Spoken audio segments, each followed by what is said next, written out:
Okay, guys, here we go. Welcome to the live. Sorry for the delay on there, but there's 7 creators here today. So, of course, we're all going to give you guys a big wave and say thank you guys all for being here. Yes, thank you guys. Okay, well, I guess we're going to get started. So, we're going to start with Justin, and he can introduce his channel, and then we'll go American Justice, Shar, Nova, Shenanigans, and of course, Daphne. Thank you guys. Don't forget to hit the like and share for Jack and Lily. Thank you so much, Sunny, for having us. This is a great idea. Just all of us creators getting together, been on Jack and Lily's case for a long time, all of us. And it's great we finally have come together doing this. My channel, I'm Justin with Clutch Them Pearls, and really do appreciate everyone being here tonight. Make sure you hit that thumbs up no matter where you're at. Go ahead. Hi, everybody. I'm American Justice, and I have a channel. I'm not on it much. I go live with Sunny a lot, and I do a lot of the behind-the-scenes work, like the document. My turn? My turn. Hi, everybody. I'm Shar. I'm with True Crime Story Pod. And I'm not going to do my romper room welcome today, but thanks everybody for being here. That's pretty awesome solidarity for Jack and Lily. I'm super happy to be here and that everybody was able to join. And for those creators that we wanted to join, maybe we can do like a part 2 or something, because there are more of us that, that aren't into the drama or the infighting or anything. And we just wanted to come together and kind of show that we can work together. We don't have to be fighting, and there doesn't have to be drama all the time. So thank you, Sunny, for hosting us, and I'm honored to be on the panel with you all. Hi, everyone. I'm Nova from Nova's Inquest. I am local to Pictou County. I started my channel a couple of years ago. And of course, when this, Lily and Jack Sullivan went missing, this is very near and dear to my heart. So I promptly got onto it, and I appreciate being here, and I appreciate everyone who is here on this panel today and everything that they have done and are doing, for the case of missing Lily and Jack Sullivan. Thank you. Hello, everyone. It's Shenanigans from Tea Time on True Crime with Shenanigans. Really happy to be here. Thank you so much, Sunny, for organizing all of this. It is actually a pleasure to be here. And we all have the same motivation, and that's to find answers for Jack and Lily, to find them and to get answers on to where they are. And that's why we've all come together today, and let's do this for Jack and Lily. No drama, no BS, and work together. And all of these people here have been a great inspiration to me, and that's why I'm here. So thank you for having me again, Sunny. I appreciate it. Hi, this is Daphne's Case Files. I am the oddball out today, guys, on my phone. I just want to say that thank you for having me, Sunny. I appreciate you and everyone else. We are all here for Jack and Lily, and we've been following this case since day one, a lot of us, and we are here to find answers and discuss the case. Thank you for having me. I appreciate all of you for being here with us today. Thank you guys. Okay, so obviously, if some of you guys don't know, I'm in the Vancouver, of course, BC area in Canada. Been following this case right from the start. Again, it's a pleasure just to have all you guys here. Like I was saying to everyone prior to the live starting, to me, and there are others as well, but there's only so much space on a live. But so don't feel left out. It was just something that it was like, hey, would you guys want to do like a mega panel? And so again, this is already going to be a lot, and that's why we're going to try to make sure that we don't overtalk each other. Right, following Jack and Lily's case, of course, since the beginning of it, and these people are a great group of core people that are just true and sincere in their intentions, and that always, for my heart personally, warms me when I see people doing things always for the right reasons. So, anyways, of course, thank you guys. Like I said, love this, and I love all you guys that are in the chat from the different channels. Make sure you guys hit that like and share for Jack and Lily. So I think we're going to start off with this. Is that there's different theories going around with Jack and Lily's case. There is, of course, the wandered off theory. There is the family involvement theory. There is that they're hidden somewhere. And some people think that perhaps trafficked as well. So those are pretty much most of the main theories that are out there. And I'm going to start off with Justin and what he will determine about the wandered off, if he thinks that that's likely, not likely, and where his thoughts are in regards to Jack and Lily. So I'll let you start first, Justin, if you don't mind, about the theories. So y'all just tell me to shut up when I've talked too much, okay? So that's because I'll just keep going on. I'll try not to go too long. So my thing is, I do not think, in my personal opinion, that Jack or Lily walked off whatsoever. For me, there is nothing that points to that. The only thing that we have is that there is a disappearance. How that disappearance happened doesn't mean, in my opinion, that Jack and Lily walked off, right? There was no air scent from the beginning. There was no dog scent from the beginning at all.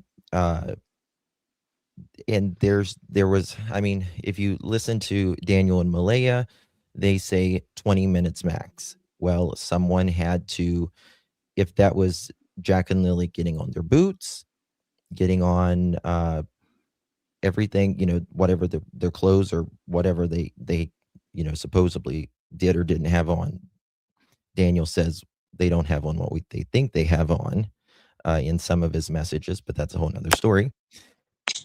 And if you go, if they were playing outside for, let's say, 10 minutes, 5 minutes out on the play, out in the swings where the Janie says that she heard them. Well, that's 5 minutes inside, 5 minutes outside, 10 minutes ahead, right? And how far is a 4 and a 6-year-old together going to go? And I just don't see that there is any sort of evidence that, especially how much they have searched in the area, the parents' behavior and lack thereof as well. So I just don't see it, in my opinion. Okay. Melissa. Thanks, Justin. I have to agree with Justin. There's just, for me, walking off, like at the very beginning, I could have seen it. Like, if they would have found them soon, I could have seen them walking off.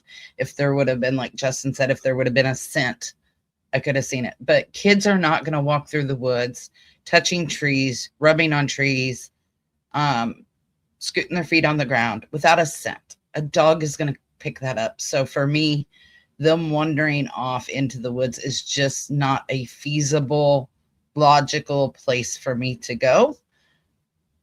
There would be more evidence. There would be scent. There would be boot prints. There would be fabrics from their jackets or their clothes getting caught. There would be something. And there just is nothing that makes me think that they wandered off. And the boot prints on the pipeline, that's where a lot of people want to say, oh, they wandered off. Look, there were boot prints on the pipeline. We don't know for sure that was Jack and Lily's. We don't know for sure that they were left that day.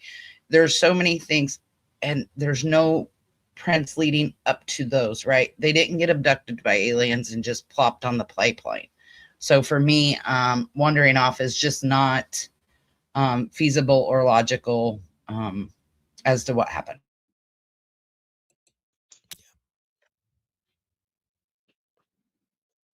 Thanks, Melissa. My Go go? ahead, Sarah. Yeah, your go. Thank you.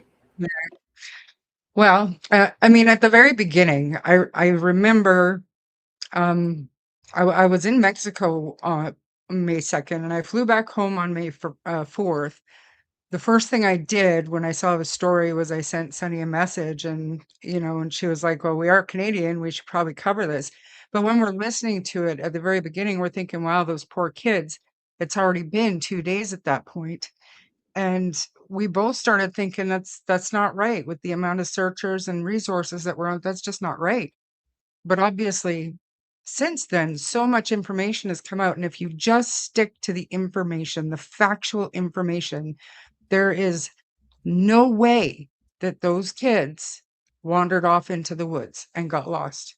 No way. Even if you think for a second that Daniel is off on his timeline a little bit, right? And Malaya's time wasn't exactly right. And there was even an hour. I don't care if we're talking 20 minutes, an hour, or 6 hours. There's no Mhm. way a 4-year-old and a 6-year-old is going to walk through those specific woods Yep. and get far enough away or hidden enough that they succumb to the elements or anything else. There's no way. I call are we allowed to swear? Probably not. I call horse pucky. Or bullshit. One of the two.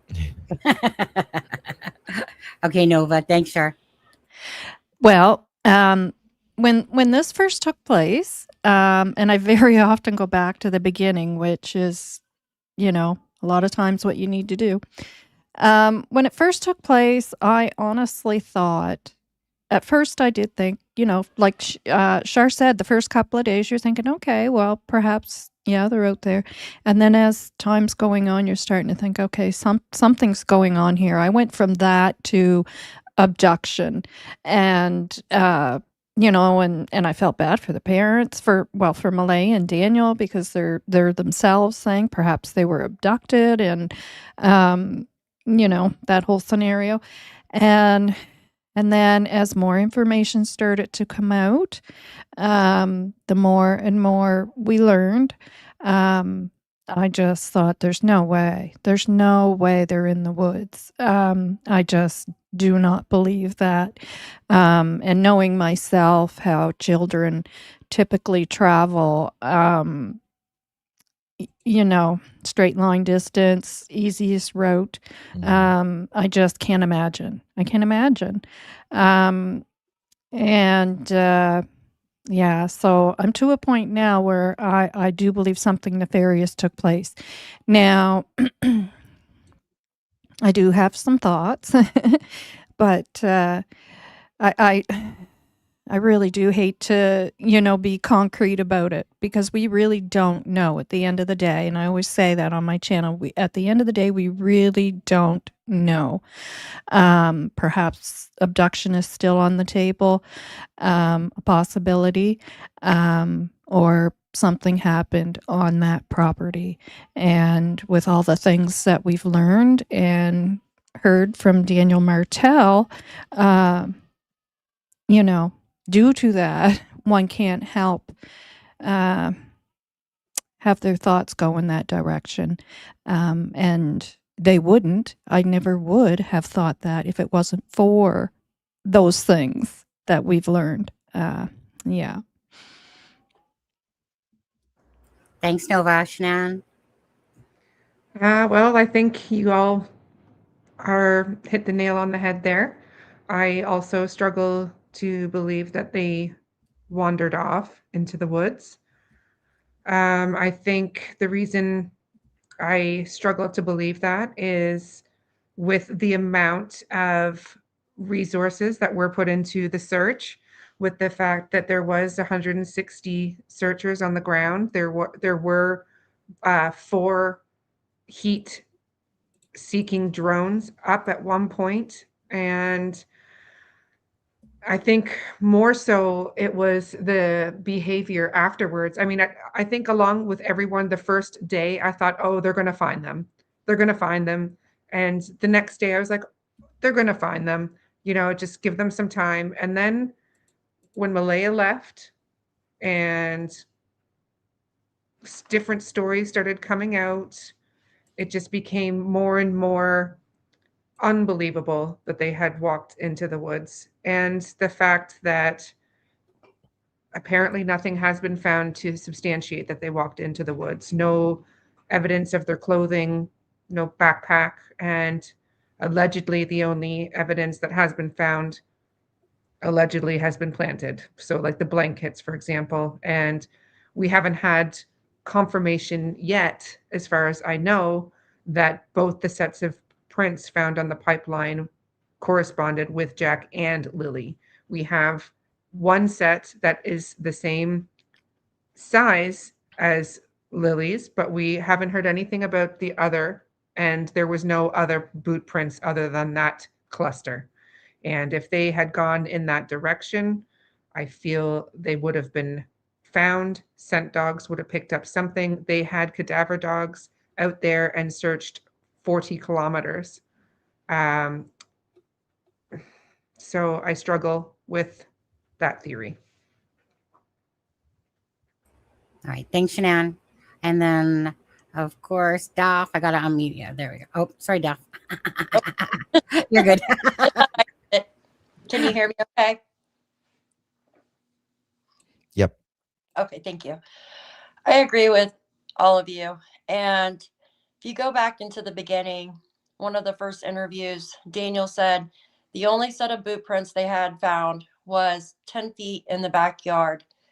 And then that changed to one boot print in front of Janie's RV facing the cabins, just one.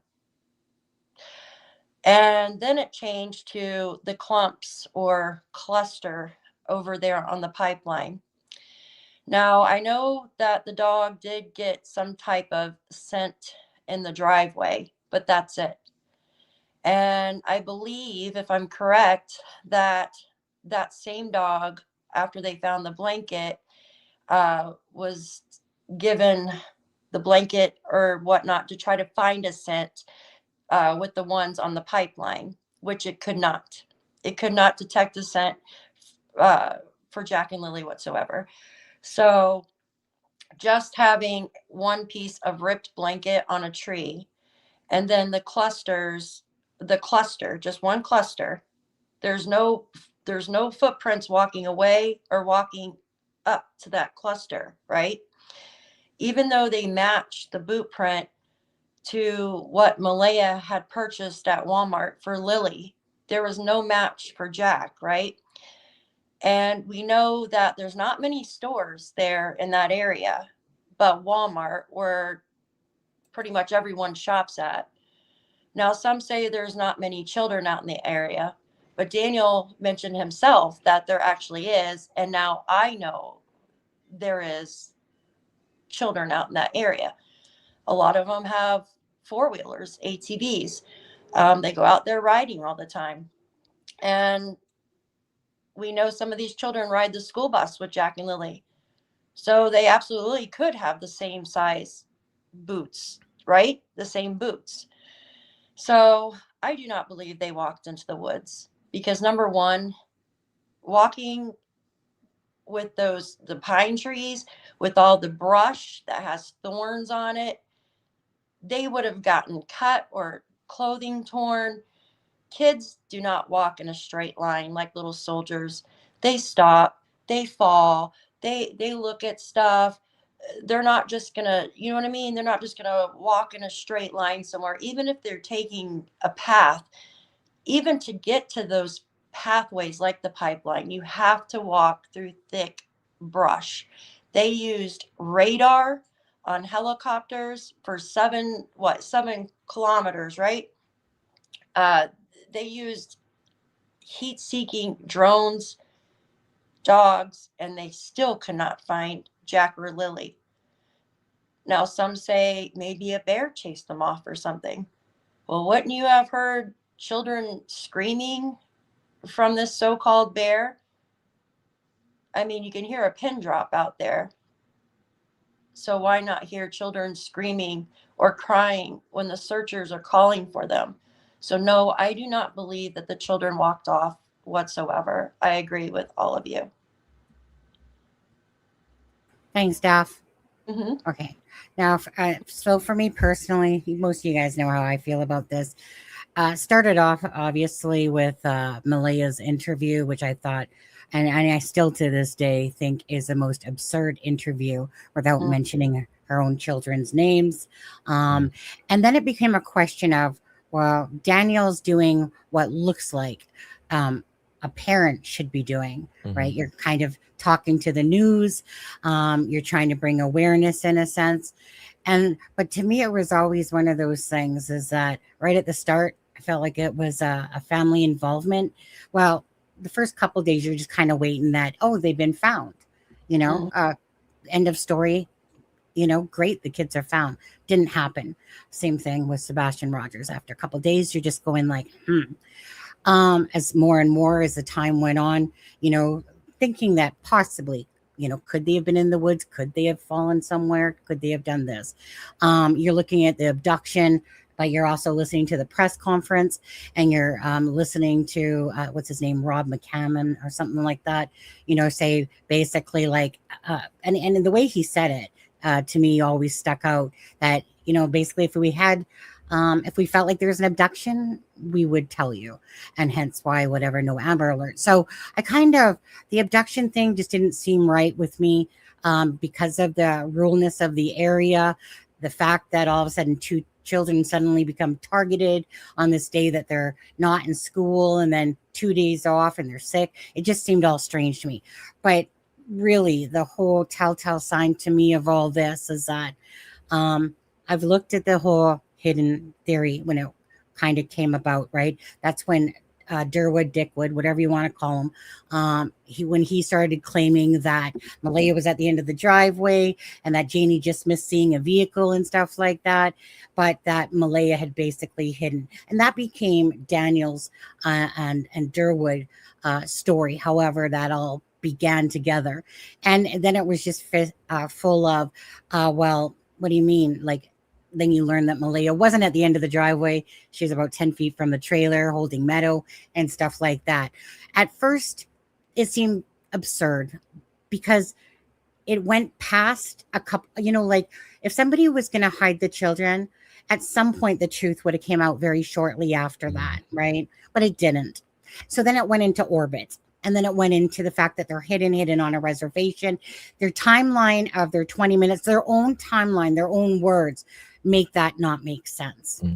But the one consistent factor for me in all of this is that for them to wander off, no sign of any backpack, clothing, anything like that, nothing. To think that they wandered off through a blanket up into a tree, continued on down a path, and left boot prints there is absolutely absurd to me.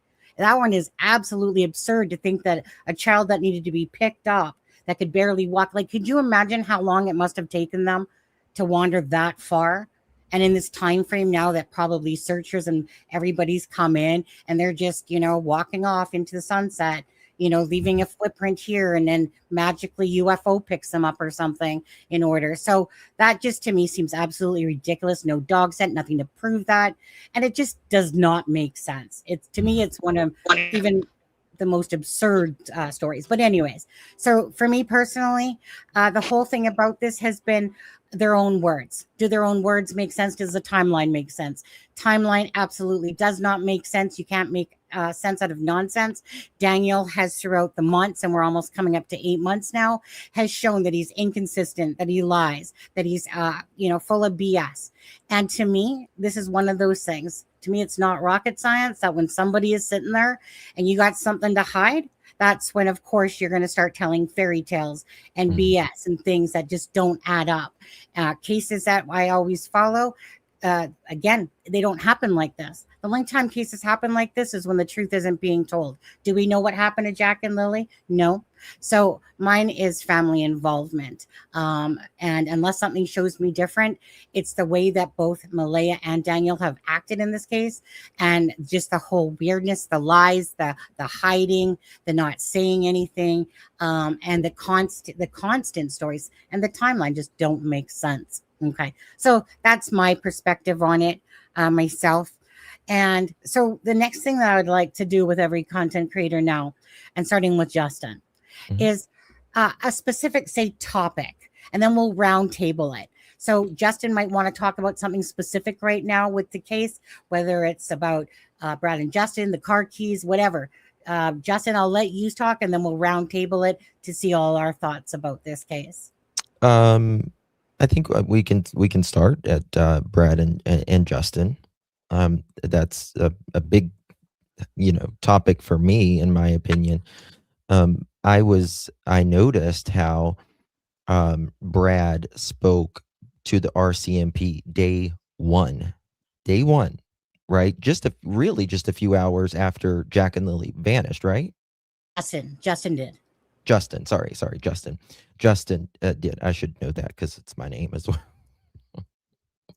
But anyway, so Justin spoke, just a few hours into this, and he said exactly what he says he heard or saw, right?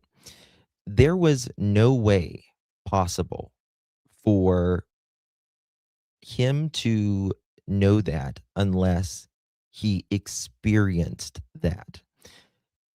And one thing that I found very interesting is whenever I went and watched an interview that Daniel had did with DT, he asked him where he went, which direction did he go, when he went to go look for Jack and Lily for those 10 minutes. He says, I turn right, I go down the road, I go over the railroad tracks, and I stop there, turn around, and then go back toward Larrig. Is that how you pronounce it? Larrig? Larrig, yeah. Larrig, yeah. Which is precisely what is in the documents. And there was no way. It's not possible for him to know that unless he actually experienced that. This is not someone who read the document 7 months later and then said, I saw or heard Daniel go down here. And it was not one neighbor. There was two neighbors, right? Two neighbors. So, and just again, kind of going over like the timeline itself, it doesn't make sense because in my opinion, it's not true. It's just not true for you to, going through all of these roads and all of this culverts, waterways for in 10 minutes. It's just not a possibility to do all of that. And then you can go after he says he gets home after that 10 minutes. Well, many times he says he goes back into the woods, but then he says things like, no, the RCMP tells me, Daniel, how did they know his name? First of all, right there, Daniel, stop right there. We don't want you going back in the woods. So he's just said so many stories that it's just completely unbelievable from the get-go.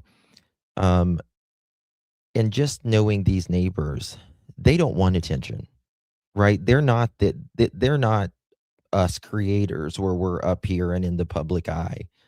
They are constantly they're not like us. So they're just there to say what they experienced, and that's it. They didn't want this. They didn't ask for this. They just are saying what they experienced. So that's Thanks, Justin. my part. Yep. Melissa? Oh, So and I before agree. Melissa, sorry, 1 second, sorry. You guys, boss man obviously is Brad, and he's in the house. And again, I want to thank always the people that are talking, the family members, the neighbors, anyone that's trying to give us information, or at least information, and however you want to determine that information is totally up to you guys. But to me, it's always about the RCMP news articles, the news sources, family members, people that are trying to come out to tell the truth. And Brad, he said, of course, because children are involved. Brad has 4 children of his own. Okay. This is right close to him, obviously, and Justin. Justin meaning it, Justin at the KOA. Okay. And so again, so I want to just say I'm very appreciative for everyone that's speaking up and trying to tell the truth. Okay. Sorry. Just wanted to, only because I saw Boss Man come in here, so I wanted to acknowledge that. So, hey, Brad, thank you for being here. And go ahead, Melissa. So I agree with Justin. For me, Brad didn't have to come forward. Justin from the KOA, he didn't have to come forward. They could have very well and just as easy, and probably, no offense, saved themselves a lot of trouble if they just sat back and said, I'm not getting involved. These aren't my kids. This isn't my problem, not my circus, not my monkeys type deal, and just sat there. Neither one of them did that. They came forward. They said what they heard. They said what they seen. And Daniel himself has backed up the timeline of what they've said. Yes, it was later, but he still backed it up. So, in my opinion, I do believe Brad and I do believe Justin. And they're not, in my opinion, the type that are going to come forward and put themselves in the line of sight of the RCMP, say, well, this is what I seen, if they're lying, right? Because it could easily be, a charge. At least in the US, it's a charge if you make a false statement. So I don't see them doing that. You can get charged with interfering with an investigation. There's several different charges, obstruction being the main one. And I just don't see them doing that if they weren't being honest. And their stories have not changed. They've been consistent. And even though they're getting pushed back and they're being called liars, or they're being told, oh, you're mistaken, it's a different day. No, they have stayed consistent and they've stayed honest and they've said what they've seen. And in my opinion, Brad, I don't know Justin, but Brad, in my opinion, just wants these kids found. He is doing everything that you would expect a good neighbor to do. He's going out and looking. He's spreading the word. He's keeping their name out there. If he had any involvement in this, he wouldn't do that. So I personally, in my opinion, I believe Brad and I believe Justin. Their stories back each other up. Their stories are backed up by Daniel Martell himself. That tells me all I need to know. Thanks, Melissa. Charmaine? Yeah, I mean, you have to give me a motive for somebody to be lying, somebody that's not connected, somebody that would never be implicated. Of course, I believe the RCMP, as part of their investigation, should have done a door to door, and Brad's house would have been on that door to door. So eventually the police would have got to him anyways, but to insert yourself and kind of be out willing to talk on social media, you'd have to give me a motive for him to be lying for me to get on board with that. I don't buy it. There's no reason for it.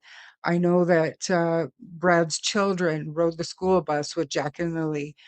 I know that when you live in a community and something like this happens and you have kids of a similar age, you become invested in finding out what happened because you want to protect your kids. So I think that the people that are questioning why he's inserted himself or whatever, they need to have a little bit empathy and put yourself in that position. And if you had kids that age and it was your neighborhood, what would you think and what would you do? What would you be willing to do? And just because I am who I am, I'm going to say that to me, Daniel has told me over and over and over again that he does not think that Brad Wong did anything wrong. He doesn't understand about the blanket and the bath mat and how all this stuff belongs to Brad. But he's told me many times that he does not think Brad Wong did anything to Jack and Lily. So, and I mean, Justin, I have no information about Justin. I believe everything that Sunny's told me that Justin has said. Justin told the RCMP what he told the RCMP. I'm a fan of law enforcement, so I don't think that they're not investigating. I don't think that they're just taking these neighbors' words for stuff that they don't have proof for. And just because we haven't been told what that proof is, doesn't mean the RCMP doesn't have it. In fact, quite the opposite. So that's my thoughts on that. Thanks, Shar. Hi, Nova. Hi. Well, I definitely believe them and agree with everything you guys have stated. I just want to read something here.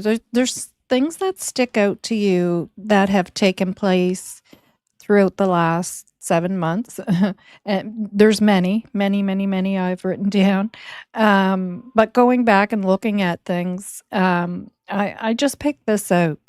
This is from Chief Superintendent Dan Merrow, the commanding officer of H Division, Royal Canadian Mounted Police. And this is what he wrote to the province of Nova Scotia.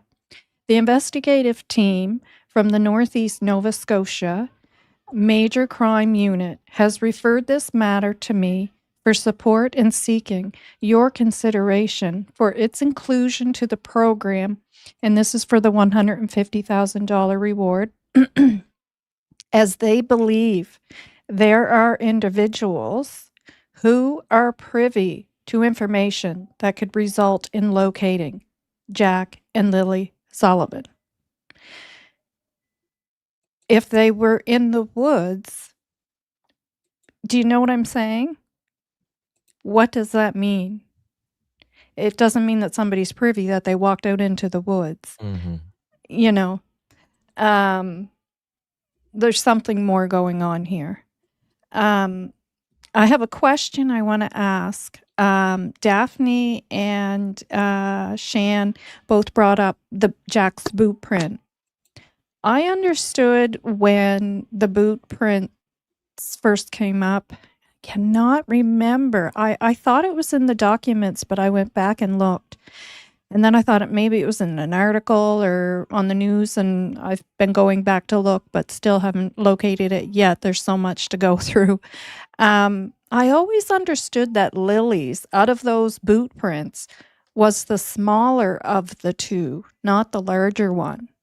That the other one that they're not talking about, because they're not saying it is Jack's, as those two guys had stated. I always thought the boot print that came out to be the 29 and, was similar to Lily's boots. I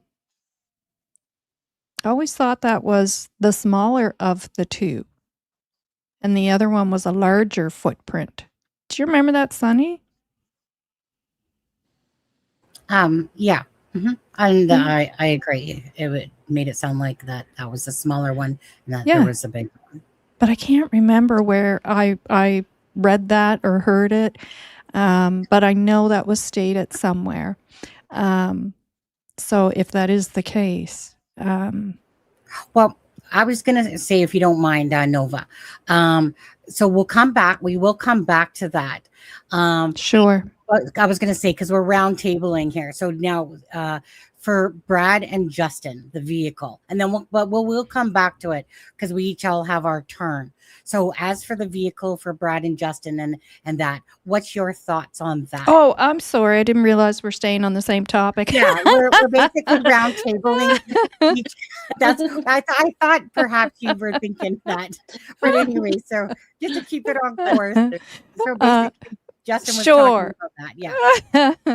I 100%. I 100% believe them. 100%. They would have no reason to lie or draw attention to themselves. And as far as the camera, one of the cameras is in Lorda Park, is what we're was being put out there. Justin was in the Lorda Park. Do you think he's going to come along and say that, knowing that the camera is right there that would have captured this vehicle, and now he's just going to make this story up? Obviously not. No, 100%. I wholeheartedly believe them. There's no reason for them to draw attention to themselves. And the other thing I'd like to point out is if it happened to be the wrong day, please don't forget that the camera footage that RCMP requested was for days prior to Lily and Jack going missing. I think it was maybe 4 days at first, and then they even went 2 days back further or something like that. And then, so if that's the case and they did mix up the day, RCMP would see that on the camera as well if it actually did catch footage of the roadway and that vehicle doing that. And they would have come back and Brad would be telling us, oh, they came back and questioned me, are you sure that wasn't Monday or Tuesday? There would have been follow-up to that. So they have camera footage for that whole week. They would know that, if that was the case and that camera actually was pointing on that road, capturing every single thing that was going on, which would include Lily and Jack walking by with a pink blanket, those things would have been captured as well. So, my opinion, there's no camera that was literally pointing at that road to capture, to capture that. Yeah. I'll just jump in there and say that camera was not working. But when Right. it comes back to my turn, then I'll talk about that. Right And on. so, yeah. Okay. Are you good? Is it Shanann's turn? Yep, I'm good. Thanks. Perfect. Thanks, Nova. Yes, I think it's important to remember that Boss Man isn't the one that has 2 missing children. So treating him like he's some sort of criminal because he has a past when he's come forward and basically had his name thrown out there for something he didn't have to involve himself in. And I think that says a lot. He could have not said anything at all. And I think it's very telling. I think Justin was the one that kind of had the aha moment when the comparison was made to what Daniel had said he had done in the AM of the Friday versus what Brad had said he had heard in the hours of 12 to 5 in the morning. And I do agree that there are inconsistencies that can happen during stressful, traumatic events. And if you have mathematics involved, that can exacerbate things. So I believe Brad when he said that that is what he heard and that is what he saw. And due to his elevation, he was able to tell that. And I believe that because Daniel said that was the route that he took in so many words at different times. And it also corresponds with where the blanket was found. It also corresponds with areas that he knew very well. And they were short distances, short trips back and forth. And this is a different subject, but I'm sure we'll talk about later, but issues with the vehicle. So, hearing one vehicle go 4 times and a different vehicle come back the last time. And to me, that last trip is key. The last trip, I feel, is the key trip. And again, I don't see why people are scrutinizing them so much. If you read the documents, words are open to interpretation, but the document clearly says they weren't able to verify through the footage that they had what Brad and Justin were saying. Not that it was a lie, not that it wasn't true, not that they, any of those things. I think it was released And they allowed it to be released because they are looking for more people to corroborate that, because they need more proof that that's happened. If anybody else heard that at that time, if anybody had footage of that time, if there was a truck that had what do you call it, dash cam that happened to be driving by at that time. I think they were looking for more corroboration because they didn't find it on anything on the footage that they looked at because they've said there's no signs of abduction. They didn't catch the children walking in a particular direction, it seems as though. Otherwise, they would have concentrated on that. So I think saying that they're lying because they didn't find it on the footage is an easy excuse for some. Thank you, Shan and Daff. I agree. I agree. I agree with the neighbors. Like, why would they just come out and make up something absurd about, you know what I mean? Why would they just make up a lie? And some say, well, and two of them, oh, it was a different day that they could be thinking about. How can two grown men get the day wrong? Right? They didn't.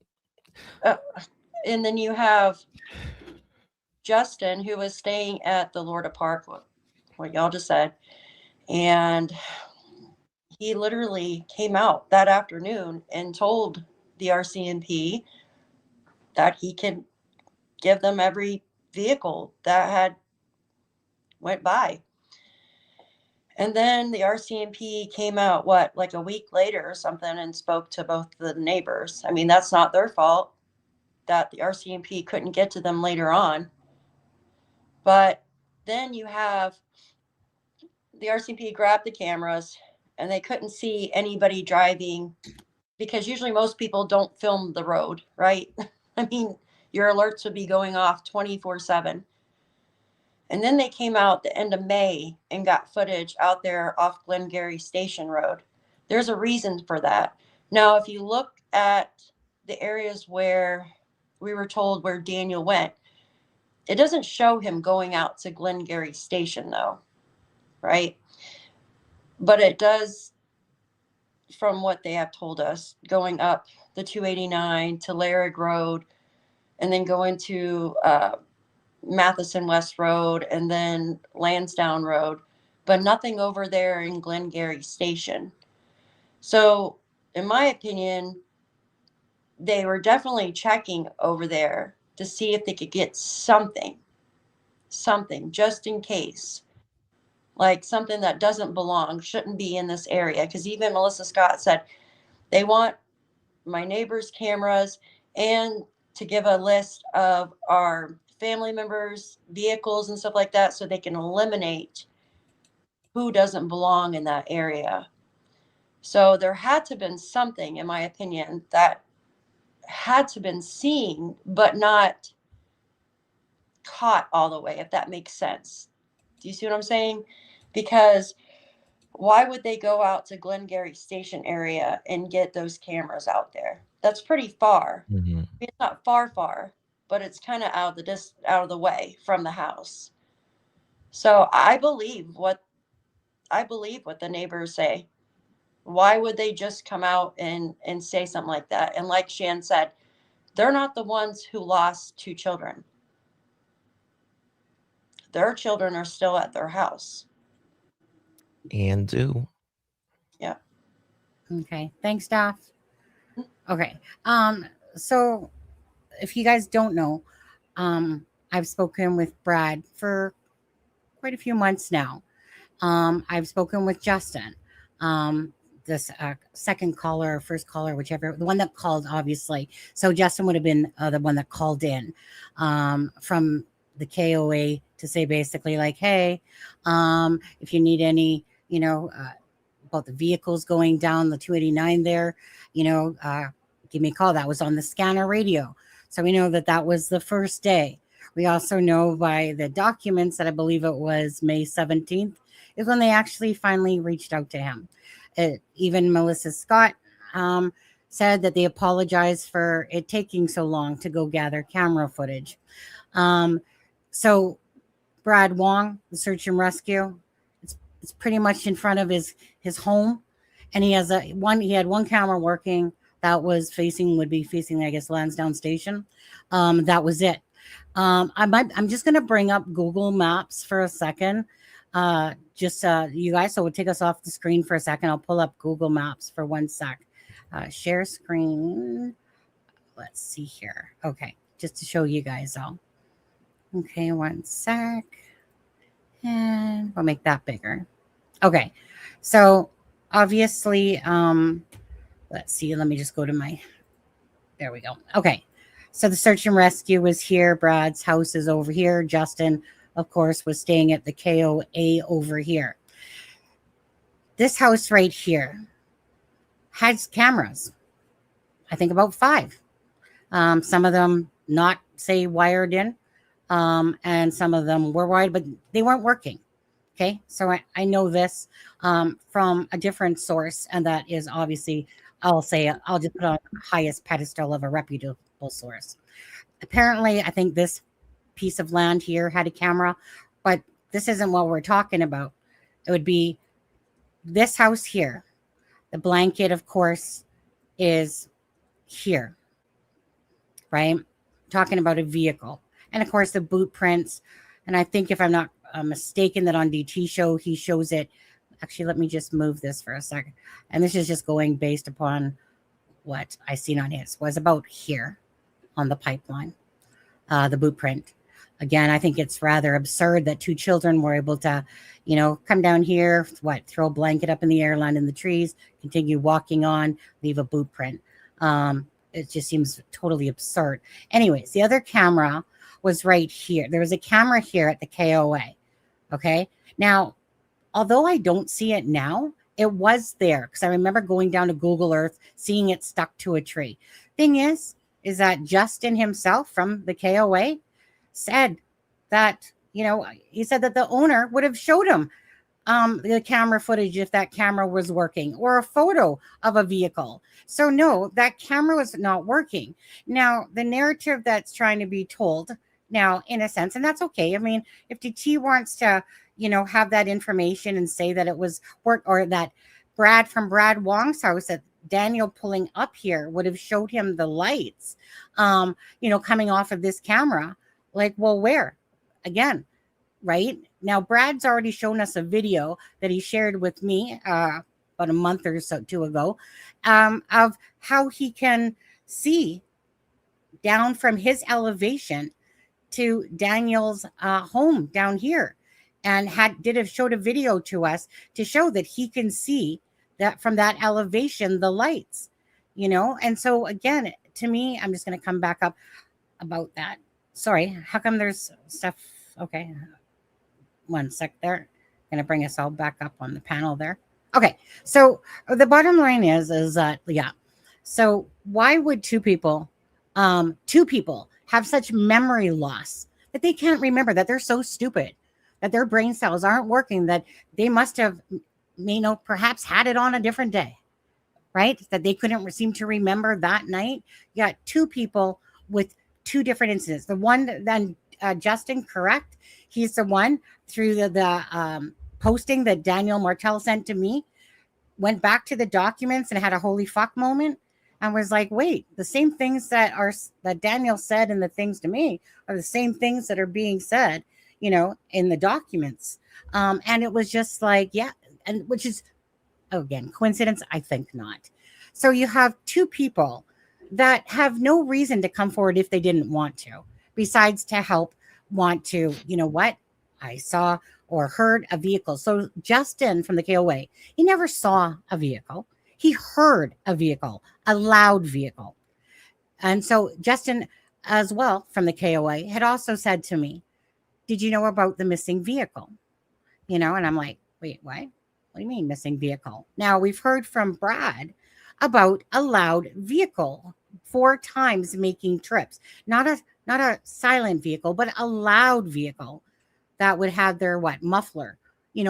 Obviously in that area, everything's going to be enhanced. You're going to know your neighbor's Mhm. sound of their Yes. vehicle. Yep. You're going to know it. Mhm. So he had said that Daniel, typically when Daniel, goes to work at the sawmill, that he basically starts his car and lets it run. But he said that morning, what stood out to him was that he got in the vehicle and drove off right away. It wasn't running, that it just drove off right away. Now, he starts at about the 12:22 mark. So he says between 12 and 5, he gave us some timelines, the 4 different roads, how it went. And again, doesn't mean it's 100% accurate. It's just to the best of his recollection. But to think that 2 people would involve themselves and, and forget these dates, with Brad, again, the search and rescue was in front of their house. At no point did they go to him and be like, hey, do you have any information? No, it took him to the 9th. With Justin, it took him to the 17th to get to talk to him. Really? And they went back to Brad's after that too. But it's like, you can't help but sit there and go like, what the hell? Like RCMP. Sorry, RCMP, not to dish you guys, but you start from the whole part of this and you're like, first of all, why did they not cordon off the area right away? Let people just traipse all over. Why did they not gather the camera footage, talk to these neighbors right away? So Justin from the KOA calls in, to say, hey, if you need any information, but it's almost like, yeah, we'll get back to you on the 17th. Like what the hell's up with that, right? But anyways, so bottom line is this. There's no reason for these 2 people to have memory loss, 2 of them, okay? And somehow forget about hearing this loud vehicle. And again, a neighbor would know the sound of a vehicle, just like Jamie, and that will tell you about Brad's truck and how they can hear it a mile away and stuff like that. Same idea. Can Brad, I interject? go ahead. I was going to say, it's, people's talking about if they're remembering the right night. Remember, like we're talking about that. It's very interesting to me that, and I was talking to Dr. Vanna about this. When they first take your statements, they're taking it the day Jack and Lily go missing. You just have to remember last night. That's all you have to remember. Last night. And if you can't remember last night, that's a problem. Just like the neighbors, they just had to remember last night, right? With that night that happened. Mm-hmm. And also notably, the RCMP, according to Daniel, in his very own interview with his very own lips, says that when the dogs were there, that Daniel says that we believe you did something to the kids Thursday night into Friday morning. That's him saying that. We believe you, Daniel, did something to the kids Thursday night. He said that on an interview with his very own lips. That would also, in my opinion, support the neighbors, what they were saying the entire time, right? That there was this car happening, in the early morning hours as well.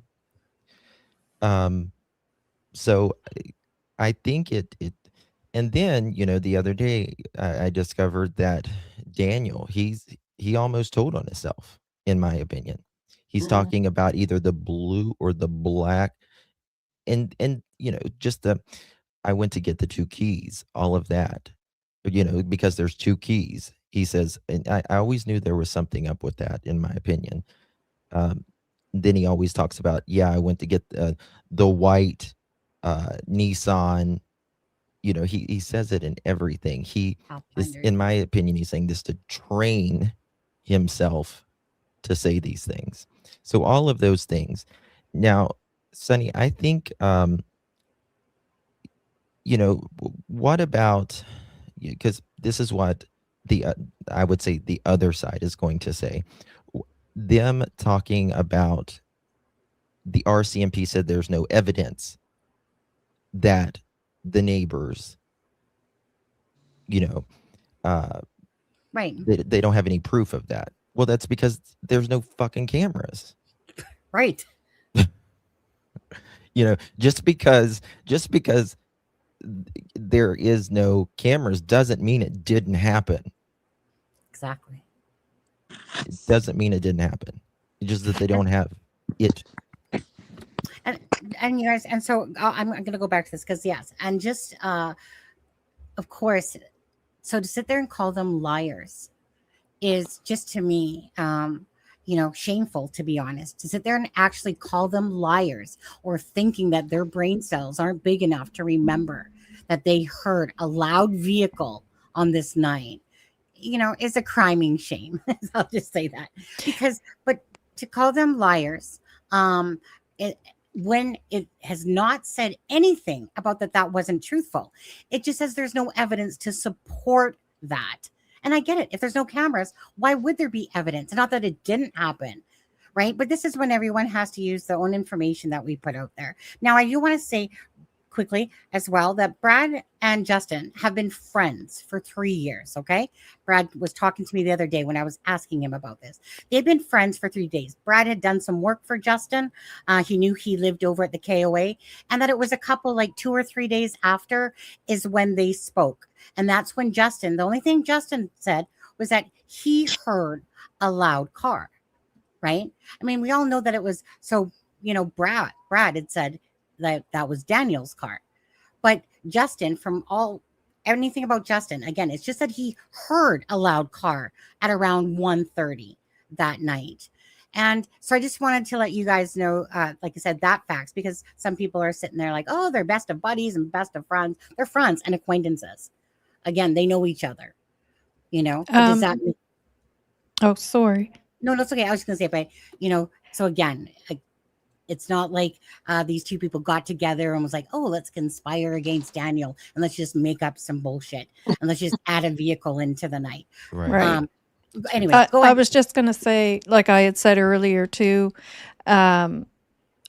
remember too that they went days back with those cameras. If it was the wrong night and there was a visual, there was footage, they would have seen that it was on another night. So that's not the case. Mhm. Or it would have been spotted if those cameras actually are working, or there is a visual of that area. Mm-hmm. The only person that can't remember that night was Daniel, right? Daniel, Well, Malaya, Malaya, yeah. Melissa wanted to say something. their whole family lives out there. Talking about Daniel, Janie, their whole family lives out there. So why there's two, there's others, but a lot of Janie and Daniel's family live out there, right? So if you're like a sore thumb living out there, why on earth would you just make something up? It just doesn't make sense. You know what I mean? Doesn't make sense. It's because it's nonsense. Yeah, it would be intimidating, having the clan of family all around you and you're just telling the truth, and you would think the family would want the truth, right? Hey, come down. I got the camera off. And if they don't want, if they say, no, there wasn't okay, then, well, that says a lot, in my opinion. Exactly, Justin. Whether any witness that comes forward is a blessing, whether what they think they're telling or what they are telling is related or not, they're doing the right thing. You would appreciate that no matter what. Like, gosh, thank goodness our neighbors are doing what they can to try to help. We didn't hear a loud car, but maybe they heard something we didn't. Yeah, Doesn't make sense. We've been begging for 4.5 years for a witness in Summer's case, over 2 years in Sebastian's case. Just one witness. Mm-hmm. Can I just throw in there that the likelihood of Boss Man thinking that this happened the night after or the night after and being confused, as suggested before by someone, I think is going to be highly unlikely, because there was a setup in front of his property. All the police were set up there, the first responders, the communication trucks. They were set up in front of his property and up and down the highway and the whole entire area. So he wouldn't have just heard one car coming and going throughout the night. He would have heard 20, 30, 40 flashing lights, yellow lights, red lights, green lights, walkie-talkies. So They I went don't after think he Saturday, heard that. 24 hours. Yeah. Yeah, I don't think he mistaken his nights, in my opinion, especially as Justin heard something as well on the night the kids went missing and said so the very same day. Just my opinion. And also, I'm sorry about, I forgot to close my mic off. The girls are having a sleepover this evening. So good. They're going back and forth getting snacks. So that's why I said, okay, quick, I'll turn off the camera. Okay. Now, Justin, I'm going to touch on something with you. And the panel. So Haley, and she had put this out there as well. So she's the one that ended up sending the picture, remember, with the plasma lighter / car keys on the side, right? Now, Haley's the one, like I said, that put that out there. But Daniel said that those were Haley's keys to somebody, we'll just say. What? And bottom line is that, so dude, you're literally going to sit there and try to say that the person that actually put the picture out is the same person that she took a picture of her own darn keys. And she's that stupid that she didn't know what her own darn keys looks like. So, but yeah, he's trying to say that they're Haley's keys. Right. But we all know in that interview on DT, he said, because, I had 2 sets of keys, right, Daniel? That weird ass statement there that he made. Yep. But anyways, so I just wanted to let you know that he's trying to claim that they were Haley's keys. Right. Yeah.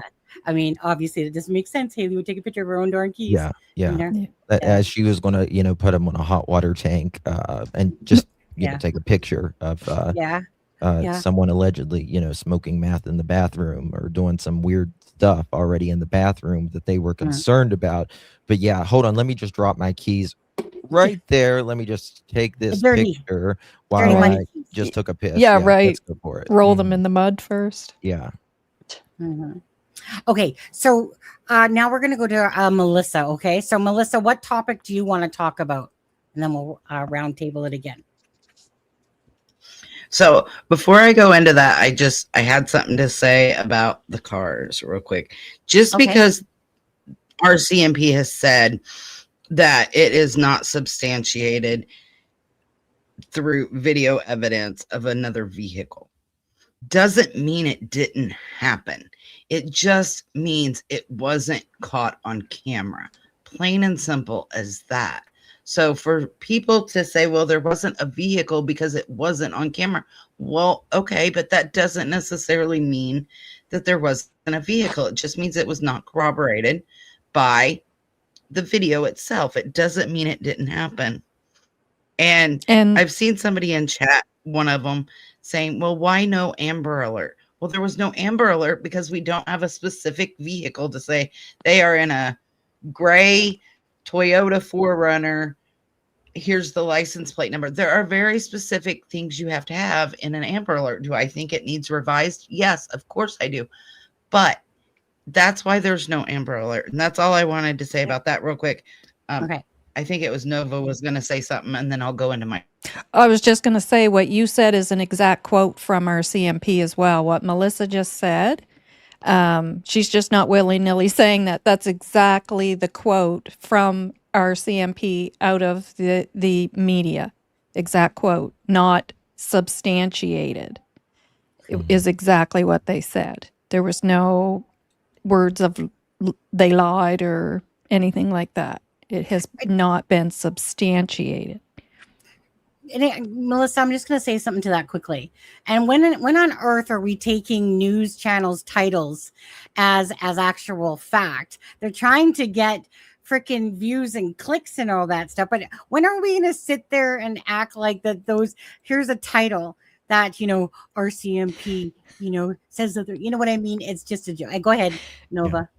I just agreeing. That's what I did my video on the next day. I did an education session on how to properly read a news article. Yeah. And you don't go by the title. The title is to capture you and pull you in. They can say whatever they want in the title. Yeah. Okay.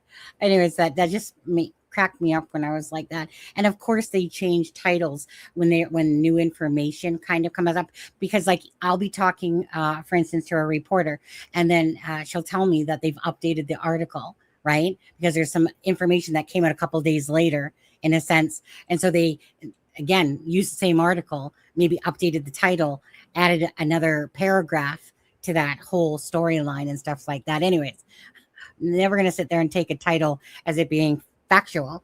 But again, I'm just going to say this. But to sit there and say that Justin and Brad lied is ridiculous. Let's set the record straight. It was not said. It's never been said. We're here for truth. We're not here for BS or made up shit. We're just here to try to, all of us, try to see what happened to Jack and Lily and put the truth out there as best as we can. That's the bottom line. But to try to discredit Justin and Brad of memory loss or that they lied, no, that's just wrong. Anyways, go ahead, Melissa, about your topic you want to talk about. So I just want us to touch, and it's going to be a quick topic, I promise. The Natasha Hayward account of seeing a child going down the road, right? Like, for me, a lot of people took that and kind of, oh, well, that proves it was Jack and Lily, but it really doesn't, because she said that the girl looked like she was like 9 years old and her hair was in pigtails and all of this. I think if anybody is mistaken on a day or a night that something happened, it's her. And I'm not saying she's lying. I very well believe that she could have seen what she saw, but I don't believe it was Jack and Lily. So I'd like to hear everybody else's thoughts on that, because to me, it doesn't seem as if it's connected. Okay. Thank you. Okay. So, things have moved. Justin was beside me. So I guess, Shar, you're next, eh? I want to be back beside you. Or wait, Justin. Sorry, Justin. I'm just kidding. Justin, you were next in line. No, I wasn't. Was I? Yeah, because Melissa's doing her round. What are we talking about? Like, what's hers is Natasha Haywood, and what your thoughts are on all of that. Because remember, she was like May 31st reported it. I think it was. I don't have a lot to say on that, to be quite honest with you, but I will say the RCMP says there is no sign of abduction. And if they thought that, you would also probably have seen Jack and Lily. Someone would have seen them, heard them, something to that effect. But yeah, that's really all I have to say on that. Thanks, Justin. Next. Okay, so Shar, you're next.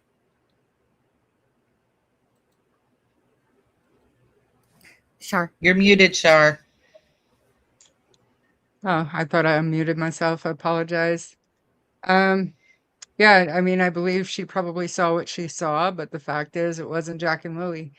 The clothes that they were described as wearing were not clothes for May 2nd, no matter what. Nobody was awake that morning to put Lily's hair in pigtails. And, there's a reason why she didn't report it until the end of May. Days get confused, people get confused. It just simply was not Jack and Lily. And had it been, it'll come up later on, I'm sure, maybe possibly, but the RCMP said they have no evidence to support an abduction. So, and no matter what I keep saying it, especially to Daniel, and he says they said no abduction, but then we're willing to believe that Malay or somebody on the family took the kids elsewhere.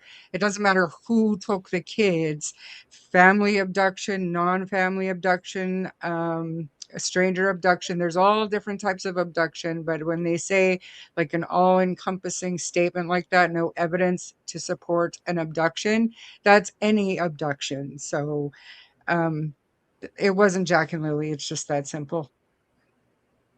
Okay, thanks, Charmaine. Let's see. I guess Nova, you're next. I didn't put much thought into that as well. When I read it, I immediately went back to articles after that tip had come in, because remember the documents, the date would have been backdated to when it had come in, and there was RCMP had come out after that in statements and continued to say no abduction. So it was obvious that, that tip wasn't viable. So. All right, and Shanann? I think that I agree with what Charmaine said. The clothing that they were seen wearing is not consistent with the weather on May 2nd, that's for sure.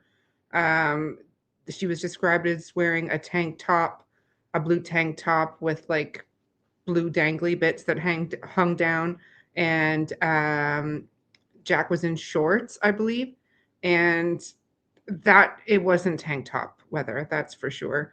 And again, no one was awake that morning to put her hair in pigtails. And at a distance of that far away, would she be able to tell they were actually pigtails? And she also described the children as 9 and 6, I believe. And it occurred to me that possibly that could have been his biological children being seen picked up another time. Well, you would think there would be a scent as well, wouldn't you? Like if they was Yeah, and there was down the no road. scent down that road. Exactly. The scent stopped at the end of the driveway. Yeah, it's Mm-hmm. Yep. Um, Thanks. And sorry. And then, were you finished, Shanann? Yeah, I don't have a lot to Okay. say about that. I think, again, with it being released, it's possible the RCMP were looking for someone to corroborate that, if anybody else had seen something like that. I think that's why some of this stuff was released. They were willing to, the judge was willing to let it get out there, was because they were looking to see if that sort of information could be corroborated by someone else or video or something like that. Mm-hmm. Okay, thank you. And Daph? First, I want to tell CM and Van, thank you so much for your super sticker. And Miss Joyous, thank you so much for your super sticker. You guys rock. I appreciate you hanging out with us tonight. I apologize for being on my phone. I do have a couple thoughts on that lady who, now we know Daniel had his kids the week prior. And she said that the Natasha lady, she said that the one girl looked around age 9 or something like that. So could this have been Daniel's other kids? But then you got to think of the weather too, right? Like, what was the weather the weekend before?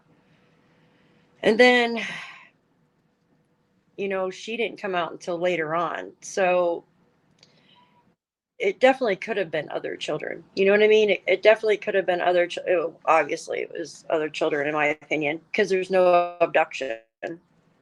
They say there's no abduction, but everything's on the table. But I don't really think anything of it. I honestly don't. I don't, unless she was seeing Daniel's other children. But then again, why would they be in shorts and a tank top, if it was the week prior, which would probably be cold weather out there, just off the top of my head. Yeah. Thanks, Daph. So I personally, that one, when I read it, honestly, I didn't care about that tip because it didn't make sense. It was a month later, and if that was the case and it was of importance, there would have been an Amber Alert issued, because an Amber Alert still can be issued, and then you would have a vehicle type, did a BOLO type of thing. So that one, to me, I never put any credibility into that. Like maybe it was something that was reported, and maybe it was something like on a different day. Who knows? All I know is that one just never. I could have cared less about that tip once we learned about it. It just didn't make sense to me, versus age, and all. It just didn't make sense. So I just disregarded that information and pushed it to the side. All right. Yeah. Charmaine, your turn. What topic would you like to talk about? Thanks everyone for being here, by the way. Guys, none of you guys have talked nearly enough about Janie's phone call at 8:48 a.m. lasted a minute and 39 seconds, I believe. She heard the kids playing outside sometime after that. Daniel heard Lily poke her head in and out of the room. What was that? Sometime between 7:30 and 8. Now, Malaya was up, phoning her mother at 8:28 a.m. She was up, and their phones had to be either in the bedroom window or the kitchen window to make a call. So, Malaya was awake, and she had Meadow with her. Even if Meadow had dozed off, that's not enough time for Malaya to fall back asleep hard enough to not hear her two children playing outside. That bedroom has a direct line of sight to the swing set where Janie claims to have heard the kids that morning. Malaya knew her kids were outside, number one, or number two, the whole thing is a lie. And I mean, it's the proof is right there. That's the proof right there. There is no way that a mother has her daughter, her toddler daughter, in bed with her, and she falls asleep hard enough within 20 minutes. Give it even half an hour, hard enough to not hear her two kids playing outside where Janie clearly heard them playing by the swing set. Janie's got a piece of wood over her door. It's about the same distance from Malaya's bedroom window to the swing set, straight line of view across the yard to the swing set. It's on this side of the chicken coop, and then you've got Janie's window about the same distance away. The only difference is Janie's window has a black or a board over it, but she heard the kids. But Malaya, with her daughter, with her toddler in bed with her, didn't hear her kids, and we know she was awake at 8:28. Bullshit. Okay. And you guys Justin? aren't talking about it. It drives me crazy. I'm going to disagree with Charmaine. Well, maybe not as much, but I've talked about that many times. But I think that Charmaine's more keyed in on that time because the whole timeline, and we'll get into it. Anyways, Justin, go ahead. Your thoughts. Did you want to talk on that? Is it your turn? No, it's my turn. No, it's your. It was Charmaine's the one that brought it up, her round table. So it's your turn next to talk about what Charmaine's talking about. Gotcha. So that is interesting. One thing I also think would be interesting, panel, is if we went through the documents one day. I'll just read the thing and just spout out as well. That's just another thing I would like to talk about. I think that would be good. Just my opinion. Okay, so that right there. In the documents, I do believe that Malaya says that she didn't believe she used the phone that morning. Doesn't it say that? Let's see. Melissa, do you recall that? Miss Document Woman? She didn't think she used the phone. Yes. Her phone record She said shows she that phone didn't call. think she used the phone. Yes. She didn't think she used the phone, I want to say, prior to calling 911, which I found interesting. And I kind of spoke on what Charmaine was talking about maybe yesterday. I'll kind of run together. So I find it interesting that at 6:15 or so, or 6:16, Malaya says the kids are absent. Without, first of all, going in the bedroom and checking on her kids. That's literally right beside of her. We make a conscious decision as parents. If our kids are really sick, they're not going to be well the next day, fine, right? But she had already, they had already missed a day of school prior. So she just marks them absent without going in to checking at that time. And that's like 6:16ish. Janie around this time is awake. Doesn't she? Is she on the phone at 6:16, 6 or close to 7? Saying Janie was sent something to Ron, I think. Yes. Or no, a missed phone call or an unanswered phone call at 6:15. She sent something, a TikTok or something at 6 something. 24. Yeah. Yeah. And I find it interesting that Malaya's on her phone. Janie is on her phone at these times. And then the next time that we start having, phone calls from Janie and Malaya is around the 8-something window, right? Janie's call. 8:28. Yeah. 8:28 is Malaya's call to her mother, and 8:48 is the call to Ron. Ron, yes. And I find that very interesting. But they're also conveniently, they all hear Jack and Lily. Daniel says he sees Lily a couple times that morning, even though she doesn't really say anything.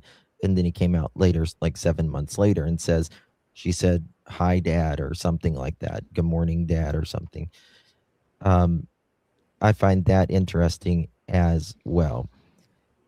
The 8:40, they're all back on the phones at like 8 something, and Malaya saying, "Well, I didn't use the phone prior to that as well." But they're all sleeping at, or dozing in and out at the most convenient times to whenever, Jack and Lily leave the house, right? Janie says she hears them outside, right? Also in the documents, it says that anytime the kids would go outside, Janie would always contact Malaya or Daniel and say the kids are outside. Especially if they didn't, like what she said, she would always do that. Like if they didn't have boots or anything on. I don't see Janie living in this little camper, and it definitely not being sealed up very well, right? There's not a good vacuum in that home. You don't shut the door and the other door shuts, because there's pipes coming out and all this. If she hears them, and this is something that her normal behavior is of the morning, to call Malaya or Daniel, why does she not do it out of all of these mornings? We're creatures of habit. We do what we do generally. And then she's, conveniently, I guess, dozing whenever Jack and Lily are supposedly, getting out of the fence or whatever, right? She's dozing in and out. But she also says she would have heard them if they would have left the yard, right? I would have heard them if they would have went up through there or whatever. I would have heard them. But you're saying that you were also, dozing in and out. One of the FBI's biggest red flags for cases like this is saying that someone was asleep, because you can be there, but it also takes you out of responsibility. Takes you out of the responsibility.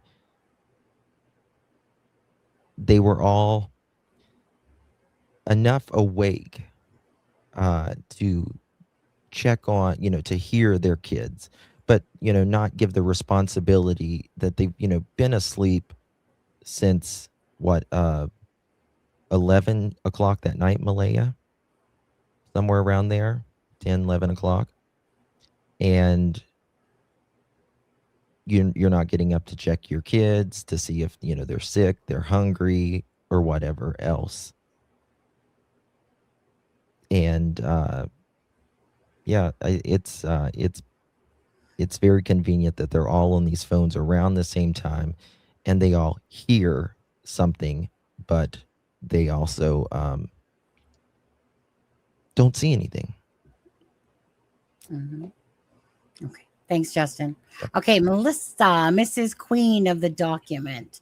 You guys don't know that Melissa's made a humongous document with a lot of Amazing. details in it. Yeah, it's a lot of work, a lot of time.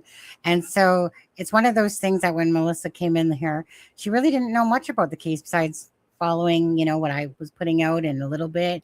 And then it turned into her saying, hey, do you want me to do a document like Sebastian's? And I was like, yeah, go for it. It's nothing I could ever do personally. It's just amazing. So anyways, Melissa, you have come to know a lot about this case now.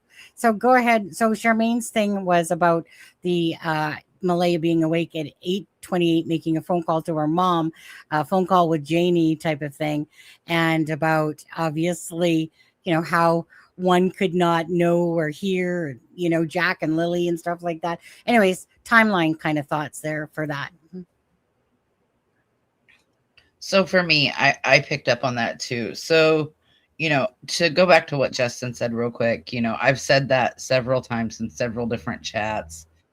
If your kids are sick, why aren't you getting up and checking on them, right? You get up to call them into school, perfect time, because you have to go to the window to make this call. That's what they've told us, that to make a phone call to get service, they have to go to the window to do so. So you get up, you get your phone, you call your kids in sick, but you don't check on them to see if they're hungry or thirsty or need changed or need some food or if they're still sick. It doesn't make any sense. So I agree that I honestly think that they weren't necessarily sick as much as it was they didn't want a chance CPS being called for a second time from the school because Lily had the black eye. But Janie got a call from Ron at 8:48 to ask her if she wants to go to town. And this was in the court documents, page 7 of 47, section 18B2. She got a call, wanted to know if they wanted to go to town. She said, no, I'm going back to bed. Okay. So you got 8:48 for Janie on the phone. You've got 8:28. You've got Malaya's missed call to Cindy. So I agree. It's weird. You're telling me between, let's say 8:28. Let's take Malaya's call, not Janie's call. Let's take Malaya's call at 8:28. You don't hear your kids outside. Janie's on the phone and awake at 8:48. She's not hearing the kids outside at this time. It doesn't. Everybody's obviously awake. You've called the kids in. She didn't call the kids into school. Let me restate that.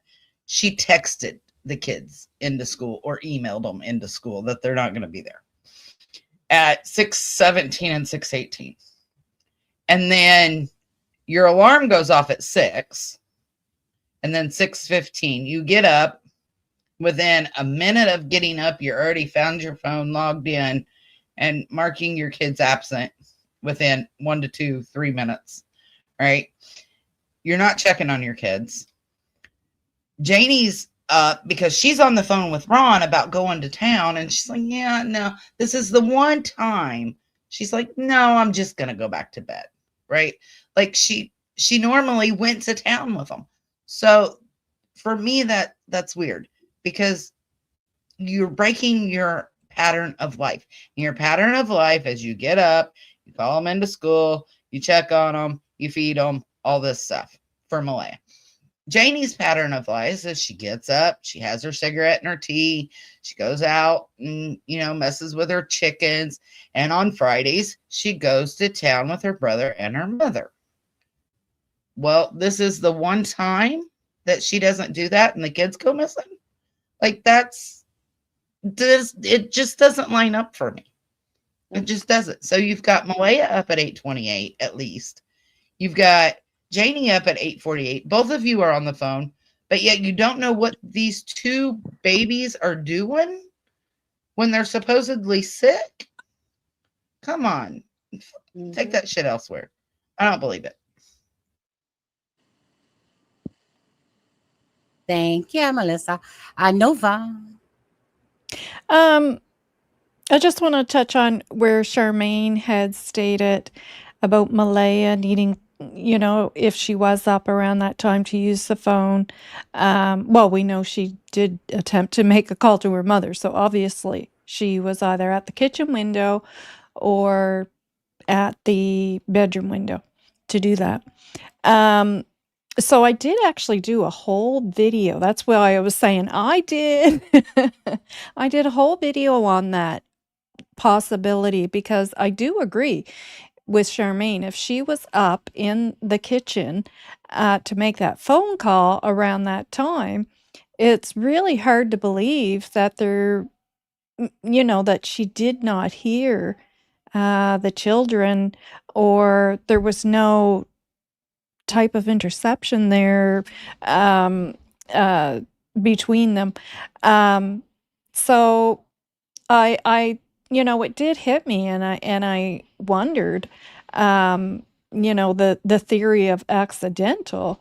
Could one of those possibilities be that Malaya did, the kids, they already admitted were being loud, and that perhaps she did rely on Janie that day to do what Janie always did and contact her when she noted that the children were outside, and that was going to be her, alarm type thing to wake up from a nap with the baby. Did she allow them to go out to have the quietness and perhaps go back to bed for the nap with the thought that, oh, well, Janie's going to give me that call that she always gives when she sees the children outside, and that'll be my wake up alert, and I'll get up from my nap then. But things, and Janie says she always did that. Was that the one day she didn't, and it spiraled into this? So that is a thought I've had, in the accidental area of theories. And what was the other thing? There was something else I was going to say, and of course I can't remember. And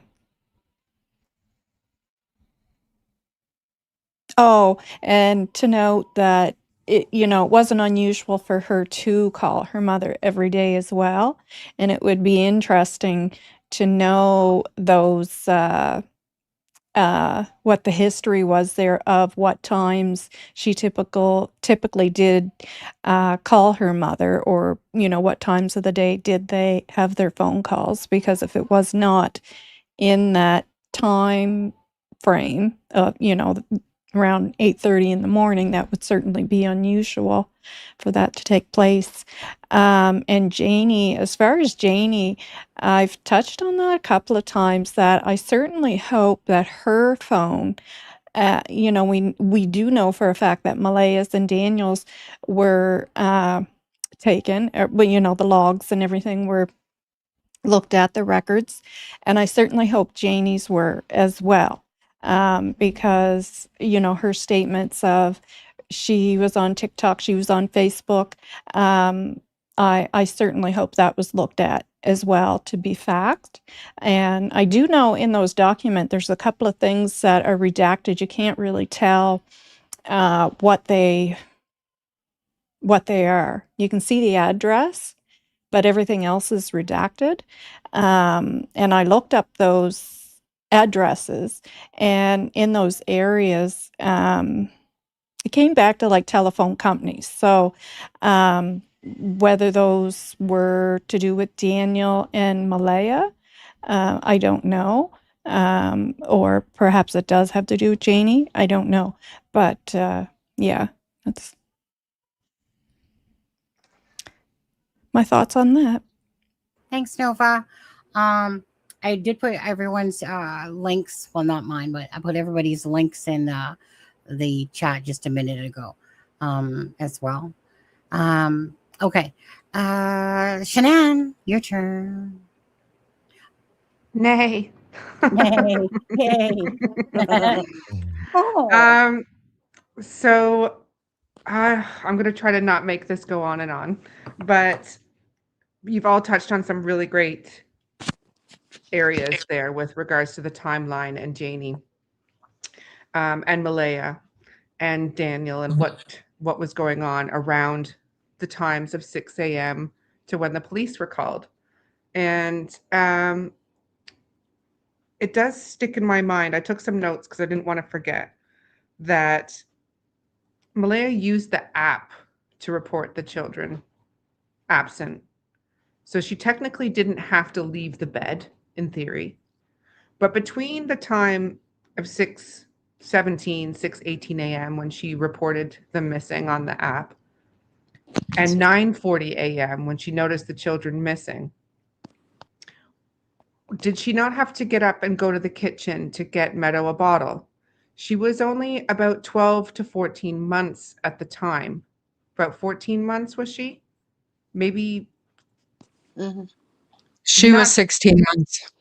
16 months. So most children are on a bottle till about 2, I would think. But she would definitely need a I- drink of some sort. I guarantee you she could walk, so she was definitely still on her bottle for sure. Yes. So I wonder between that time, so between 6:17 when she made that Mark them call absent. on the app, and then 9:40 when they noticed they didn't hear the children anymore, that she didn't have to get up and go to the kitchen to go and fix Meadow a drink. I mean, that is what I mean, as someone who's had 3 children, I struggle with that. I struggle with you being able to settle a child back down to watch TV without them having a snack and a drink. That was one thing I really struggled with that time. I just find it impossible that she didn't leave that bedroom to go and fix Meadow a drink or Daniel at any time between 6:17 and 9:40 a.m. when they noticed the children when things went silent. There was a lot that went on around the 6:10, 6:15 time. We have, and the whole reason why the timeline began to stick out to me was when Darren came on the scene and he was very confident from Janie, who was giving him this information, that Janie had missed a call from her brother that morning at 6:10 a.m. and had gone out of the trailer to return the call and had caught Malaya at the end of the driveway. And this was something he repeated multiple times in the beginning until it was retracted. But we do know that Janie was on her phone at 6:24 a.m. sending messages to Ron. So we have her awake at 6:24. We have her awake at 7 feeding the chickens. We have her having her tea. And then we have her still awake at 8:48 to tell her brother that she's decided she's not going to town. And in that time, the children were allegedly inside the house, not seen or fed or heard with only just Lily popping her head in the door.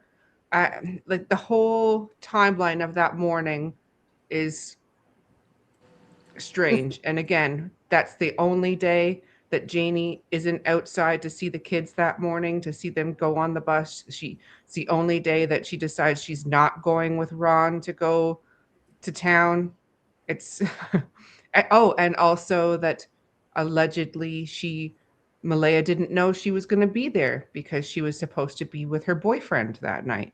Have we ever heard of a boyfriend since then? Or have we ever heard of a name or who that might have been?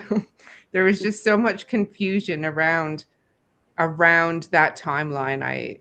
I just struggle. I don't believe any of that. And I think that the fact that she didn't go with Ron that day and had allegedly told him that morning that she wasn't going to go, I think she told him that because the children were already missing. And she knew that.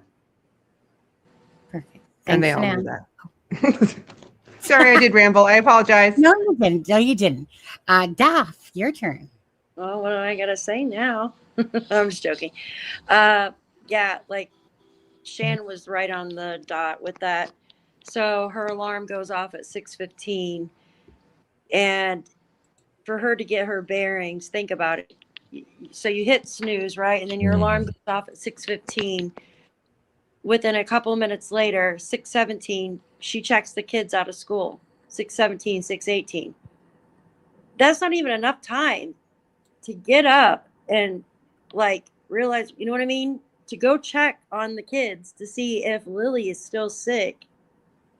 Like, that's not even enough time to do anything. Usually the first thing you do is go to the restroom, right? Yep. And then go check on your kids to see if they're okay. And then check them out of school. No, she didn't do any of that. She just woke up and then did the app and then who knows what else. So right there tells me, in my opinion, kids were gone way before then. Number two, like we were talking about, why didn't Janie go to town with Ron? Right? It's $1,000 question right there. When she goes every single week, right? And then why did Ron call so many times? Why are they talking so many times? Like, that's just crazy to me. I don't even talk to my mom that much. And then Janie can hear everything. Her walls are paper thin, right? She knew, though, she knew exactly where the kids came outside. She even corrected Allie, the girl doing the interview. She knew where Daniel was hollering for Jack and Lily. And then she also mentioned, well, I thought he was just hollering for Jack because he likes to let my chickens out. And I had already let my chickens out. Well, that doesn't make sense quite, right? Because wouldn't he just be yelling for Jack if Jack lets the chickens out, not Jack and Lily, right? Oh, and what's the other one there? It just, none of it makes sense, guys. And then Malaya calls her mom at 8:28, but it's a missed call. And what about the driveway, guys? We haven't mentioned the driveway, the raking, you know? Oh, and then here's another thing also. Why didn't anybody call Janie? I noticed that Malaya called Janie on Tuesday, the day Jack and Lily actually went to school. She called her at 6 o'clock in the morning, right? And then again, like at 9 something in the morning after Jack and Lily went to school. So I feel that Janie actually helped her probably get the kids on the school bus a lot more than we know about. And that's why she probably called her at 6 o'clock in the morning, because that's the time she usually wakes up, right? 6 o'clock in the morning, her alarm, and then some, you know, she'll snooze it and then wake up at 6:15. So why would she contact Janie that early on a Tuesday when we know the kids went to school that day? So that tells me Janie probably helped her get the kids on the bus and stuff like that. I'm just taking a wild guess here. So, and then Janie also calls Malaya or texts Malaya when Jack and Lily are outside. So why is it that she didn't text or call Malaya that morning when she heard the kids outside? She didn't bother to see if they had coats or boots on. Like, she didn't even care.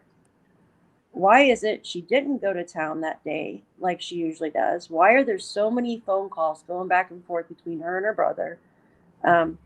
Why is it nobody called Janie, right?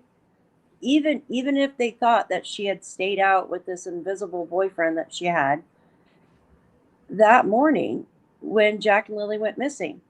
Wouldn't you have thought to call the person who owns the property, that lives on the property with you, right? If they're not in the house and they're not in the yard, wouldn't you have thought to call her too before they knew that, you know what I mean, when she came out of the RV? But no, they didn't. They didn't do any of that. So nothing adds up to me. I'm sorry. It just doesn't. And that's what I got to say. Thanks, Daph. Mhm. Okay, so for me on all this, I'm going to start at the, I guess, 6. Her alarm goes off at 6:15. Again, whatever. She calls them in, or apps them in at 6:17 and 6:18. She would have had to have do that near her window, as Daniel did, send a message where him and Malaya are talking about, hey, babe, are you near the window yet? Are you seeing my message type of idea? To me, from the night of up until this point, this just becomes, for me personally, an alibi about times, and that there's 3 people that obviously didn't get their story straight together, and it's their own words I always use against them, because it's their own words that don't make sense to all of this. So I do know that Malaya did not check on the children that morning. She was asked why, and really didn't have an answer for that. So I'll agree absolutely, like Justin said, is that when you watch true crime cases like this, when people seem to have memory loss and they're sleeping, again, it's trying to distance themselves, and all 3 of them seem to have this sleep issue going on during this whole timeline. So 8 o'clock to 8:30 was the time that Malaya had sent over to Belinda. And Malaya, besides in the documents, Malaya had never discussed anything about seeing Lily. That was only in the documents. And I guess what she said to Lana, never during the interview, never during another moment to me, even when I asked her about, so you heard that, Lily and Jack, whatever, in the room. And so this is all between 8 and 8:30. So again, never has she ever mentioned about seeing Lily up until you see it in the document at 8:20 is when approximately when Lily pops her head. Now, this whole timeline at that point, again, there's just so many inconsistencies about the fact that she never talked about seeing Lily, that Daniel, when he spoke, he talks about how Lily came in and that she said something. Next thing you know, she didn't say something. Next thing you know, it's like, Daddy, like, hey, Dad. The next thing you know, Daniel's telling us about a lock on the freaking door. And that's the reason why he woke up. Now, Malaya has Daniel passed out. She has herself asleep as well, pretty much all night. She has Daniel pretty much laid out until 9:40. Obviously not true. So to me, again, it's trying to make sense out of bullshit for all this. You have Daniel talking in an interview how he was barely asleep, right? So you have now Malaya. So 8 to 8:30 is always very important to me. And the reason why that's important to me is because Malaya obviously, left the property the next day, and we barely heard hide nor hair out of Malaya after that. And so, of course, Daniel's the one that's trying to do all the talking here. But anyways, so you hear Daniel, like I said, talk about and about how he Malaya. No, sorry, there was something I was going to say. It left my mind. I'll come back to it. Anyways, you have 8 to 8:30 is this timeline that they didn't know. That's what I was going to say. They didn't want to talk about, like Daniel. Every time I tried to ask him about this timeline, because in the articles, if you guys remember, it was about a 20-minute window. Well, in an article near the beginning, Daniel says that, he heard Jack in the kitchen. Lily popped her head in and out multiple times. That changed to a couple times. That changed to, I think, one time. His story just kept ever changing on that when it came to the whole timeline. But anyways, so 8 to 8:30 was always important to me because it seemed like the 20-minute window is basically like I got up, within 20 minutes. So that 20-minute window then to me would have been, okay, so 8:30 to 8:50, right? But that question by Daniel was always avoided, never to be answered. And it just drove me bonkers. And I felt like that was something that a lot of people didn't really put a lot of detail into, because it really bugged me how he kept avoiding it. You guys know how Daniel's been over the months of saying different things and inconsistencies. So then it turns, into this whole 9:40 timeline. Well, let's go back. So 8:28, Malaya makes a phone call to her mom, goes unanswered. Okay. Again, to me, probably from the bedroom, who knows where she tried to make it, if it was truly from the kitchen. But we know that phone call did happen. Again, 8:48, Janie's talking to Ron there, and everyone seems to kind of be awake. Daniel's telling us that he's like, it's not like he was in a deep sleep. So how is nobody, when Janie after 8:48 says that she goes back to bed, right? And that she's, I think, on Facebook, and then she falls asleep. And then, but she knows that she heard the kids outside, right? Like basically 100% she knows that she heard the kids outside. Now, I even remember a piece when Daniel says, well, now she's not sure, like, or, if she heard them. I remember, and it was almost like when Daniel goes with the stories or the content that's out there, and then all of a sudden he's like switches it up. Anyways, Janie, she's spoken to Belinda, says, that she heard the kids being hushed by Malaya, and Janie, and it was potholes. Now then Janie turns around and denies that about hearing the kids come out, and that Malaya shushed the kids. Again, in what world are two children outside playing in a backyard, and you got Janie's trailer over here, their trailer over here, Daniel's barely out of sleep, Malaya's trying to make a phone call to her mother in that near vicinity, you got a TV on, you got Meadow in your arm and stuff like that, and you guys are all acting like you're unconscious. Again, Malaya puts Daniel the whole time as as unconscious up until 9:40. And so it just really becomes that next thing you know, it becomes Malaya says, I tell Daniel that I heard the children, or sorry, I tell Daniel, do you hear the children? Right? Then next thing you know, it's Daniel saying, I say to Malaya, do you hear the children? Then Daniel's trying to make us believe, like, you know what, DT? I mean, that was quite fast. I mean, she just said it almost instantly, as if, again, to place, put blame, placing blame on Malaya is what he's done in the last few months. But anyways, so that timeline was always important. So this whole thing of they both got up, and then Daniel will tell you in a different story that, like, well, Malaya could have gotten up and, did all this shit and handed the kids off and, and all that stuff. His story is so inconsistent. Actually, all of them are. But anyways, so then all of a sudden they both come up. Daniel has about 5 different stories to tell about when 911 was called and how it happened. At first he's, with Malaya, she's, he's about to say, like, well, let me just go check the woods. 1 second. And then in another statement, it's just like, well, what the fuck would you do, if your 2 kids are missing? And another thing is that Malaya was on the phone when he was coming down out of the woods. So there's multiple different, like, there's about 5 different versions to all of that, right? Then we have, again, Janie, who's sitting there going, well, hey, you know what? I mean, I heard Daniel yelling. So, well, going back to what Nova said, a big thing here is that neither of them, you wouldn't be sitting there, hey, mom, my children in there, the children in there, mom. Don't do that. They don't even bring that part up at all, that they went and checked with Janie to make sure, because that would be a normal thing to do when First you're thing. coming out of your house, right? Absolutely. And so, but anyway, so then you have Janie, and this is at, like, say, the 9:40 time. and the children, she heard the children, I would have heard Jackie boy, but I heard them playing in the backyard. But yet, what, you didn't hear a vehicle come up all of a sudden, And then she's like, and then Janie's comment to that was, well, if it was a newer car, well, what kind of special newer car could drive up your driveway that your dog would not hear and that your ass would not hear, Janie? Absolutely zero, right? This is a whole, Tesla. yeah, right, right.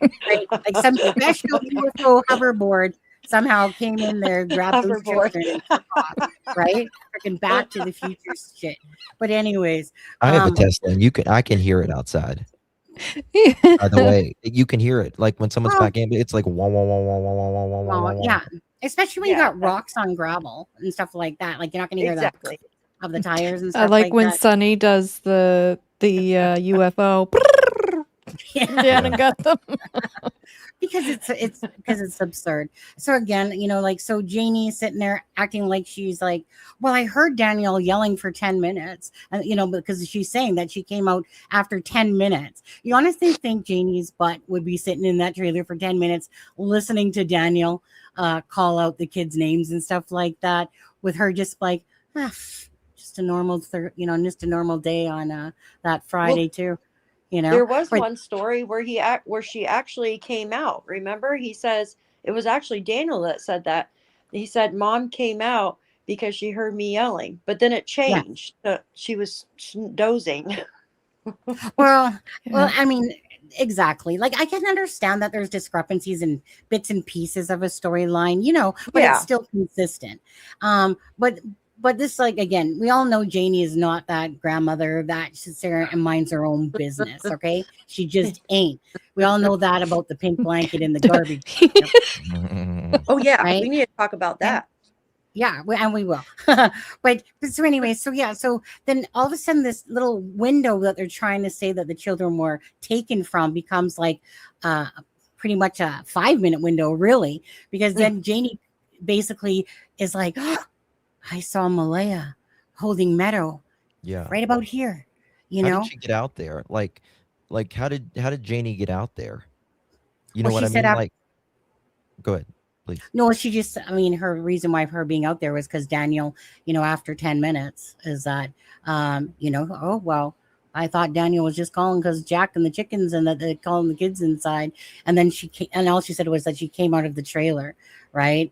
And like 10 minutes later, because I think Allie asked her, like, well, how long? And she said 10 minutes later, or something like that. Mhm. And so then again, but this goes to their whole like bullshit storyline. So kind of what happened to me is that there was all this misinformation, bunch of twisted stories that Daniel Martell was telling. And then all of a sudden Janie speaks out. And then to me, she blows all their timelines apart, all because of their own words.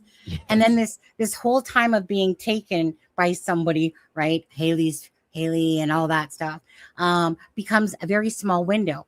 Now, so it's just one of those things is that absolutely that Daniel's barely sleeping. Malaya's was on a phone call. Janie's freaking mostly awake all morning, and what? And only Janie heard the kids, crock of shit.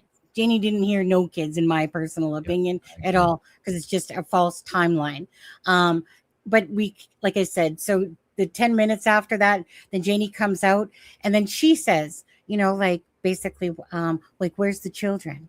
And then and then she goes and decides to check the woods. Now, Daniel's too busy blaming Malaya and saying that she's the one that said that they were in the woods. But yet by Janie's interview, she's like, well, the first thing I thought about is go check those woods. And yet none of them say that the children are in the woods, right? The Jack needed to be carried and all this crap and stuff like that. The timeline gives me an absolute headache. And the reason why is because you're trying to take their BS and put it together to make sense. And all you come across is, to me, just a bunch of BS that it's kind of like, why do I even want to waste my time entertaining their timeline besides to blow their shit apart? Yeah. Because it doesn't make sense. That's all it is for. That morning is to blow the shit apart, because I don't think it happened.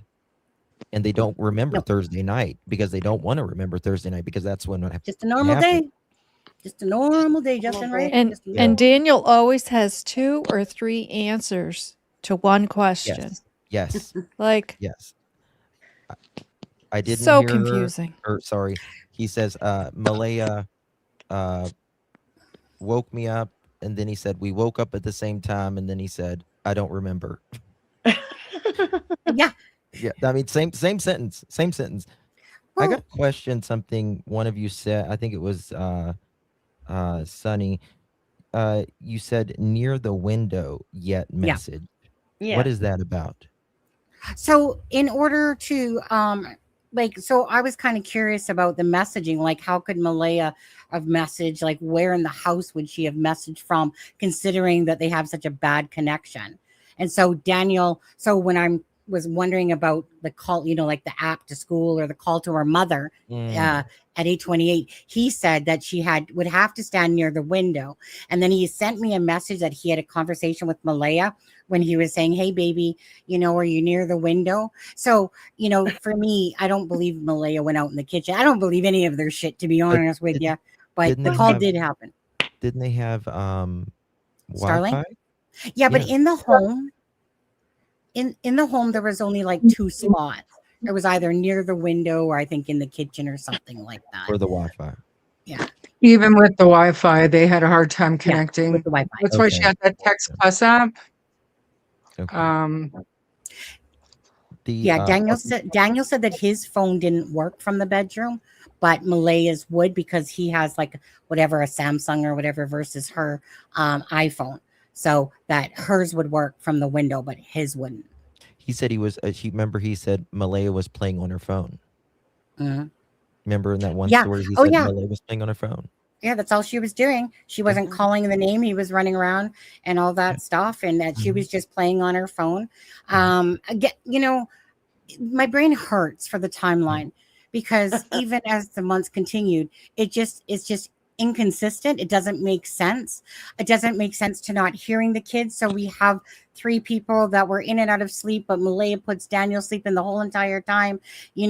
Well, what about the drugs that you, Malaya, that you told people? Yeah. Right.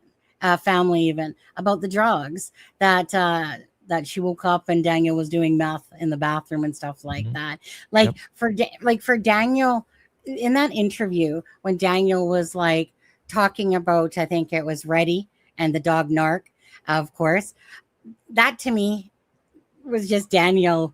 Thank you. Yeah. Mwah.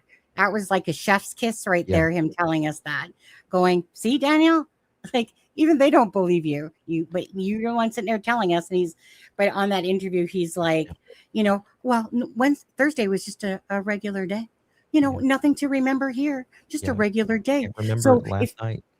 yeah, What sorry, go ahead, somebody.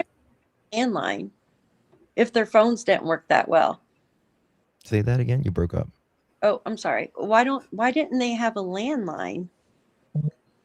Well, that would take away from their mathematics. You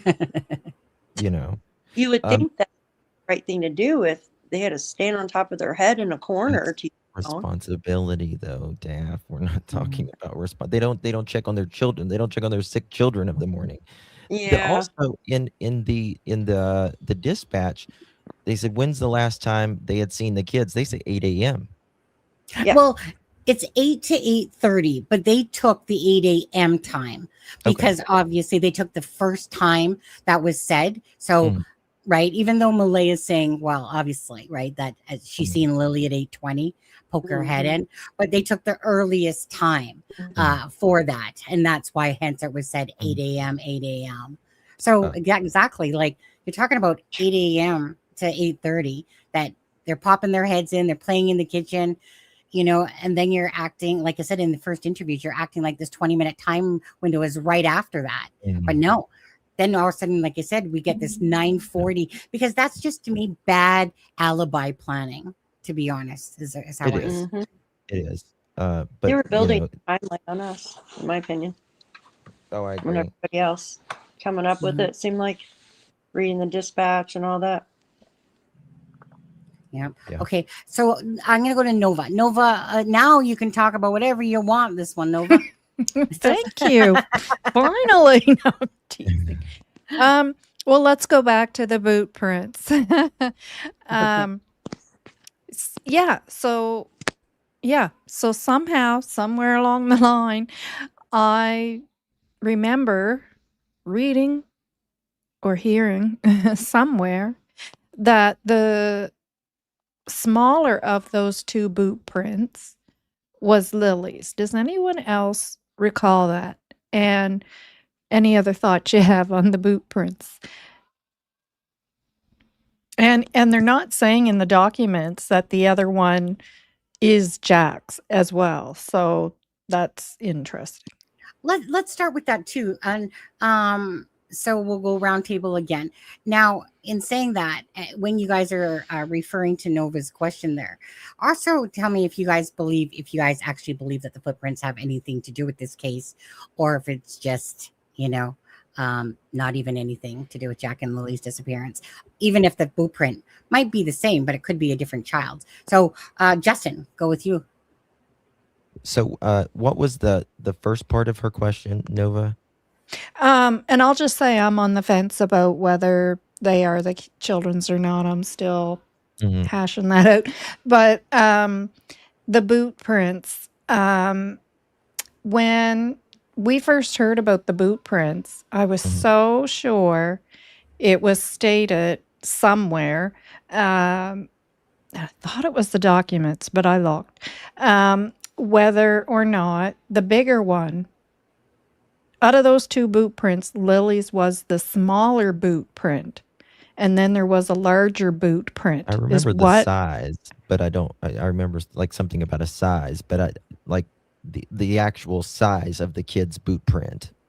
Yeah, somewhere. 29 on the boot. But I was so sure that it was stated somewhere. And I went and looked everywhere, and I cannot find that. And do you believe? Well, it's never been mentioned. It's never been mentioned that other boot print was the size of Jack's or is Jack's, or so. Just what are your thoughts on the boot prints? And then Sonny added there. Do you think that do they belong to the children's? I'm still on the fence on that. Or do you think that they're part of the case, or just?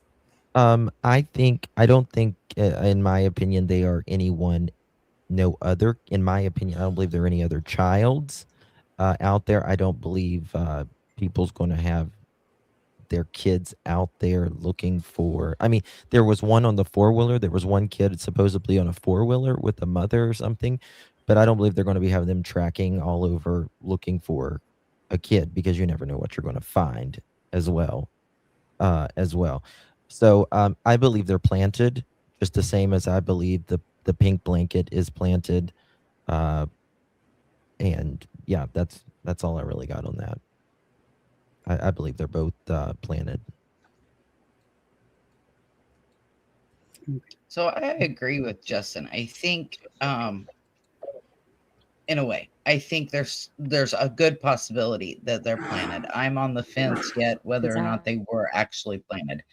The boot print in the driveway, 10 feet from the house, that does not surprise me. Like, okay, Janie was out there raking.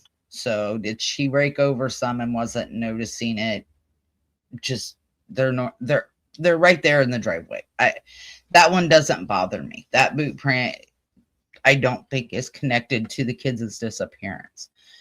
The boot print on the pipeline is where I don't know for sure if it was the kids or not. So in the court documents on page 35, it talks about how the number was 29 on the boot print. So that tells you obviously that the boots weren't worn very long, or that number 29 would have most likely been rubbed off, right? So they're newer. So the RCMP located through bank records the receipt, went to Walmart, confirmed that it was the size 11 boot that had the 29, size 12 had a number 30, size 10 had the number 27 on them. So the size 11 is the only one that they could confirm had the number 29 on them. But when they asked Malaya said, well, Lily wore a size 12 or 13. Well, if Lily wore a size 12 or 13 boot, Why the hell did you buy her boots that were too small? Right? You don't do that. As a parent, anybody who's ever had kids, anybody who ever knows anything about kids knows kids' feet grow quickly. So you don't go and buy the exact size that they're in. You buy it a little bigger because you don't want to go back in 2 weeks or a month and rebuy boots. You buy them a little bit bigger. So for her to say that Lily was in a 12 or 13, but they confirm that she bought a size 11, tells me that those boot prints most likely, I'm not saying positively, but in my opinion, most likely are not connected. And again, I go back to what I said before. That's the only spot that a boot print was, those prints were found, is on that part of the pipeline, right?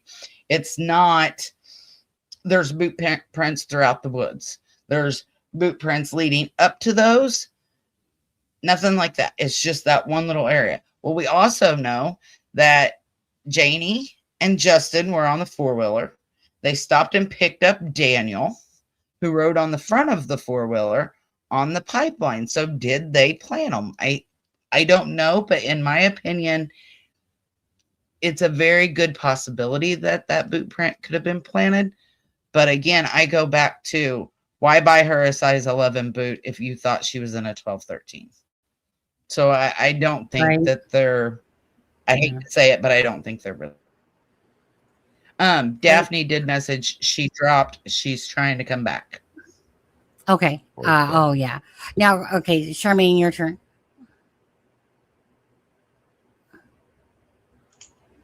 I do not think they're related. I don't. How did they get there? I don't know. I have a hard time stepping out of reality and thinking, oh, well, Daniel went and he pounded a boot in the ground a bunch of times to make a cluster. Like, for what? This is giving him way too much credit, in my opinion. I feel like, yes, there was the bus driver's wife on the quad. Janie had stopped to talk to a lady with a child on the quad, and we know that that child got off the quad to go to the bathroom. That could have been the spot. But there's nothing in between the cluster and the property. How did the boot prints get there if they were the kids wandered off, whatever? So that didn't happen.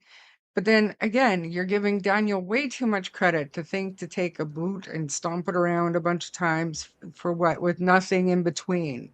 If you're going to plant something like that, you would want some Lead up, explanation of how the kids got up there, not just like levitated. It just doesn't make sense to me. So it makes more sense to me that the child on the quad jumped off to quickly go to the bathroom. And, and were they out searching with their child off the quad? No. But I did hear that, the kid did get off the quad. A very popular boot purchased at Walmart. Many kids in the area would have shopped at that same Walmart, same boot, same size, whatever. So I cannot take myself out of reality enough to think that Daniel thought, oh, I'm just going to take this boot up there, and it just, I don't know, not related, my opinion. Okay. Shanann, your turn. Thank you. I agree as well. I have a hard time believing that the boot print is related for a number of reasons, mostly because the documents do not say that there was Jack's boot prints there. They do not say, well, we were able to verify that within that cluster of boot prints, Jack's were there, and there was no other boot prints found anywhere else other than the boot print where Janie was raking. And I struggle that looking over the maps over and over and over and over again at those graveled roads, at the pipelines, the consistency of the dirt even, and the mud and the dips and the rivets in the pathway, that there wouldn't be more boot prints than just that clump. And that's what it was called, a clump. It wasn't even it wasn't even a cluster. It was just a clump. And Also because there are more children than we've accounted for in that area. I'd like to know, for example, Bossman, he's got 2 children. Like, what size 4. were their feet? 4. What size were their feet?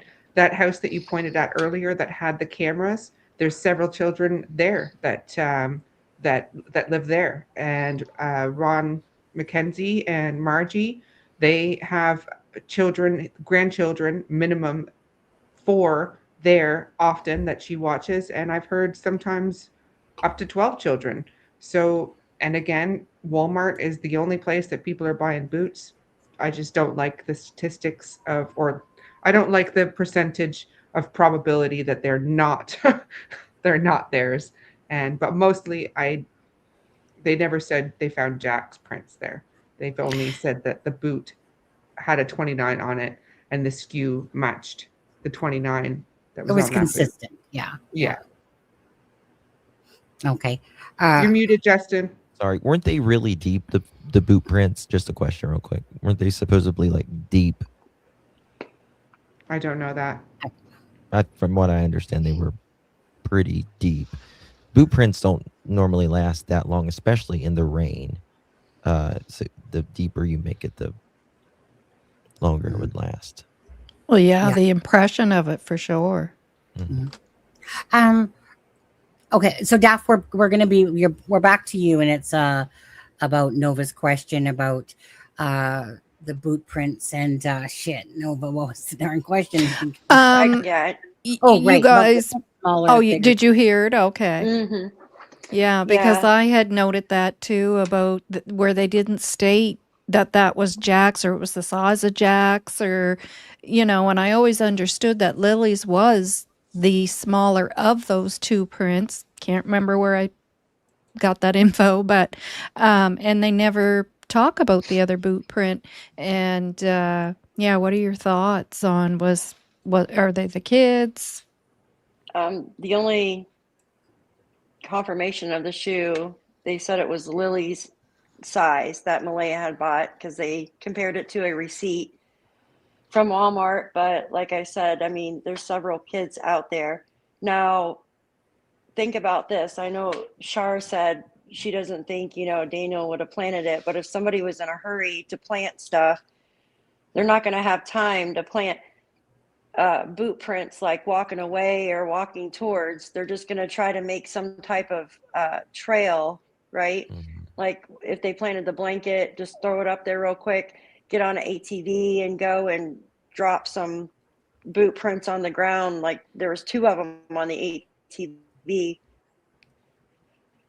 It could be easily done. Yeah, they didn't have time to actually plan it out too much, allegedly, right? I'm just speculating here. And it also could be the kid on the pipeline.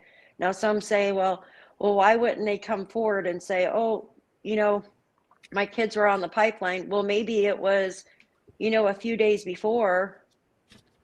I mean, we don't know, right? Like maybe it was a few days before because it was rainy out there, that there was kids out there on, on their ATVs and stuff like that. Or maybe it just didn't cross their mind to come forward and say something other than the bus driver's wife and kid. But in my opinion, it sounds like, I don't know, someone was trying to leave some type of trail for the searchers. And I feel like those were planted too. I just do. I feel like they were planted too. And they just didn't have enough time to work it out, right? Like put more. I mean, that would take a long time. But then again, I don't know. Just off the top of my head. Because if they actually walked out there, there would be, like I said before, tracks going there, tracks going back. Okay. Daff, were you finished with yours? Yes, I'm finished. I Okay. apologize. So no. Don't. I just didn't want to interrupt if there was more that you wanted to say there. So for me personally, I don't really put a lot of thought in it because I honestly feel like there's just too much to think that perhaps it's not. And if it was, let's just say if I felt it was, I would definitely say planted. But the thing is that Brad never heard an ATV that night at all. I had asked him. He said, nope, never heard an ATV, only a vehicle. You would need an ATV to kind of get to that spot. I believe, if I'm not mistaken, I believe that these foot boot prints were found like in the early mornings of the AM of the night of the search for these. But for me personally, I feel like, how can a mother, first of all, get a size wrong, 12 or 13, and then all of a sudden it's an 11. Even though I know that they found a receipt and all that stuff. But granted, I absolutely 100%, in my own opinion, feel like Daniel Martell planted that blanket 1 billion%. But as for the boot prints, I really have never put a lot of value onto them. I've listened to the information, but it just doesn't add up for me. And so if there was anything, I would think that I would still put it with the planted idea. But I really don't feel like there's too much with these boot prints that are out there. I feel like, there's nothing in me that goes, let me hone in on that too much. I just feel like it's kind of like the Natasha Haywood stuff that maybe there's something to it, but. What's interesting to me is one text Daniel says, and it's virtually he's saying, I can't quote it, but I've shown it many times, and I'm sure y'all have too. Come on, how likely is it for a boot print and a blanket to be right across from each other? And then he says, come on, guys. And then he also said on DT's show that he has never been to the spot to check it out, even the boot print or really the blanket, until I guess he showed it where the blanket was on camera. Now, to me, if I had a missing child, that would be like first place I would go to look at those boot prints. Distancing, right? Right, Justin? Distancing himself. He's distancing, absolutely. So I find that very suspicious. I would be absolutely there, regardless. I would be right there, and he's distancing himself from both. I got a problem. That's me personally. I just feel like if Daniel says something, you just think the opposite. So if Daniel says that he was never there in those areas, you instantly go, you're an effing liar. I agree. And totally. You're like, right, because Daniel totally. is great. Is absolutely, and that's kind of to me why he brought up about Reddy as well. Like, can you believe that they had the nerve to even think that I would, that there was more to Thursday, and that he had the nerve to try to get a false, accusation or whatever out of him and stuff like that. And you're just like, dude, thank you for telling us that, because we like most of us absolutely believe that something happened on Thursday night and whatever. But he's always trying to either go with the narrative of what the public is and add information to it. And that's what it's been like this whole entire time of this case. They'll definitely just went black. Is that every time information comes out, whether it's about the laundry, that he said that he had all the laundry, whether he's trying to place it now at, Grandma Patty's house, the milk cow there. But he's always trying to add things like that. You know what? Malaya cleaned up the house a couple times. Wait, Daniel was supposed to clean up for me. Wait, nothing was out of place. When they went to go get maybe some yogo cups or whatever it was. And so, but he and the way he tries to imply that Malaya just woke up like suddenly and was like, oh, do you hear the kids? Right. 3 seconds. Who does that? Like, you're right. And he just keeps trying to go with this narrative. And I've watched him this whole entire time be like a little, I call it like a, like the whack-a-mole. Because he pops in and out of chats. He says something. He brings up about the sweaters and how if the children are found with these shirts or whatever, the black and white one that, hey, Durwood said, he was smart enough to tell them, and it's just ridiculous. All this stuff of, Haley coming after the search to punch a hole into that garbage bag and pull out a piece of, prize of a pink blanket there and go, you know what, let's just go plant this against Daniel. I said a pink blanket. But anyways, a pink blanket. The way that he has throughout the whole 8 months here, we've just watched continuous shit be added to it, and the truth is always near the beginning, and it's just a lot of BS that is progressed along the way. Add on it. I mean, it's I call Daniel like a reptile, not only because of his tongue when he's lying, but because he is just focused on what's in front of him right now. Okay, he's in this chat room. He's gonna lie just to fix that patch, right, of the story. But later on, he's not thinking about what he said in the past or whatever. And there's a quote: "A parent focused on the child accepts scrutiny. A parent focused on themselves avoids it." Right. And Daniel is always focused on everything but himself. Okay. Mac, I see those 5 things. So I just quickly, just the facts received, MLW. Oops. Oh, hold on.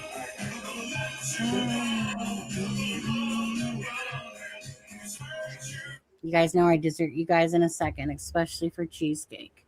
But anyways, Mac, thank you guys. And I do see that there's a bunch of people that have done it from the different channels. So just so you know, appreciate all the support throughout the channels, the love support, the memberships, the donations, paying it forward with the memberships. Thank you guys.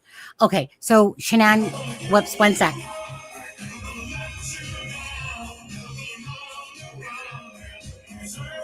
Charmaine likes to hear Rickroll. So Shanann, it's your turn. What topic do you want to talk about? Oh, there's so many.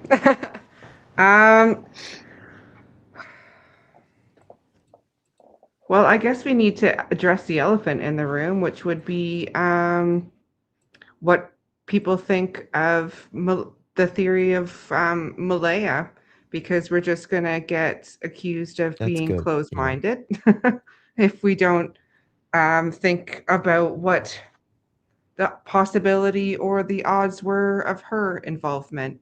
I struggle as a mother to wrap my head around a mother being involved anyway, but it does happen. And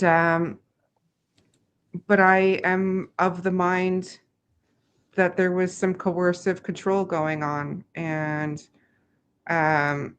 I think that she's mourning at the moment, and that's why she's quiet.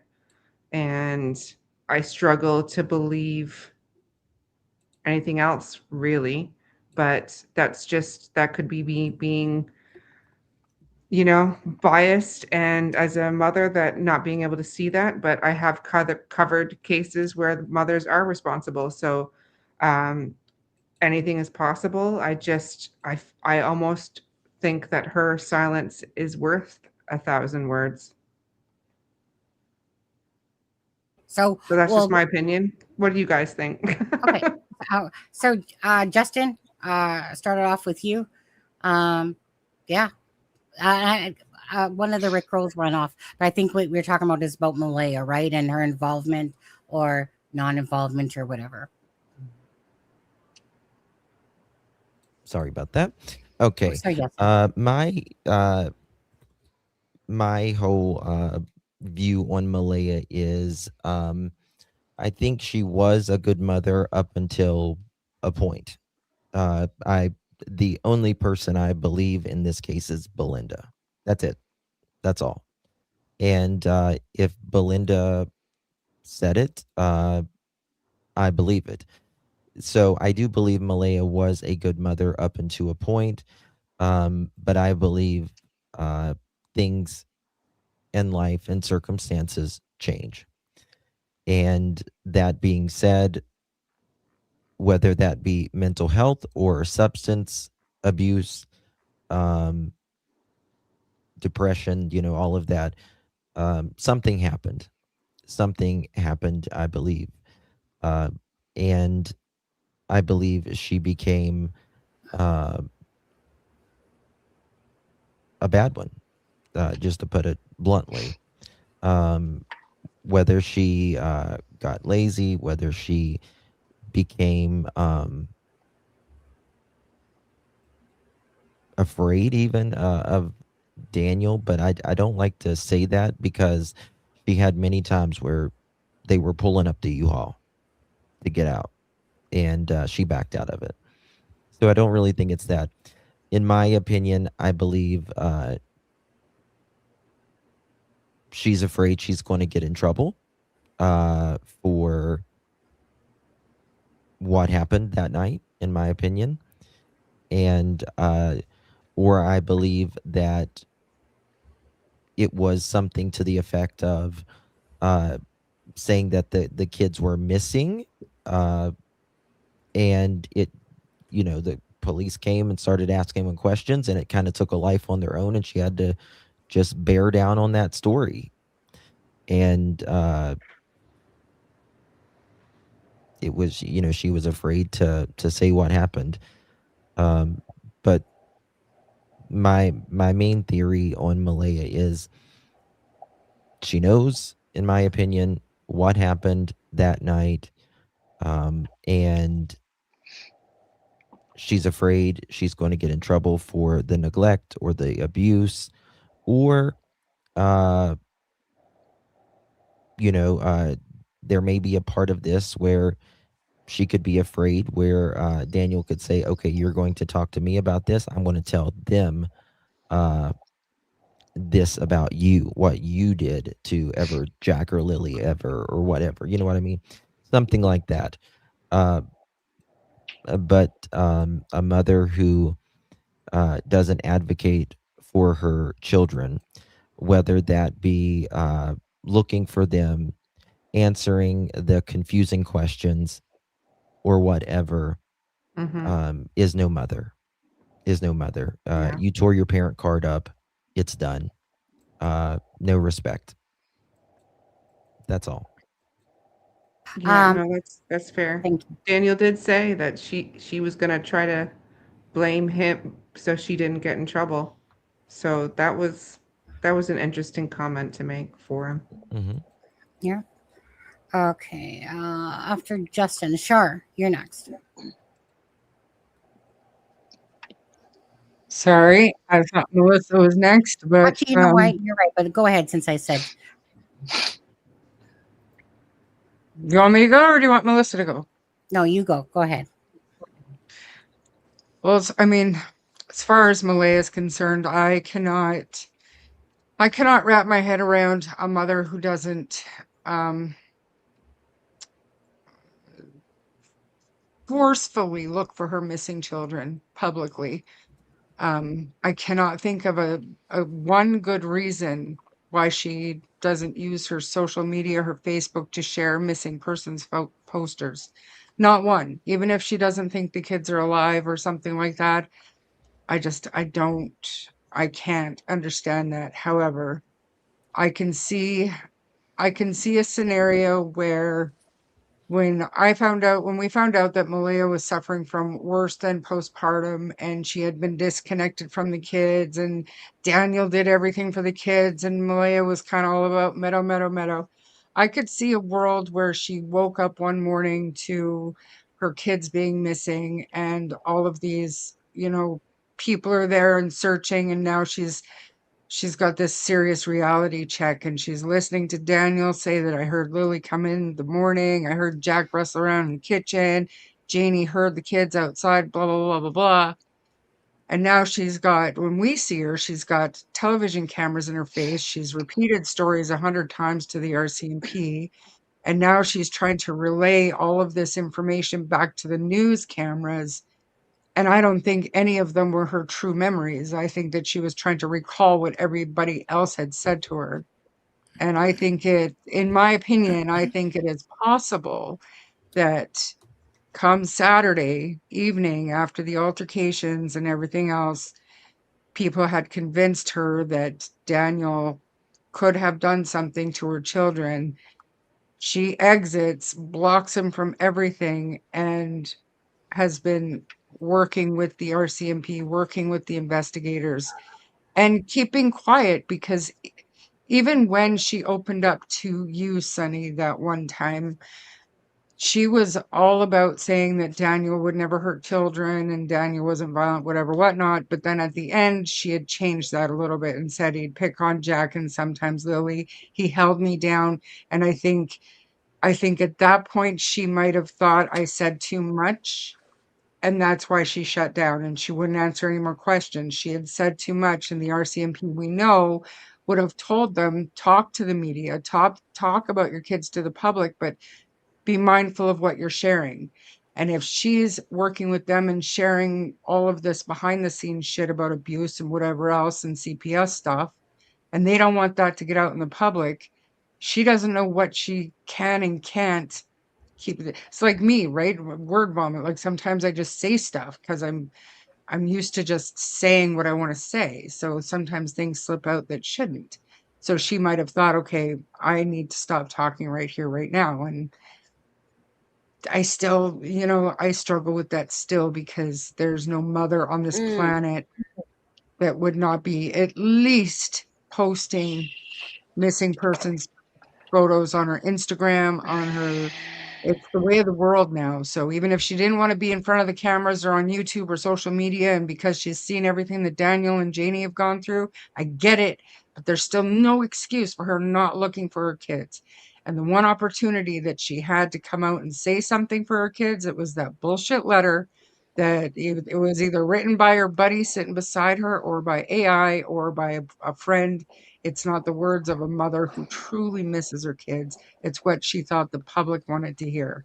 And if I hear her or see her say, please, please look out for my kids. Please keep searching for my kids, when she's not doing anything, I swear I'm going to scream. But I don't know what to think of Malaya. All I know for sure is there is a reason why she is not looking for her kids. So is it because she believes that they're no longer alive and she's grieving, or does she know what happened? I don't know, and I'm not ready to make a judgment call other than Malaya, look for your kids. That's all. Okay, thank you. Daph, I swear to God, I hear you vaping. Because you No, leave your I'm mic on. coughing. Yeah. My electricity just went out. Okay. Melissa, your turn to respond about Malaya. So what was the question? Because I thought I heard somebody knock on my door and I had to go check that out because it is way too late for anybody to knock on my door. So what was the question? Go ahead, Shanann, answer her if you like. I was just saying, I think we needed to address the elephant in the room, being we haven't discussed what Malaya's possible part was in all of this, and whether she basically was complicit or whether she went with the punches, so to speak, or if she's innocent. And I was saying, as a mother, it's just really hard to wrap your head around the thought of a mother physically injuring or hurting their child. And that I thought that perhaps the reason she was silent was because she was mourning. However, I do agree with all the points that have been mentioned too. So, and it is a case of we don't know what's happened, but I wanted to hear what other people were thinking on the panel about Malaya's involvement or lack of. Okay, Melissa. So it is hard to think that a mother would do that, right? But we know from other cases that oftentimes it is the one closest to the kids, whether it be a parent or a step parent. Andrea Yates, there's even more recent ones, right? So Susan Smith, like, it's not unheard of. especially if you have postpartum depression. But, when Nick was missing, I was on TikTok, I was on Instagram, Facebook. I was trying to find him. Like, nothing would stop me. So for her not to at least post, right? Hey, they're missing. The only post I've seen is, well, they want an Amber Alert. Well, okay, but how about you post, I don't care if it's once a month, post the missing person flyer. That would go a long ways for me to think that she didn't have anything to do with it. Do I think that she had anything to do with it, as in it was by her hand? In my opinion, it wasn't by her hand. But also, in my opinion, she knows what happened and is covering it up. And that, in the court of law, at least in the United States, makes her just as culpable as the person who did it. Yep. Right? Because you are now an accessory after the fact. And if you know something and you're not saying something, you're also obstructing the investigation. Mm-hmm. So do I feel like she intentionally herself did something nefarious? No. However, I do think that she was neglectful. She didn't take care of her children like she should have. Belinda says at one point she was a good mom. And I'm like, Justin, if Belinda says it, I believe it. And if Belinda is telling us, hey, she was a good mom, at this point, when I knew her, when I seen her all the time, when I had interactions with her, I tend to believe she was. But did Ruggs get in the way of that? Did the postpartum get in the way with that?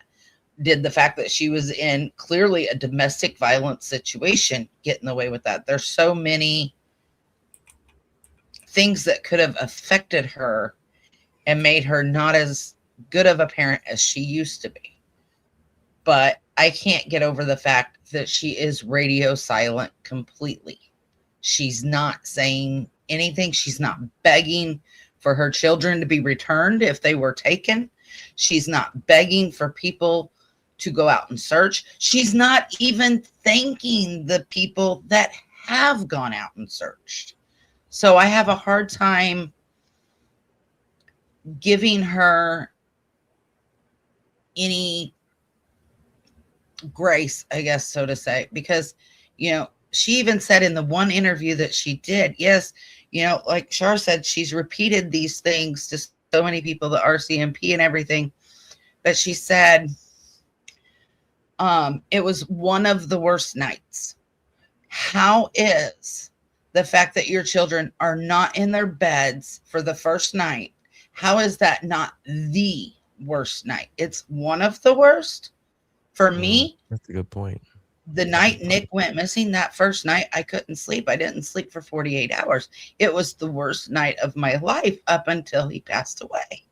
Like, so when she says one of the worst nights, that is a statement that I can't get past. I don't know. That's my thought. Okay. Nova. Valid.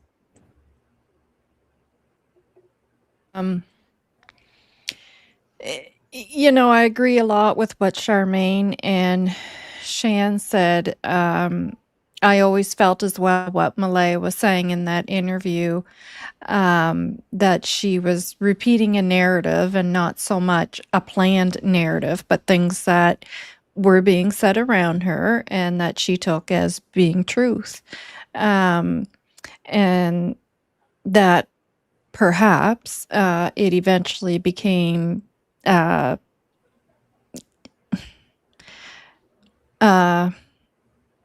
thought that perhaps those things weren't true and that something else took place with her children. And then it started to become evident. Well, I'll say in my opinion, it seemed that there was a possible DV situation going on. And and then of course her leaving and scrubbing Daniel totally. When you scrub somebody like that, to me, I take that as just, having done that myself, that it's total disgust. You are just wiping that person off the face of the earth. Um, and then the quietness, I same as Shan, to me just speaks more than words. Speaks loudly, and that's where my thoughts always were with Malaya. And that is one of the things that always made me feel that there's something more going on here, and there's things going on behind the scenes that we're just not aware of. And, if something nefarious did take place and she had nothing to do with it, I hope she is working with RCMP behind the scenes. Now, I did discuss earlier a possible accidental theory as well, that if she was up to use the phone and the kids were being loud, and her thought was that, well, just let them go out and play, I'll go back, lay down with the baby, and Janie's going to be getting up to go to town with Ron, because she goes to town with Ron every Friday. The boyfriend thing, that was Darren that said that, so I don't even pay attention to that thing. But I'm more focused on the fact that Janie was supposed to be getting up to go to town. So if she had that thought in her head and thought, she'll be getting up to go to town, she'll call me and give me that alert, and then, something terrible happened because the typical routine didn't play out like it usually does. And not, if that did happen, not blaming anybody, but it, that could be a possibility. But outside of that, I'm the same as Shan. I just don't feel that she was involved in anything that harmed the children. And maybe that's Nova Scotia innocence, Shan. I don't know, but I just don't feel that. Perfect. Thanks, Nova. So, Sunny, I want to say something real quick. I don't know whose mod Jennifer Cook J8J is. So she said, did American Justice have a missing son? I thought everybody knew this, so I want to answer that real quick. Yes, my son went missing, and he was found a week later. He was being held captive in a basement. He was later on unalived. So I've experienced both a missing child and an unalived child. So I just wanted to address that. I thought everybody knew that, but since she didn't, I wanted to say that real quick. No problem. No problem. And again, for everyone that's in the true crime space, for whatever reason they're here, usually people are here because maybe a family member, something happened to them. In Melissa's case, it did, or someone was murdered, missing and then murdered. But for anyone that's out here that's in the true crime space, I'm sure you guys are all here for your reasons. I believe that everyone, whether you're what I call a dick or you're a good person, in this whole true crime space, is that regardless, I feel like everyone is here fighting for justice for Jack and Lily, and fighting for truth and answers, regardless of anything, or for whatever brought you into this true crime space. So bless anyone's heart that has had to deal with the situation of a loved one, or a murdered loved one, or the loss, of a loved one that ever brought you into this space. And that being said, Daph, now your turn, please. Guys, I'm having a lot of technical difficulties tonight. Aw, I'm so sorry. I'm sorry. I apologize. It's on all nights, right? So You what poor do I thing, know. I have a lot of different thoughts about her. My first thought is maybe allegedly she did give them something to calm them down that night. I have no doubts that there was some type of, I'm going to say alleged, right? Because in my mind, I believe there is, but I don't know for a fact that there was some type of DV or other abuse going on, but from other text messages and stuff from girlfriends of Daniel's and stuff, it doesn't look really good. You know what I mean?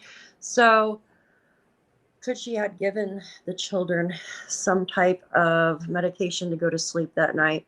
She very well could have, and maybe that's why Daniel turned the light on them at midnight.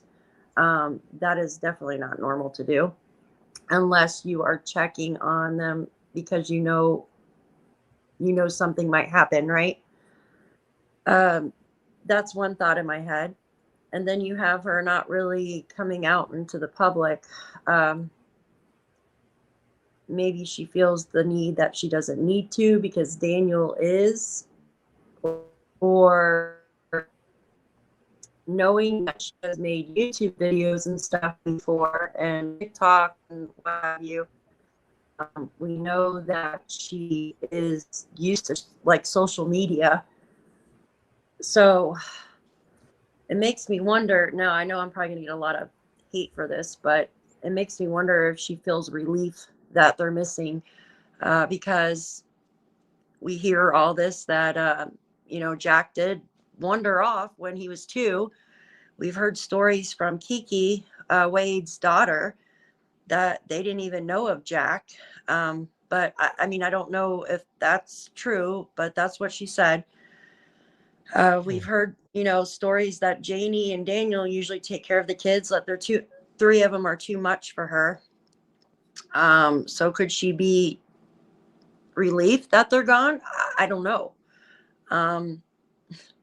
I hate to say that because no mother should feel like that. And You feel how you feel. cry, right? Like I couldn't imagine, like, God forbid something like that happened to my kids. Because yeah, she's not acting like a normal mother. And just goes back to Sebastian Rogers' case, right? We get on Katie because she hardly comes out in the public. But Katie's actually came out more than Malaya. Mm-hmm.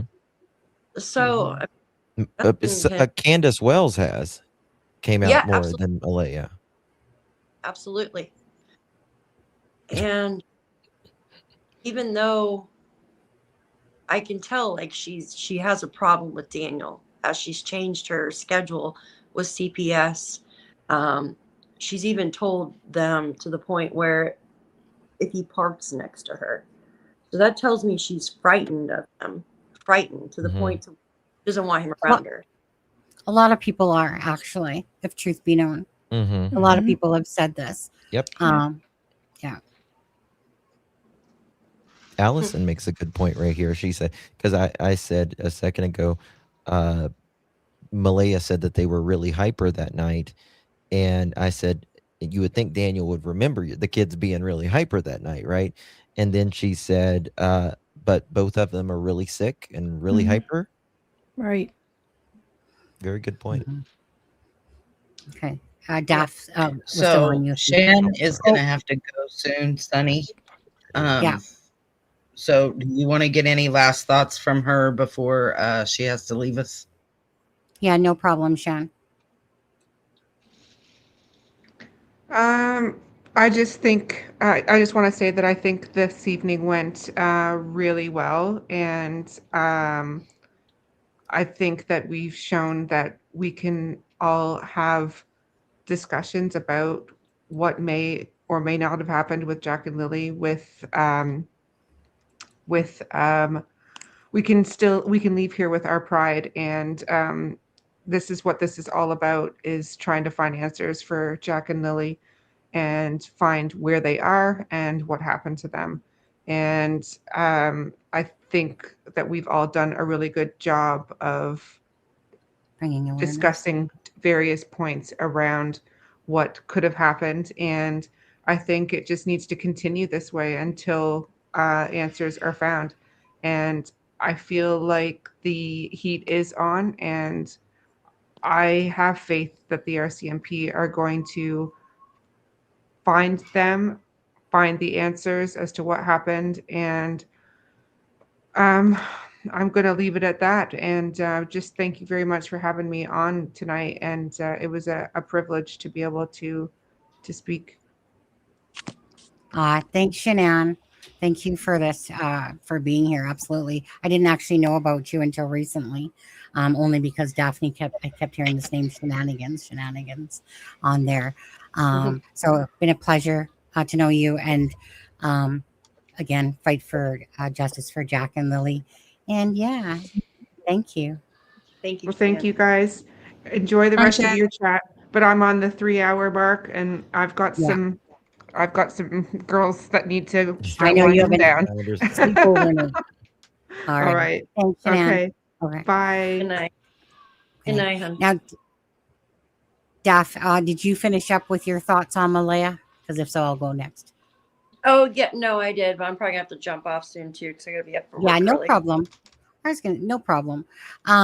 So for me, for Malaya, um, do I think that she knows what happened to the children? Absolutely. I feel like, well, if we take the vehicle, if we all believe that Justin and Brad are being truthful, that means that a vehicle happened. There's no way in this God's green earth that a vehicle is going to go in and out of their driveway and Janie and Malaya would not know about it.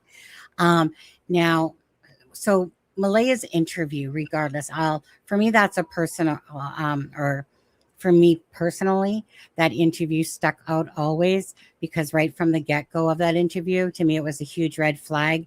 Um, and there's different things that people say about the word sorrow. The thing that stood out to me is this continuous how much the kids chatter to everyone.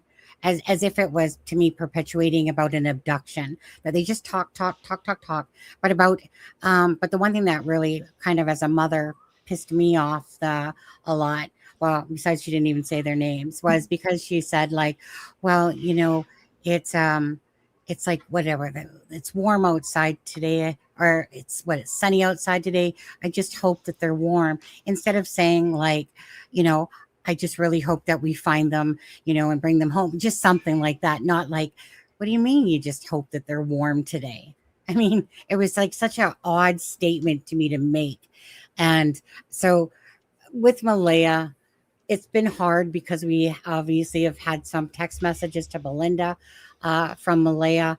Malaya's talked to me that one time in the interview, and there's not been a lot from Malaya.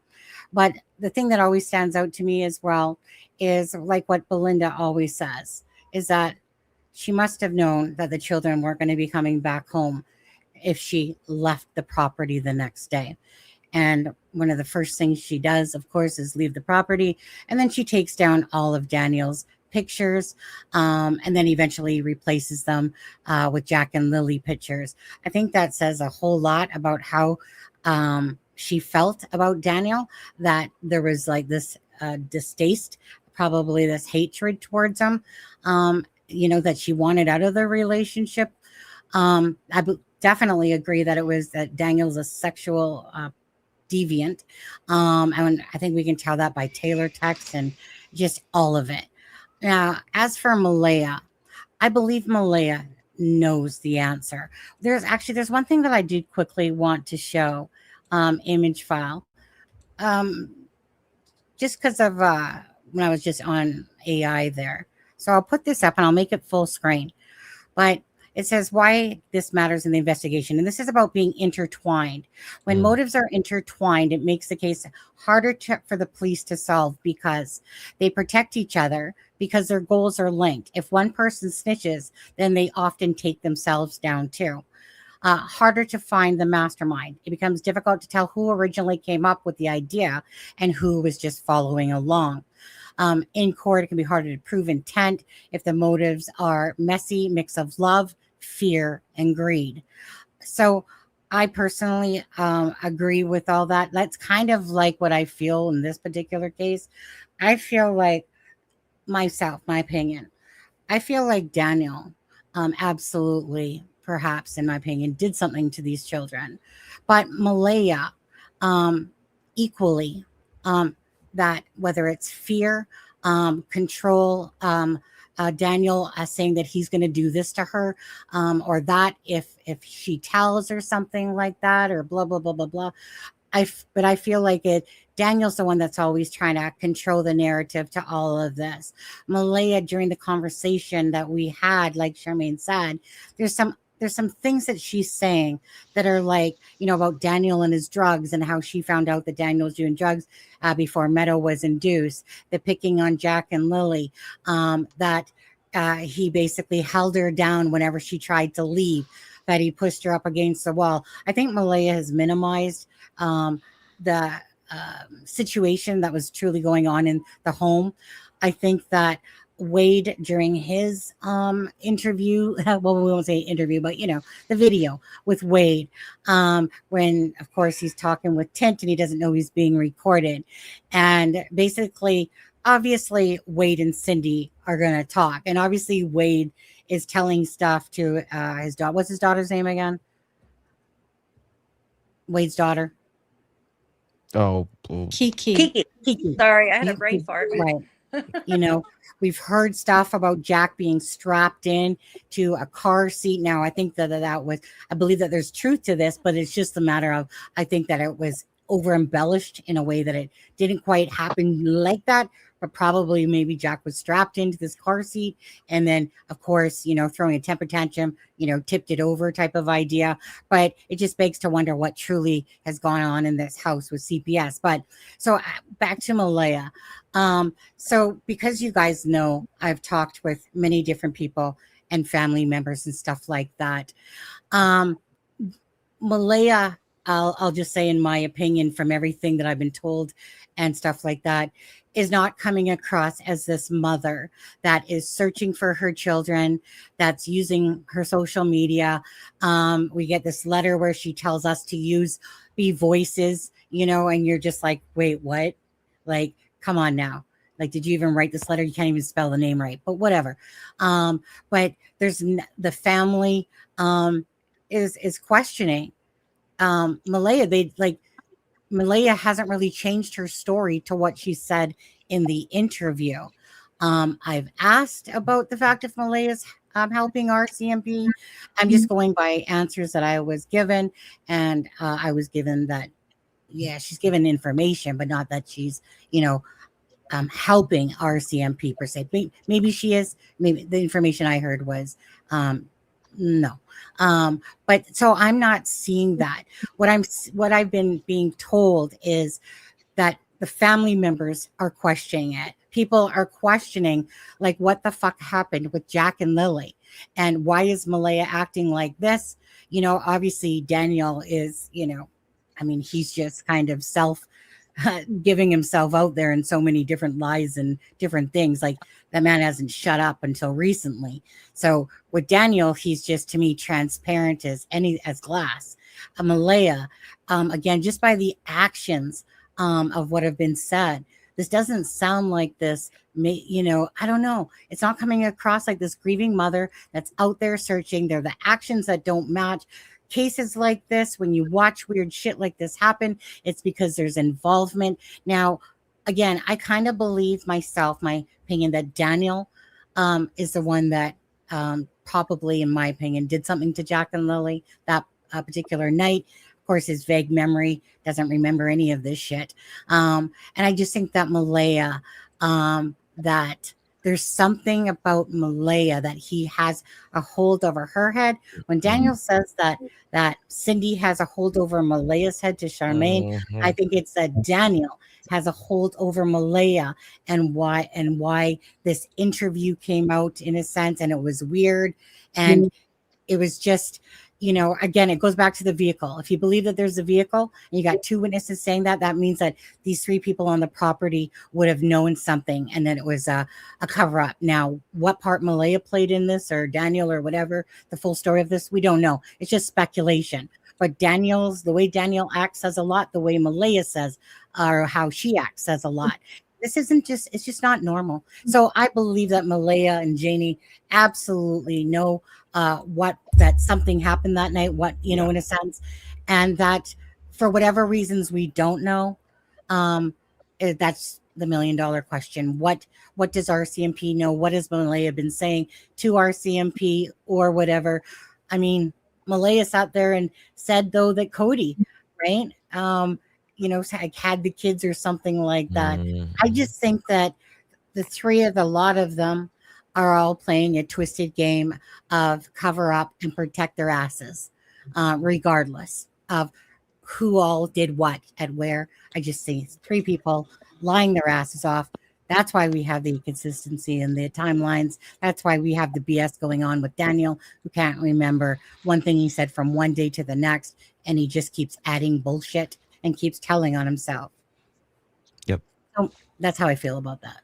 Well, RCMP definitely believes somebody knows something because you guys heard what I read earlier, the Correct. application to the province.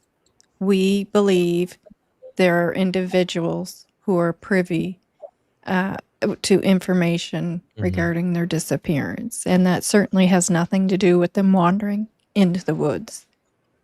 So, I think I was talking the other night in chat, and Sunny and I asked Sunny where it was, yes. but whenever Daniel told the reporter right after Malaya left, she's going to blame me, right? Yeah. In my opinion, that indicates right there that they both know, right? Absolutely. That right there, it just says they Agreed. both know. That just says you both 100% know. Actually, Because, just, I mean, oh, why go would you ahead. say Sorry. that? No, please. Go ahead. No, just not because you asked a question and I did answer you in your live chat the other day, but I just wanted to go back to this because now that we're live together. Yeah. So when that blanket and boot print came out on different sides of the road, right? That was actually from Hidden in the Fog. So at that point, she had been talking with Cheryl and Haley.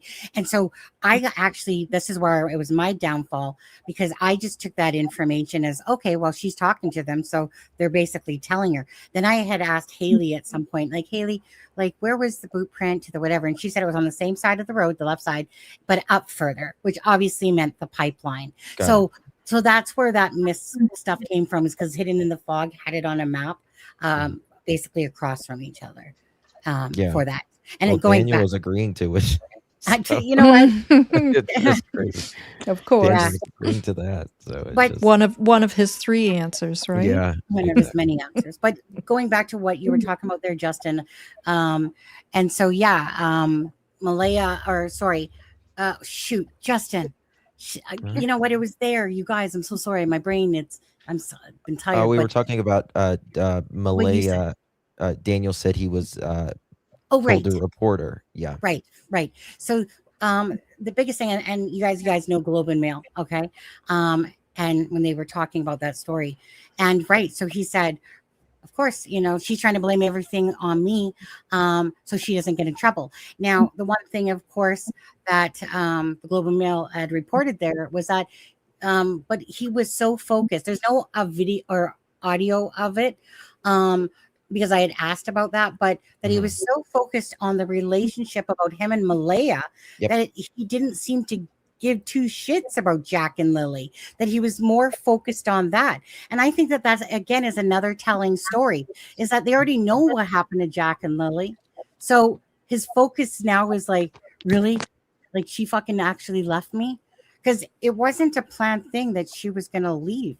It just is that, right, when Haley was saying to her, like, tell me what the fuck is going on, and then she said that he'd been doing drugs and meth and blah blah blah blah blah, and there's a little bit more to that, but bottom line is that it was her opportunity to get the F out of there, and I believe that absolutely Malaya knows that the children were not coming back, and what happened, that and it's not because they're hidden somewhere on a reserve. It's probably because they're buried underneath the earth or in water, perhaps. But if they were hidden somewhere, they would be automatic. They would be randomly found, dropped off somewhere, or whatever. But you talk about with the reporter how she was just focused on Malaya. Go to DT's channel and look at Daniel. Watch his demeanor when he talks about Malaya. Since he's seen her, since he lights up in a very weird way. It's almost obsessive is the feeling I get. his eyes start moving kind of weird, and it's like he's thinking about when he saw her at the back of the CPS trunk. place or Yeah, court. yes. When he's talking Court. about that, I'm like, oh God. It's like I get the feeling it puts the lotion on its skin or else it gets the hose again feeling whenever see him when he does that. I'm like, oh, I, And I agree. So When he is referring back to something with Malaya, it's with such description and memory, like the letter that Charmaine had shared on her channel about Malaya leaving.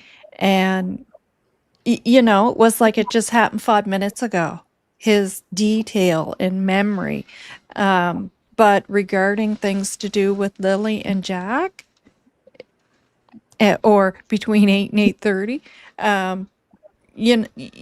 but when it's about Malaya, it is so detailed, so descriptive. Yeah. he has people watching her. Yes, I yes, know. he does. Yes, Stalking. he does. Stalking He is sure what it is, does. Sonny. He So fucking not does. even to Yes. mention, Go ahead, Duff. yeah, not even to mention when he took his polygraph, he went running over to Patty's house. So, because he thought that Malaya, you know what I mean? So he could tell Malaya that he passed his polygraph. Yeah, I'm sorry, but yeah, he's That's crazy. cuckoo for Cocoa Pops so over.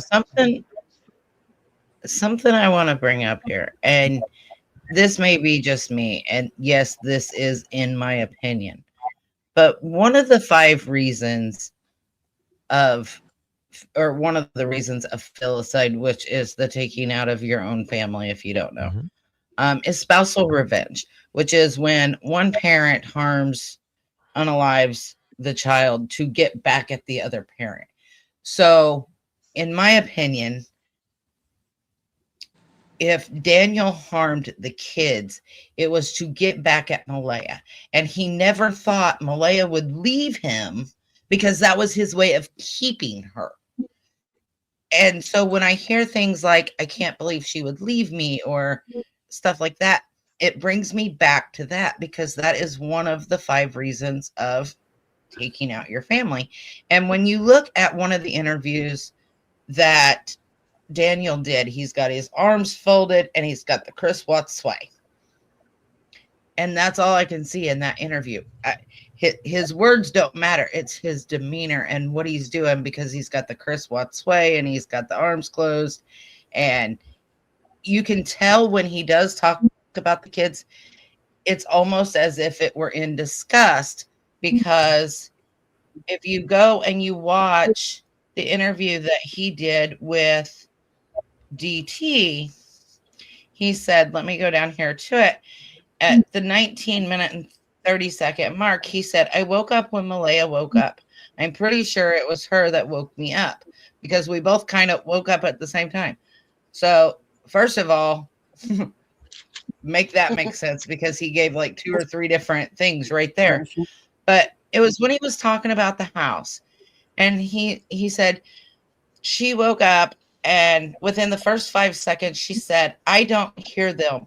And usually you would have to wait a couple seconds. You know what I mean? Like 30 seconds or something like that, because it could be in the fridge. He referred to the children as it. You do not refer to somebody you love that is missing or unalive as it. Just don't. Distance. I want to go to this because Daphne never had her turn to pick her topic, and she was it was Shanann then. So, Daph, was there a topic that you specifically wanted to bring up? Yeah, there's a couple of them, but I think I'm going to stick with human remains dogs when they came on the property. I do have a few of them, but I only have a few minutes. But so we know that the human remains dog handler got there, and it kind of sparked something in Daniel. He got defensive, like, how could this guy ask me this question? about Thursday, right? And then the guy said something about the wood stove as well. Mm-hmm. Dogs were there for 4 hours and then came back, 2 dogs, the next day for another 4 hours. That's 8 hours on that property, right? So I want to talk about that, for instance, because now some people say, like Jules, she's a dog handler. She said that that they would never say that. So when they go in to do a job, I just call it a job, they want to know like the least. They don't want to know too much about what they're doing because they don't want to be biased towards the case. She says because any kind of tension or energy that we put off, the dog can feel. So they like try not to know too much about what's going on. So I kind of find it very interesting that the dog handler would say that to him. Do you guys think that he was making that up, or do you think the handler actually did say something to him about the wood stove? Okay. Justin, go with you. Yeah, I do. I think he's projecting. They are trying to potentially get ahead of something. Just like I do believe him when he says that they blamed him something in Thursday night and Friday morning. Mm-hmm. I do, and it makes me. I mean, what's a great way to get rid of potential evidence? Well, it's cold. It's Nova Scotia. Throw it in the fucking fire, Mm-hmm. right? So I do believe him on that personally. Mm-hmm. Charmaine? Well, yeah, it's a tactic, right? It was to get a response. The fact that allegedly the fact that Daniel had said, don't you know anything about the case, when the officer said to him, Thursday night is too sketchy, you don't have enough information Thanks, Ben. about Thursday, and Daniel asked him, don't you know anything about the case? Like, I've been cleared, and the officer basically said, no, I've only seen you on the news. Like, that told me right then and there that um, during their thorough debriefing before they got on scene with their cadaver dogs, it was decided that that particular officer was going to approach Daniel outside of where anybody else could see him to gauge a response. It's a Hmm. tactic. It happens all the time. And it absolutely happened 100%. And I have no idea what the officer got from that, but I'll guarantee you it's in the notes. It's in the case file. I'll guarantee it. I put my money on it. I'll take your money and raise you some money and put that money Yeah. on it too. Could it be that they got something out of that wood stove, such as backpack, pull-up boots, and maybe trying to compare it with something? Maybe.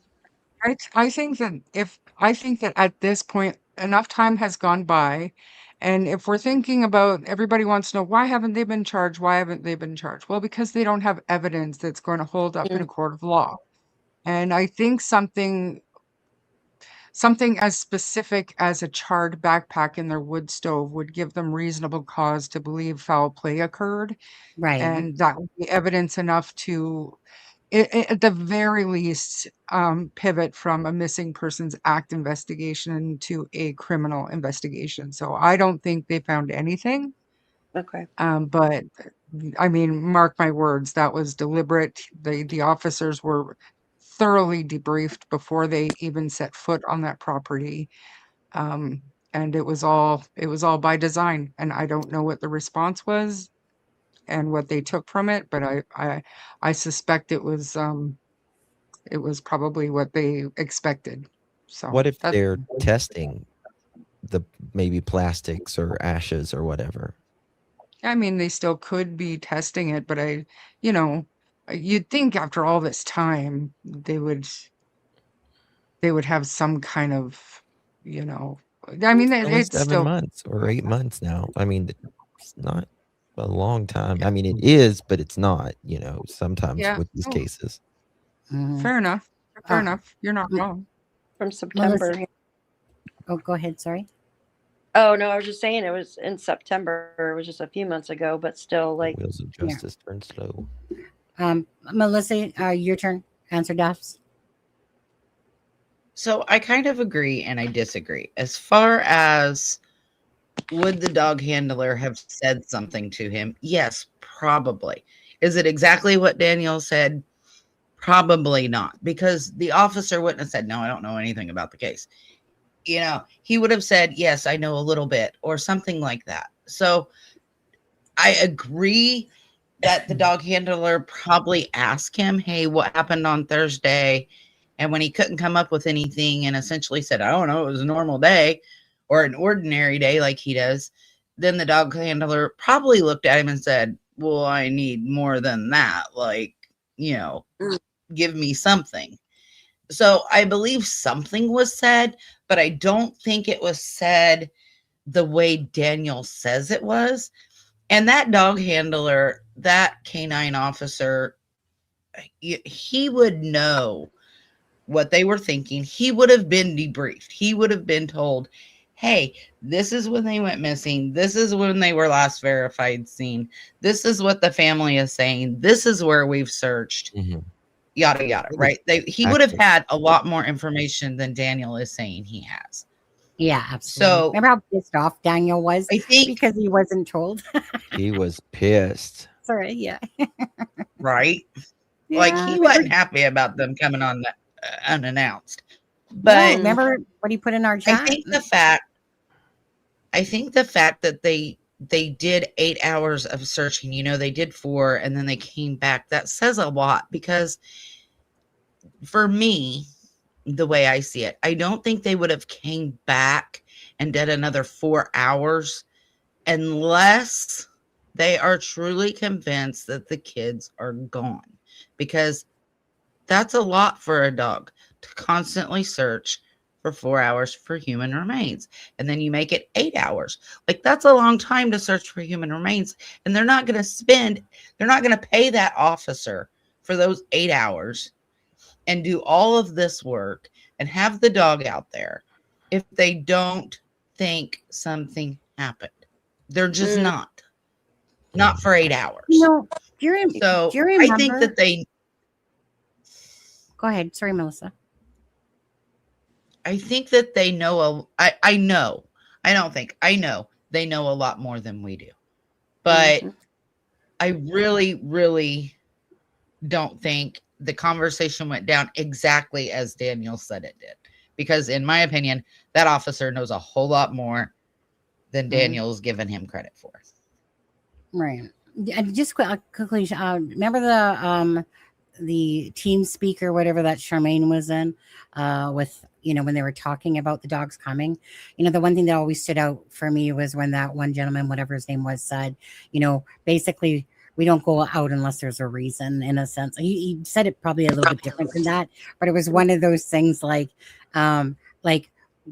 unless there's like you're not going to bring 2 dogs from Vancouver here, over there, unless there is a specific reason. It's not just like, oh, let's just waste some taxpayer dollars, and send them over there. That always stood out to me. Now I can't remember exactly how it was worded, but it was worded where you're just like, that's exactly it. You're going out there for a reason, not because you're just going to chance on, oh, maybe we'll find human remains. Well, maybe we don't. It's because, but anyways, sorry about that. Nova. Yeah, I just read that article the other day that had a statement in it that what you're saying there, that if there's a need, the dogs will be taken in, but outside of that, yeah, pretty much what you just said there. So yeah, I agree with Melissa. It's hard to know exactly what took place because, of course, we all know Daniel. But I do believe something happened, and I do believe it was certainly, planned out to happen. It tells me that they are certainly running through scenarios as well, and to choose the stove and, kind of hint around that, something took place there. They're running through possible scenarios of, what could have happened, where could have something been discarded. Well, there's the stove there. It was cold then, like Justin said. The stove was still being used. We seen that in a picture. Yeah. So we know that. And him saying about the article. I read one article. Like, I almost have to wonder, because they try to irritate somewhat too, right? To see what reaction they're going to get out of a person. If that was intentional to kind of deflate his ego, where he's on the media all the time. And, they would, see that in him as well. What was the other thing I was going to say? And as Daphne said, I do remember in that what Charmaine had shared with us, the briefing, where they answered some, kind of told us what they're going to be doing, and that they did state that they'll be getting a briefing, but they're not told of any theories or anything like that. They're just given a briefing of what took place and whatnot. So, I mean, they're given information, but they're not fed too much information, I guess, of what the leading investigators would be exactly working on. I do remember them saying that. So, yeah, there's certain things I believe in Daniel's when he's telling on himself. I absolutely there's certain things that I do believe. And when Daniel is being truthful, and I believe it was truthful, I believe exactly what Charmaine says to that as well, that, you know what, it's done on a purpose. See a reaction. I absolutely so Reddy is a very high ranking officer. Inspector, and so obviously they go in there with some sort of a plan. I don't think that Reddy just went in there and was, let me just go, tackle Daniel a little bit today. There's a plan. There is a plan. I get the fact that maybe RCMP might not have maybe has maybe some regret in how things were done or handled. So I want to get in, and then for me personally, I can go another, it's 3 hours and 32 minutes. I'm willing to go to 4 hours myself, if anyone else does, if you can't. But I'd really like to get into where you think that this case is at, and say, where you think this case is at with RCMP. Do you feel like that they know that it's family involvement? Do you think that they have an answer and it's just not enough of the evidence there, to obviously bring it forward? Because obviously they're putting out $150,000 reward, and they're basically telling you that someone has information, and that could be family members. And I want to say this too, something that's been talked about. This is just a sidetrack. It blows me away that the one person that says that they heard the children outside, Janie, has all some of these freaking heart conditions and shit going on. That one still sticks in my brain. I have a hard time with that one. Yep. I do too. Yeah. Actually, let's talk about that first. Sonny, can I just say one thing first? I want everyone to know that officer that Daniel was speaking about, the RCMP officer, dog handler, Reddy, he is an inspector who is one of the top ranking in the RCMP. So I just want everyone to know that as well. He's not some idiot, new guy that just, that doesn't know what he's doing. Yeah. They're not going to send the someone in one of the highest profile cases in Canadian history at this point, with 2 children missing. They're not going to send, someone that they hired yesterday. Right. I believe it was a tactic. Oh, I don't really know much about this case. Daniel, you tell me. Talk. Talk. Yeah, give me some information on Thursday. fills up notebooks. Remember? So I got a question, Sonny. Are we going to let people come up and ask us a question and then respond to it? No. Mm-mm. Well, what do you mean by that? Hey, just one sec. Daphne's got to jump off, so can we give her the mic for a minute? Yeah. So, hey, yeah, Daph. Okay, question. I want to ask if you could say this before you Yes. get off. Where do you think the RCMP are at? Yeah. And what do you think happened? What is your kind of theory about that night, or what happened? Yeah. Well, I mean, we have the docs, and then we have. Well, I don't believe that they've been cleared, even though it shows us that they were truthful with questions. I do, in my opinion, with everything that I have seen laid out in front of me, I feel that this is still a criminal case, even though they are telling us that it's just a missing persons. I read today where they can absolutely tell us that it's a missing persons case, and so like the news can run with that when they're absolutely working behind the scenes thinking it's a criminal case, because if they're close to something, they don't want to scare whomever away, right? They want that person to think that they're clear, they're off the radar, they're not in their midst, right? Like that's how I feel with the RCMP. I feel that they are close to something. Just my thoughts on that. What was the other question? I'm sorry. Well, it was just really about what you feel happened yourself, your own personal theory. If you believe it's more family involvement, and kind of like what you feel like might have happened that particular night yourself. And then the other one was about RCMP, like you said. Okay, so what I feel about, I kind of have, I'm on the fence with two different things. So I mentioned about Malaya earlier, right? How she mentioned they were hyper and wouldn't go to bed. Thought maybe she had given them some. This is just my speculation. And then I keep going back to Malaya had a video call with mom at 3:37, and Cindy would have seen the kids on that call. I feel there was some type of conversation there where maybe Malaya was trying to leave. And because Daniel mentions he was outside with Janie doing the fence, but he mentions he has to go get his tools. Like, why the hell do we need to know that he needs to go get his tools, right? What do you need, a hammer freaking to put in a nail? I don't. 3 months to find a stapler. Yeah, I need my stapler. But I feel like, why do we need to know that? Why do we need to know he needs to go to his tools? So I feel maybe something was overheard on that video call. Maybe argument broke out. Who knows? Because it seems like everything went shady after they got home, even though it was kind of weird with the laundry and stuff on Wednesday and Thursday. Thursday's route too, but everything went shady after they got home that day. Like with the fence, the tools.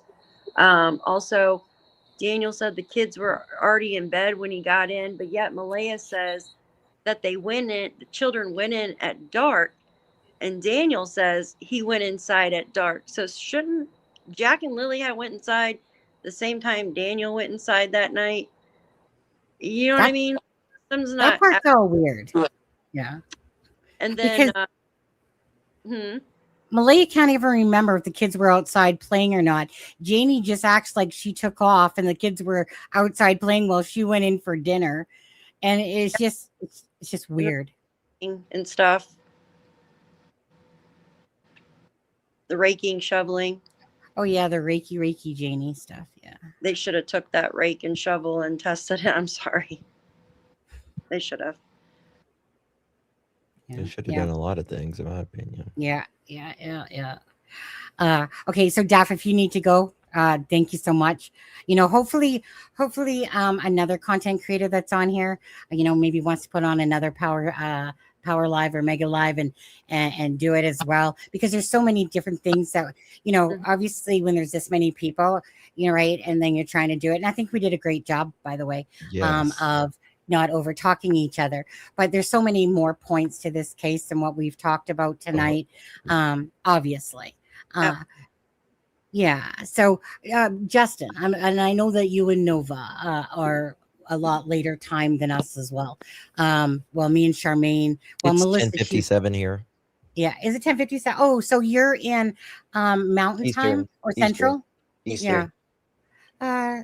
Oh, it's 10:57. You said, did you? Yeah. Okay. Oh, sorry. It's 7:57 here. So, Justin, what about you? Both those questions as well about where do you think the RCMP is with this case, and what's your personal kind of theory on what you believe happened to Jack and Lily?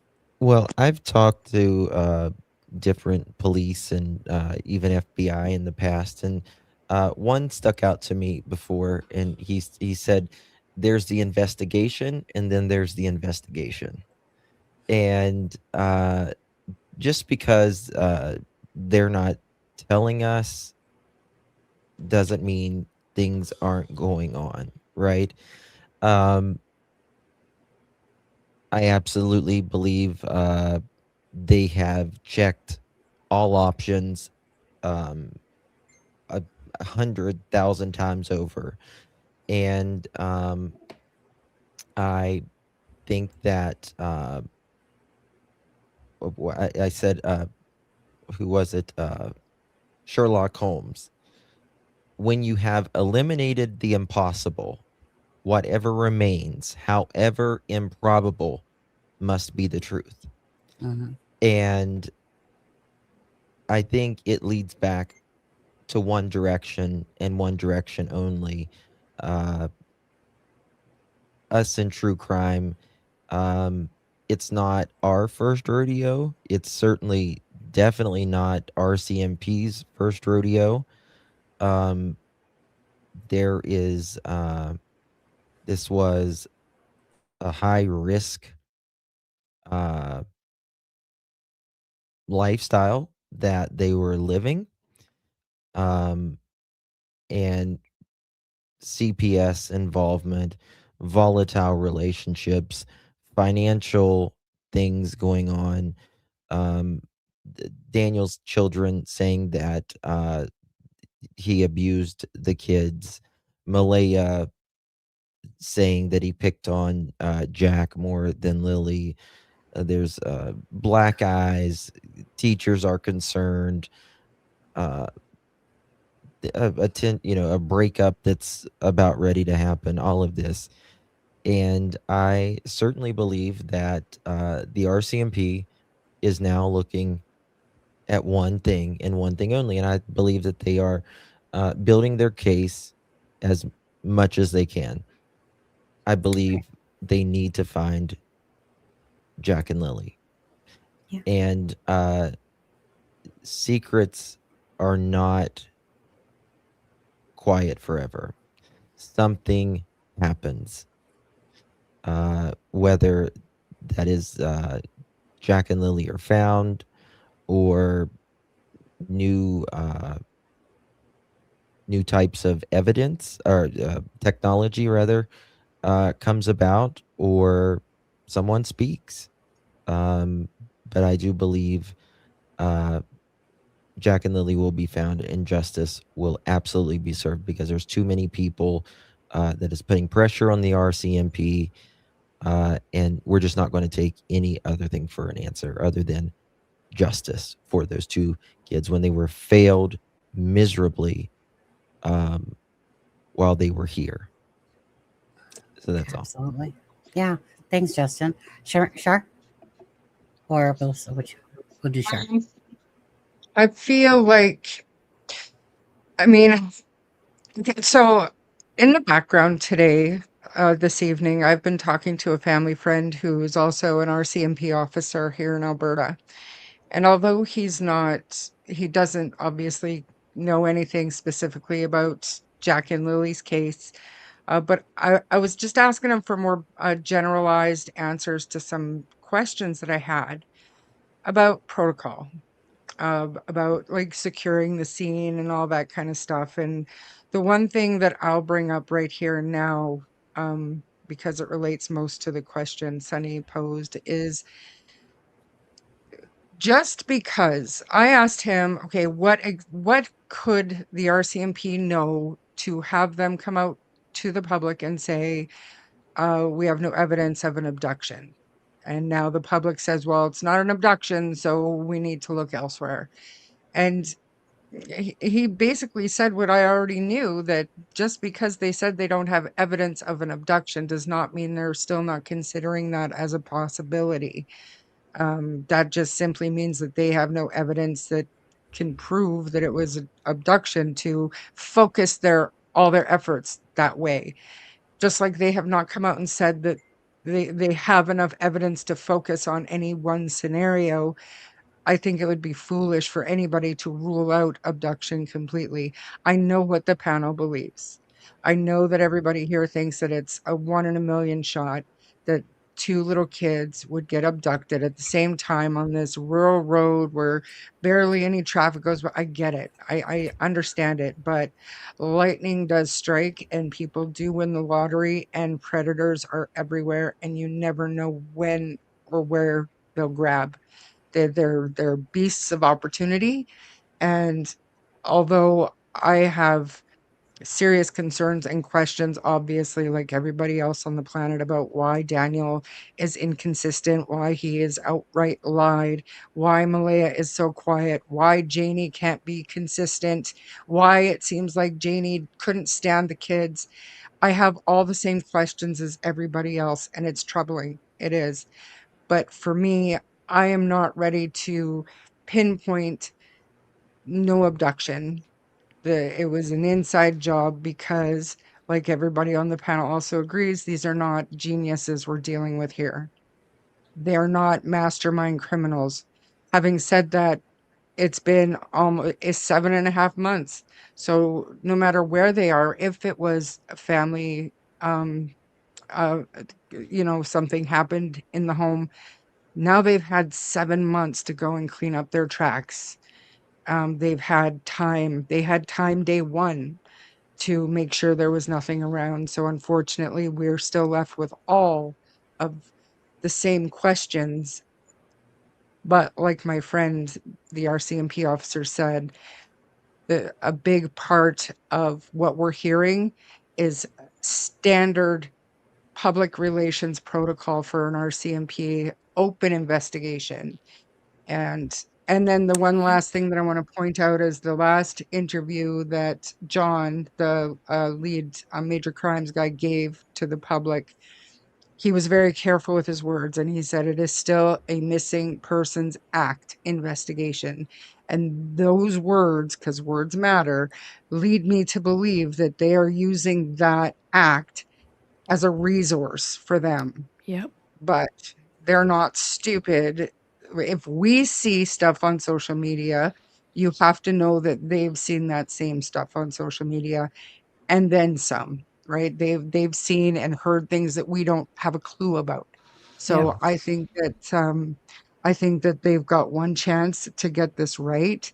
If they approach the Crown prosecutor with charges, and if the Crown prosecutor does not believe that they can get a conviction, they will kick it back and say, get me more. And we will never know until it goes to court that ever happened. So I do have faith in the RCMP, even though I get Nova Scotians and a lot of Canada's population, we have good reason to distrust the RCMP's ability in these cases. But I believe that they're onto it, and we're gonna find answers, just not as quickly as we all want and hope for the Correct. family, Chelsea and Belinda, and the family that's actually looking and searching and wanting answers. So that's what I just think we can't close our minds to all the things that I feel like we've closed our minds to. And as far as my conversation with my friend, we'll have that on a different live stream for sure. But I've really enjoyed my time here. It's been an honor. Thanks, Shar. Thanks. I feel like I'm looking at Melissa. Shar. Hi, Shar. How are you, girl? Yeah, You're like the Brady Bunch. There's a story. but you gotta look the other way, like Justin. Yep, the opposite Oh, way. the other way? This way? Yeah, oh, that way. But I'm mirrored because my face. Yeah, I don't yeah, like my yeah, face. yeah, Hey, yeah. Shar. Yeah. Hi, John Boy. I feel like the Waltons. Yeah. Sometimes all the Brady. That's all we came, Like the Bobby Brown. Brady Bunch. The Brady Bunch. Okay. Melissa. So I'm not closed to any possibility. I'm not. Do I have a theory? Yes. Is that theory ever evolving? Yes. I'm not closed to an abduction. Bring me proof of it. I'm not closed to they wandered off in the woods. Bring me proof of it.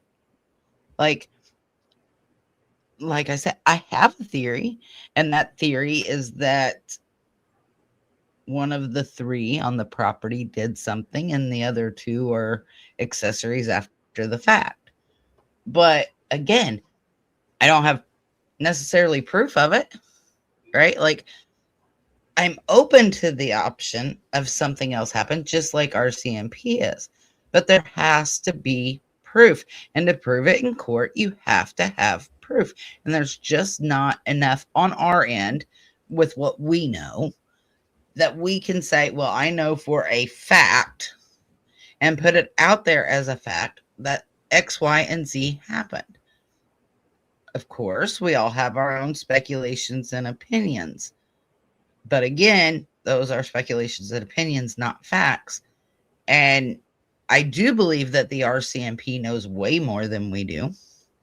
And I do think that they're probably a lot closer to bringing charges than we even know. Because, let's face it, they've talked to, I was talking to Shan earlier when she was live. They've talked to, I think she said something like 50 or 60 people. Well, that tells you something. They're doing their due diligence. From the outside looking in, I don't have trust issues with the RCMP. You guys might, but I haven't seen that, right? So for Yeah. me, the fact that they're digging in, and I can guarantee you that the investigators have sat down just like we have tonight, and just like we have in our chats and on our own private lives, and have ran through X, Y, and Z. Who's got the means? Who's got the motive? Who's got the opportunity? What are the alibis? What's the facts that we can prove? What do we need to test? They're going through these theories together, just like we are. But again, we can't be like some people and misrepresent our thoughts and our opinions as facts. Correct. And if people are going to follow this case, they need the facts. And that's like why I did that document for everybody. I did it for you, and then you shared it out. And, I even seen Justin using it yesterday.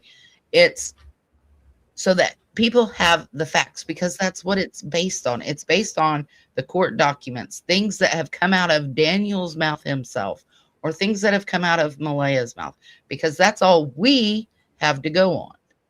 But the RCMP, I guarantee you, is a lot closer than I think people give them credit for, in my opinion. But again, if we keep it factual, and we've proved tonight, we can keep it factual. We can back up what we're saying. We can back it up with facts, whether it be court documents or out of their mouths. And we can get together and we can talk it through and talk it out, and try to keep Jack and Lily out there, because Jack and Lily are the focus of this case. Just like Darius is the focus of his case. We've got to keep the kids front and center, because Belinda and Chelsea deserve to know what happened and where they are. The people that actually care about Jack and Lily deserve to know. The ones that are speaking behind the scenes, in front of the scenes. Absolutely. Nova. I'm unmuted.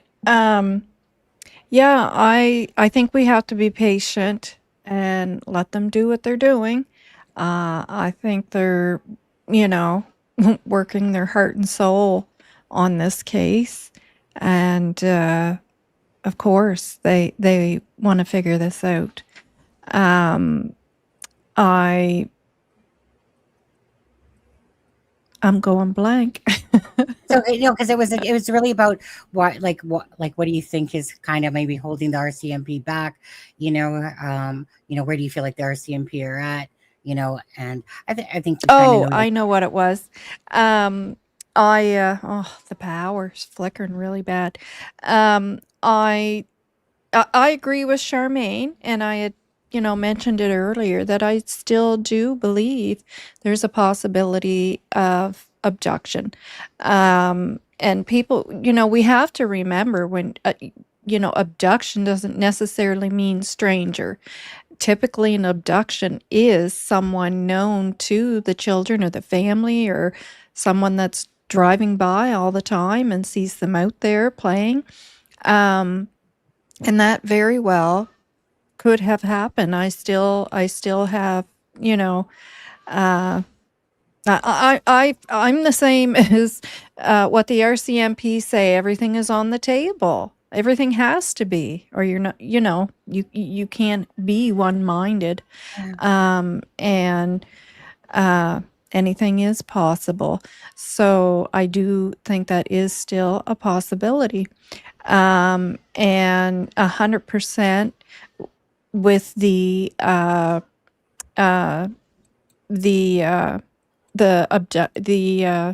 Missing Persons Act.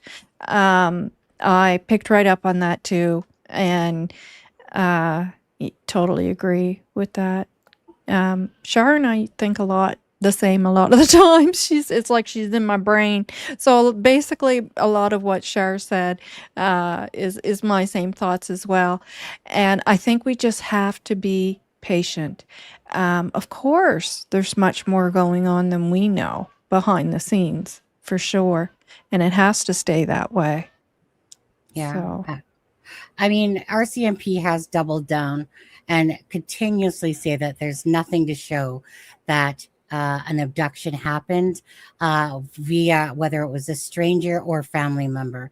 They have doubled down on that. Now, that does rank in the very lowest possibility of what happened to the children. Now, True. But do we eliminate it all?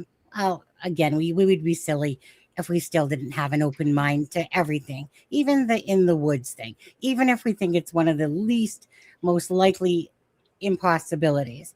For me, personally, what this case has shown is that I feel like the RCMP absolutely are not idiots. Absolutely have Daniel's and his number dialed in. Tried to create a friendship that Daniel feels like is like his besties. Yeah. Just like type of idea, and we all know that that's ridiculous, and that they're there to solve the case of Jack and Lily. Henry, it's just ridiculous to think that, hey, buddy, come on over. Let's meet for coffee at Timmy's over here. But anyways, Daniel can live in his world. We'll live in ours. Now, I personally, like, out of all the scenarios, feel like the family involvement is the most likely. Why? Many reasons. Obviously, what we're seeing, what's been said, the inconsistencies, the BS, these always happen in cases when there's an involvement of families. Does that make that 100% right? No, but it's darn right probably one of the best educated guesses based on everything that we've seen. Now, why haven't they solved the case? Again, you have a rural area with lack of digital data. You got cameras that aren't working. You got really a lot of the word of what Daniel's saying and stuff. But obviously they need evidence to back that up. Now, I personally believe something happened that I think that the relationship led up to what happened on Friday. And it was just like, again, there's always a reason to something. I don't think that it just, I think that Daniel definitely was doing meth that night. I think he lost his shit. I think that there was an argument. In fact, no, I know that there was an argument. So I just think that it was like a bunch of stuff with Malaya leaving. Who knows what Malaya might have said to him that day? Like, F you, Daniel. I'm sick and tired of your bullshit. And he does meth, freaking loses his mind shit. Who knows, right? Daniel just really seems to, like, again, go back to the whole thing for the reporter saying that he was more focused on the relationship with Malaya. I feel like because of being such a rural area, that the lack of evidence, I feel like that, of course, if there was evidence to charge without bodies, then, but I don't feel like that's the situation here. I feel like they absolutely need Yeah.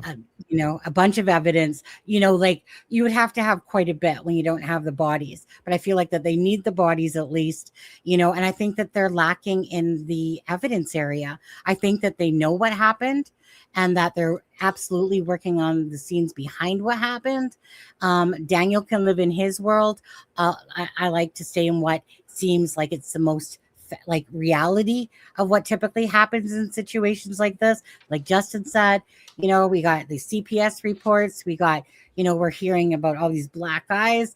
We're hearing about Jack strapped down in a chair. There's, like I said, there's going to be more information to come out, guys. There will, but and people are waiting for more documents to, you know, and stuff like that. But to me, it just really boils down to that the RCMP they know what time it is, and I feel like at some point, Jack and Lily will get the answers. Justice will be served for them.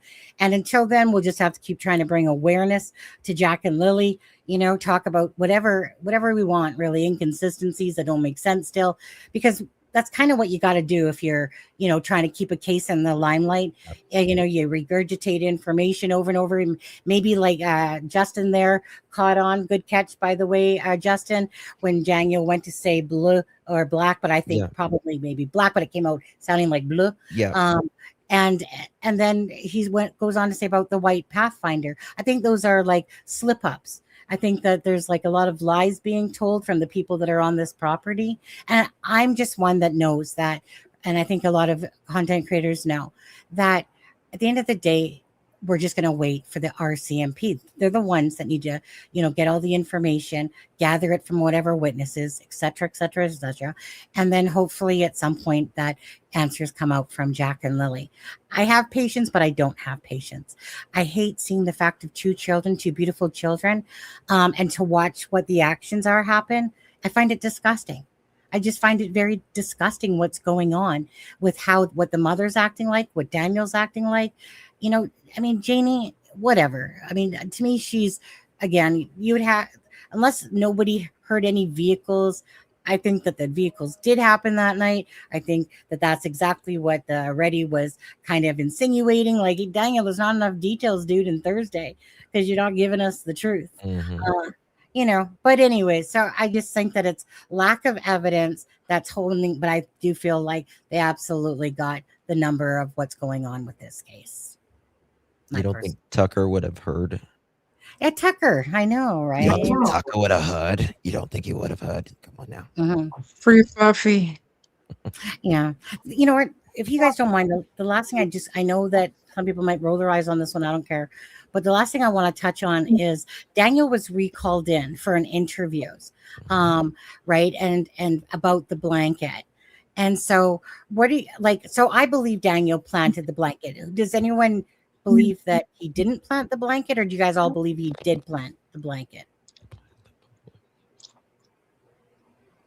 Okay, if you he most likely did. To what point and purpose? I mean, this to me, this type of thing illustrates the intellect that we're dealing with. Not a criminal mastermind, not thinking things through. It's a really good example of what we could expect from this individual in terms of planting evidence, cleaning up after himself. I mean, it's just I don't think so you need obvious. I don't think you need a criminal mastermind to get away with crime. Same. Not I after agree. 7 months. I agree. Not after 7 months. Absolutely not after 7 months. Because I if he think, allegedly, if he did something and he knows where they are, he's had all this time to go back and make sure there's not a trace of anything to be found. So I mean, I get it. Yeah, but I think a lot of times, especially in cases like with these missing children, there is the location is big. The location. It's these rural areas where there's not a good phone location and all of that. There's not a lot of people out there. It's not a lot of cameras or anything like that, in my opinion. And yeah, I think, and to be honest with you, if someone goes and moves remains, that is very, very risky Yeah. to do that. It's very risky because you're essentially redoing the crime again, right? You would be Right. moving, and that's more cameras that can see you, more evidence, all of that. So if someone does that, they are dumb as hell. I think so. Do you guys believe? Oh, I want to say one thing first, and I'll ask you guys something.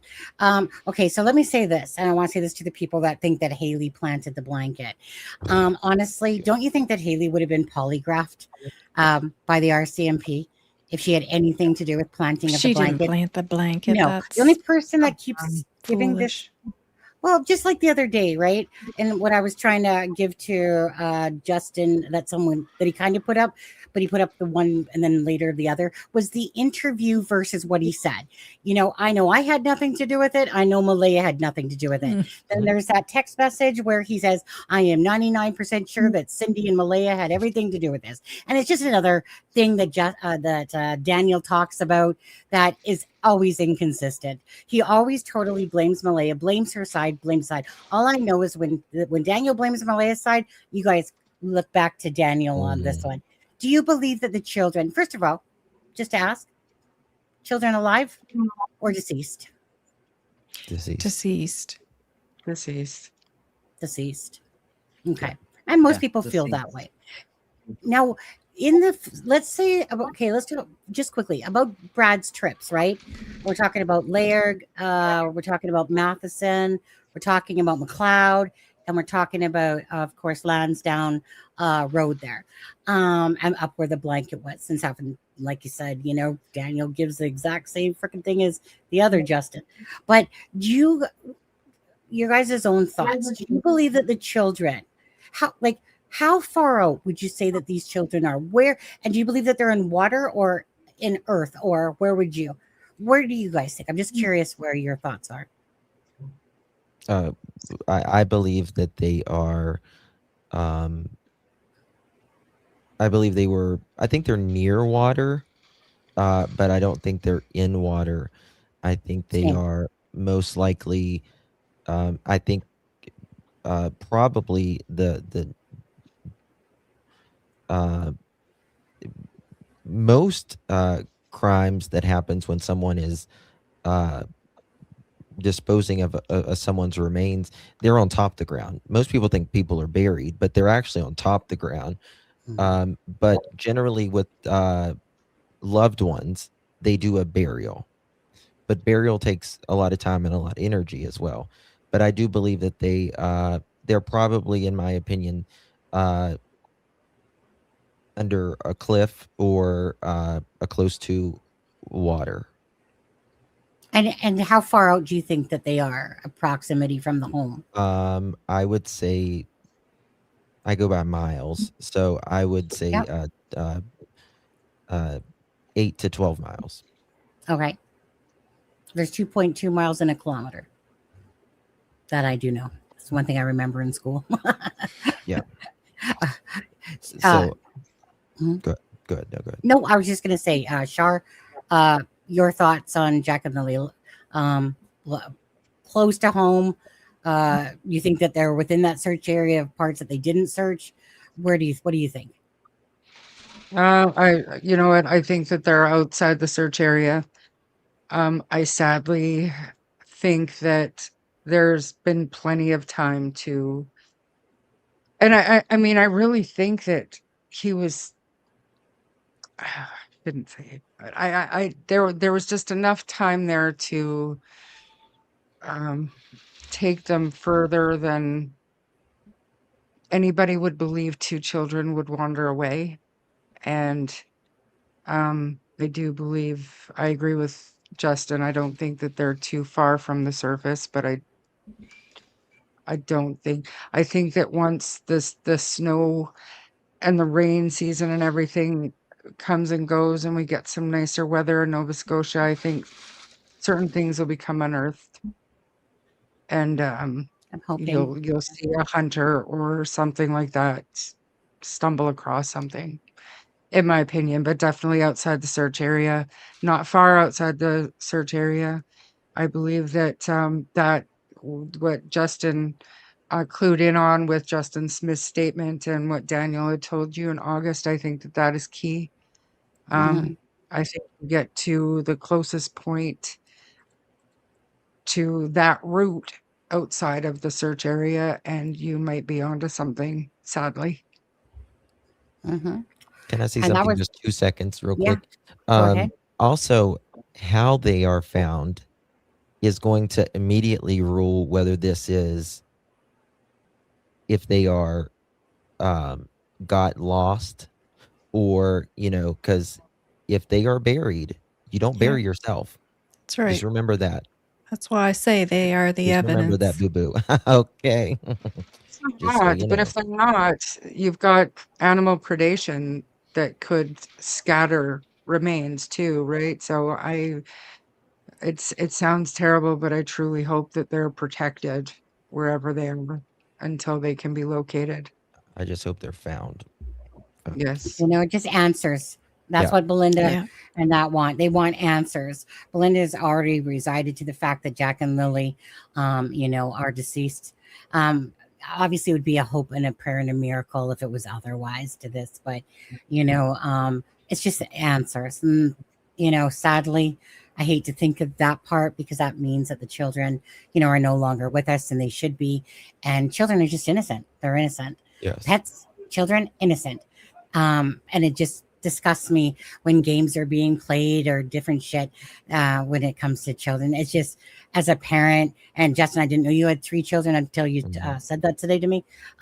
Again, as a parent, we all know, and we're all parents.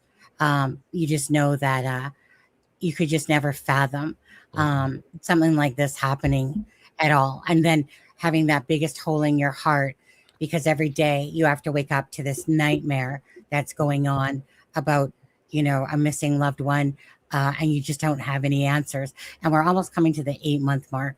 And that's just sad. I know that cases can take really long, because again, if they lack evidence and need stuff to, and it takes time, and that's what it's going to need to take if it brings answers for Jack and Lily. Go ahead, Melissa. About, obviously, do you think that they're close to home and water? I agree with Justin. I think that they're close to water, but I don't think they're in water. But I think that they're close to water. I agree. I think they're close to water. I think they're in a shallow grave, honestly. But I'm somewhat close with Justin on his how far out. I have been in my head thinking 5 to 8 miles away from the home. Justin is saying 8 to 12, so we're pretty close there on that. But yeah, I think they're most likely, if not when I say shallow grave, I don't necessarily mean somebody dug and put them in. For me, that could also mean they're laid on the ground and covered up with sticks and brush and all of this other stuff. Like, I think they're covered. That's generally but how I don't think people they're are found. Is exactly the way she's saying. Is Yeah. that they cover them with because there's not a lot of time. Yeah. It's Nova. I, both possibilities. I've always thought of both. That they are outside the search area in a shallow grave, or water, and water because those woods were checked so thoroughly. And I just always think about the fact that the RCMP were down Chance Harbor, which is where the Middle River leads into the mouth of the ocean. And then with the search that Please Bring Me Home did, Nick had stated that RCMP, when he had asked any areas that you feel would be the best to search, and they said along the water. So they also, of course, must feel that those woods were checked so thoroughly that they are either outside those boundaries or water.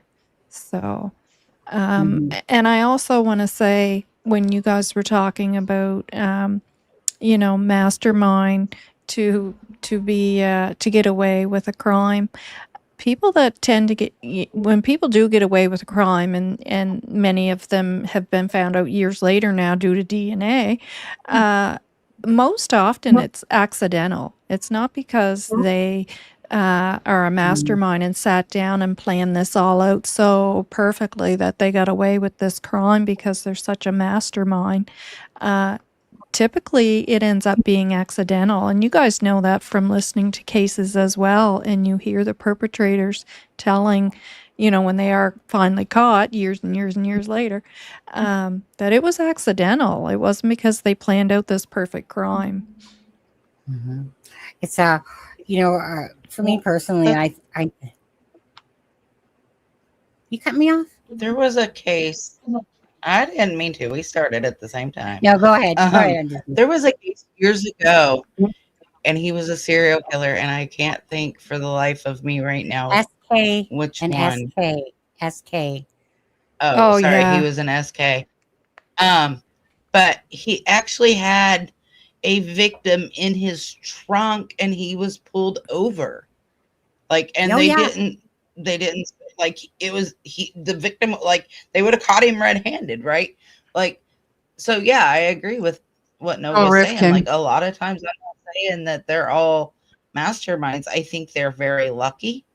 I think that the fact that they are so far out and in such a rural area, that is helping them, because it's not like if you live in a town, or like me, I live kind of in like a suburb and I'm used to the country. Like, if I go out to my dad's, like, I could, take somebody out and unalive them out by my dad's and never be on video, and never have, because no cell service, no video cameras, none of that, right? Like, whereas if you live more of an in-town situation, you've got the cameras and everything. I think the fact that they live so far out and in such a rural area has helped whoever did this, whether it be family or otherwise, get away with this to this point, because those babies will be found. We will not stop. I know I won't. I know Justin won't. I know you won't. Char won't. None of us will stop, right? And it bugs me. We're not going to stop. We're going to figure this out. I personally think that if Janie's got a shovel and they got bins there on the property, what is the banking going to tell you? Fuck all. It's going to be to me about that night of, like that it wasn't to me a plan, something that was planned, like maybe the relationship was going fucking south and all that stuff. But I don't see it as being like a planned thing. I think of it as either Daniel lost his shit, something like that, in my opinion, that they, like, again, it's a rural place. What do they need Janie shovel for? Dig a shallow grave somewhere. The 4 trips, like, let's say again, Brad's trips that he talked about, he said there was one particular where it was like 20 minutes, but he said he could hear the vehicle within earshot, but there was a one trip where it was like 20 minutes that it was, I think it was at Laird or McLeod. Trying to think of which one that one was. But anyways, so I don't know. I think that a lot of the area was searched really well, for sure, but there was definitely, if you look at the mapping, it kind of veers off the one way. I still feel like they could be. I don't feel like they're too far away from home. And I'll say, I just don't. I feel like that they're maybe, I'll say, I don't know, 10, 15 miles. I really just feel like that whatever was done out of panic, and they didn't need. And I think that this is where the information fails for the RCMP, is because of all these added little layers of, not enough digital data stuff. There's not banking's not going to banking's going to tell them that they took out money, went over to Patty's, they used their bank card like a cash Yeah. cow, and stuff like. That's ridiculous. They were broke and they were using Patty's card to begin with. I mean, come on. Yeah, But So- I was going to say something. Patty's card of cacao money, 10 or 15 kilometers, anything coming back to you? Or did they, I need Celine Dion when it's all coming back to me now. Where is she? yeah, I know, right? I don't know. But I don't to know. me, it's just like that's what that case this case lacks is the evidence, the proof, and I think that they have some good, like some solid information, but not enough that it turns it into a case at this moment. I feel like it just lacks because of the situation of the rural area, and we know that Daniel said that the freaking phone was on the end table, and Janie, she's saying that she never pulled out her phone till the Yes. RCMP came, but she pulled it out before that. Right, so the RCMP comes at 10:27, but yet you see the call from Ron at like 10:19, and so I don't think that these people are bright bulbs. I don't think that they're the dumbest asses in the world for the most part, but I don't think it's really a matter of that. I think it's a matter of the situation of the area, and then just again, what are you gonna do at nighttime? I'm gonna text my Himalaya, just so you know, I just took out the 2 kids. Hey, mom, just so you know, Right. I'm just. Like they're not. So there's not going to be this communication on the phones that's going to give anything. They've left their phones, they're smart enough to do that. I would hope so by now that people know, right? Now, I was told that Daniel had 2 burner phones by family, a member. Okay. Now, how that all works. And I know we all know that people use burner phones. We know that, apparently that, like drug dealer and stuff like that and doing drugs and you do that stuff. Bottom line is, even the inconsistency of he's in the culverts and he has his phone, but hold on. But then Haley had said she was confused why Daniel kept using her phone all the day of the search, that he wasn't using his own phone, just stuff like that. Right. And, but anyways, so it's just, to me, it's just the lack of evidence, but I feel like they absolutely no. But like, even if that phone was just so Malaya didn't know that he was purchasing rugs or something, in case she grabbed his phone or whatever, it just shows right there that he knows how to, she knew, think of using a burner phone to hide something, right, from somebody. So, yeah, I mean, he's not an idiot. I mean, he is, but Yeah, right. It's like okay, he's not a complete idiot. okay, you're I mean, almost. who knows? But you know what I mean. He's not I going know to what pick. you mean. He I knows that he's not going to pick up his regular cell phone, like Sonny said, and start texting. Yeah. He obviously Mama, knows that come if over you here. want to hide something, Well- you don't use your phone. Well, I mean, he's used to hiding, the fact of math, and that's what Exactly. when you're dependent on rugs, you're not out here waving, saying, "Hey, I do rugs, and I need some rugs. Do you have rugs for sale?" You're Yeah. used to going undercover, anyways. But one thing, I was going to say when we were talking about location was, people generally hide whoever close enough, but far enough Yeah. to make them comfortable, right? Yeah. To get them out of their way, right? But they can have some, Daniel's a person that would definitely have picked a spot, had control, would like to have control about everything. To me, he's an absolute 100% narcissistic personality, 1,000 billion%.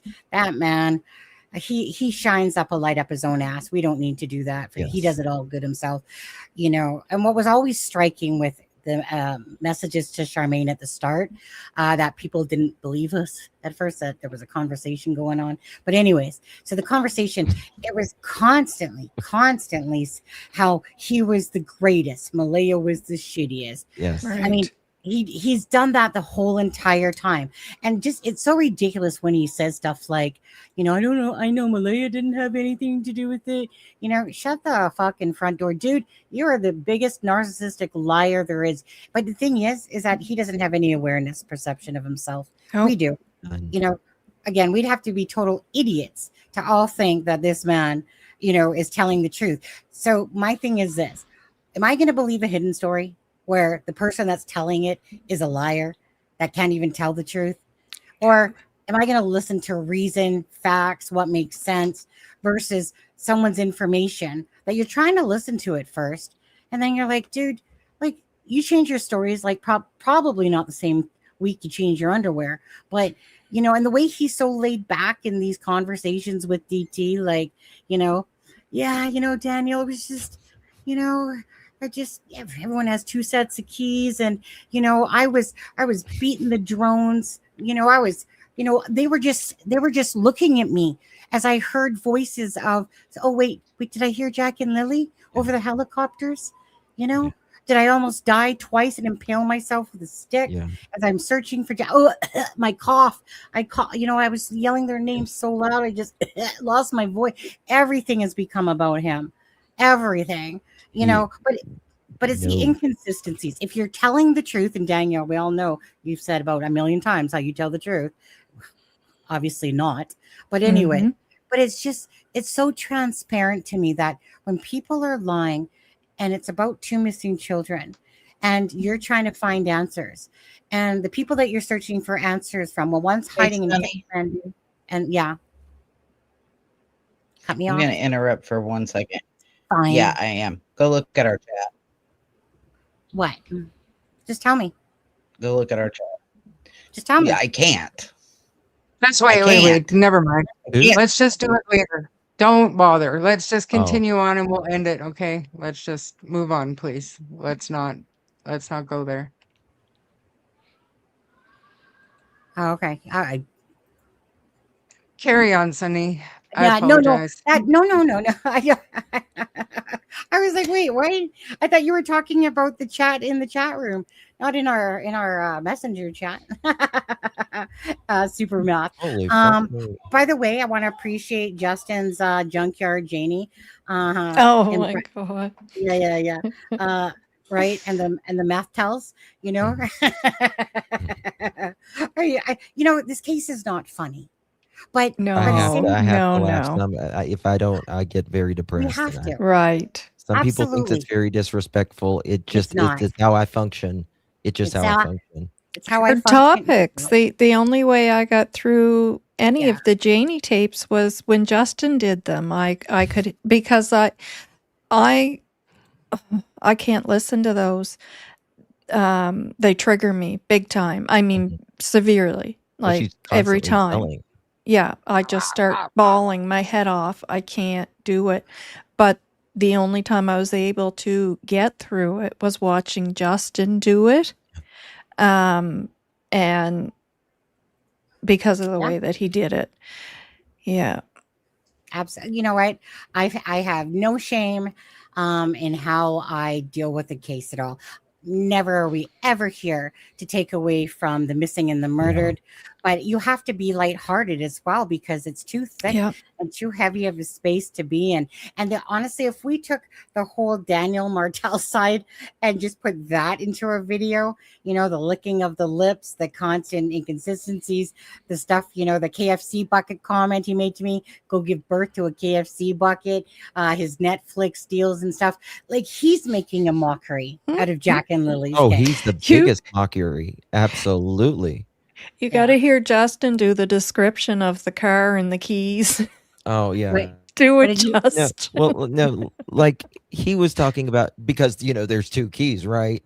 And then he was like, keys, well, right? you know, I pulled there on the side where the swamp is. And he's like, I was getting out of my 2017 white Nissan, because that's Malaya's 2017 4-wheel, 4-cylinder, 4-tire Whole car, description right, with their 2 keys, right? So to I get it. went, What's the VIN and number? then they just keep saying it over. I'm like, yeah, 4 wheels, 2 cylinders, 4 tires, 2 keychains. That's hers. That's hers. Yeah. Because that's what we need. Mhm. You know. I'm Yeah, just like, so many preemptive oh statements. Lord. What do you He gave just us quickly- everything but the VIN number. Yeah, yeah. Yeah. Mind you, it's you guys, just ask you guys. So obviously the RCMP were at Ron's and the RCMP were at the sawmill. I think right there those things are kind of telling as well. So we the Kia Rio or whatever vehicle exactly that was, and Brad says 1,000% Kia Rio, but apparently Margaret owned that vehicle or something like that. But Daniel had been driving it or something like that for a year and a half, he said. So he knew that sound, right? He knew that loud ass sound that started up every day and blah blah blah. And like I said, that's why he said, that what stood out to him was that loud sound. But it was funny because I was watching Trish James. If you guys don't know of her, she's a tarot card reader, and she had said, like, in one of her reads the other day, I was watching her. She's one of the few that I do watch, and she goes, "There's something about a missing vehicle," and I'm like, "Yeah, where's this vehicle Yeah, that was tell us used how that that is. night? Please. And is it in the water somewhere? Like, what happened to this vehicle? This is where you wish you knew someone at the DMV to be like, hey." Can you just look up Margaret? So do you guys? Someone got to be here from Canada working at the fucking DMV watching us, mother. Email, we keep our sources. Swear to God, I will rot before I say somebody. But it's just the thing that confuses me there is about the vehicle at Earl Martell's place that apparently, but yet Daniel in that statement says that his car didn't move that night or the day after. And it's like, dude, I think Ninchi put that up. I think it was Ninchi. Ninchi, by the way, she does a great job. She was in here earlier. Was she? Okay, I think I saw her name. But Ninchi does a really great job of, really digging for the facts. And she just messages RCMP and be like, hey, these people are saying this, and blah, blah, blah, blah, blah. And then she'll get a response back saying that's completely false or whatever.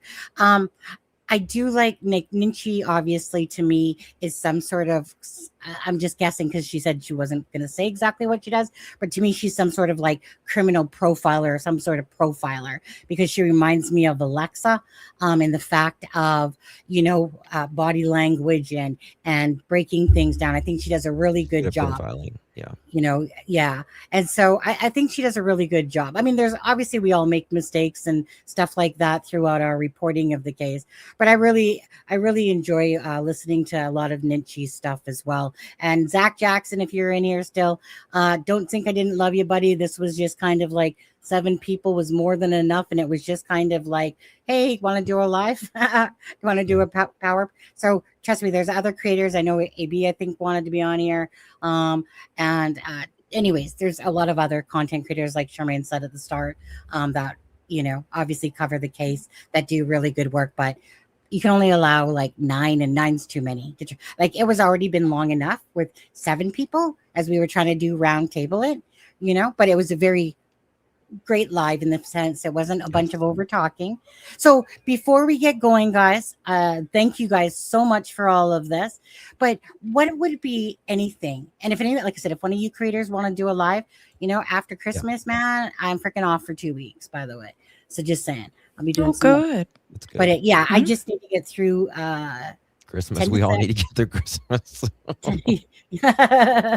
But I got 12 to 8 Monday, Tuesday, and then Christmas Eve is 9 to 5. My niece coming over.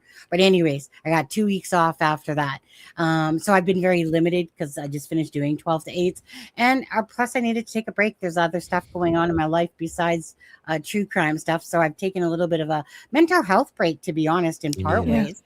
Because it does, don't you? Like, for you, Justin, you cover this case, and Charmaine's been taking it on quite frequently too, and Nova. But like, how would you say, Justin, like your mental health?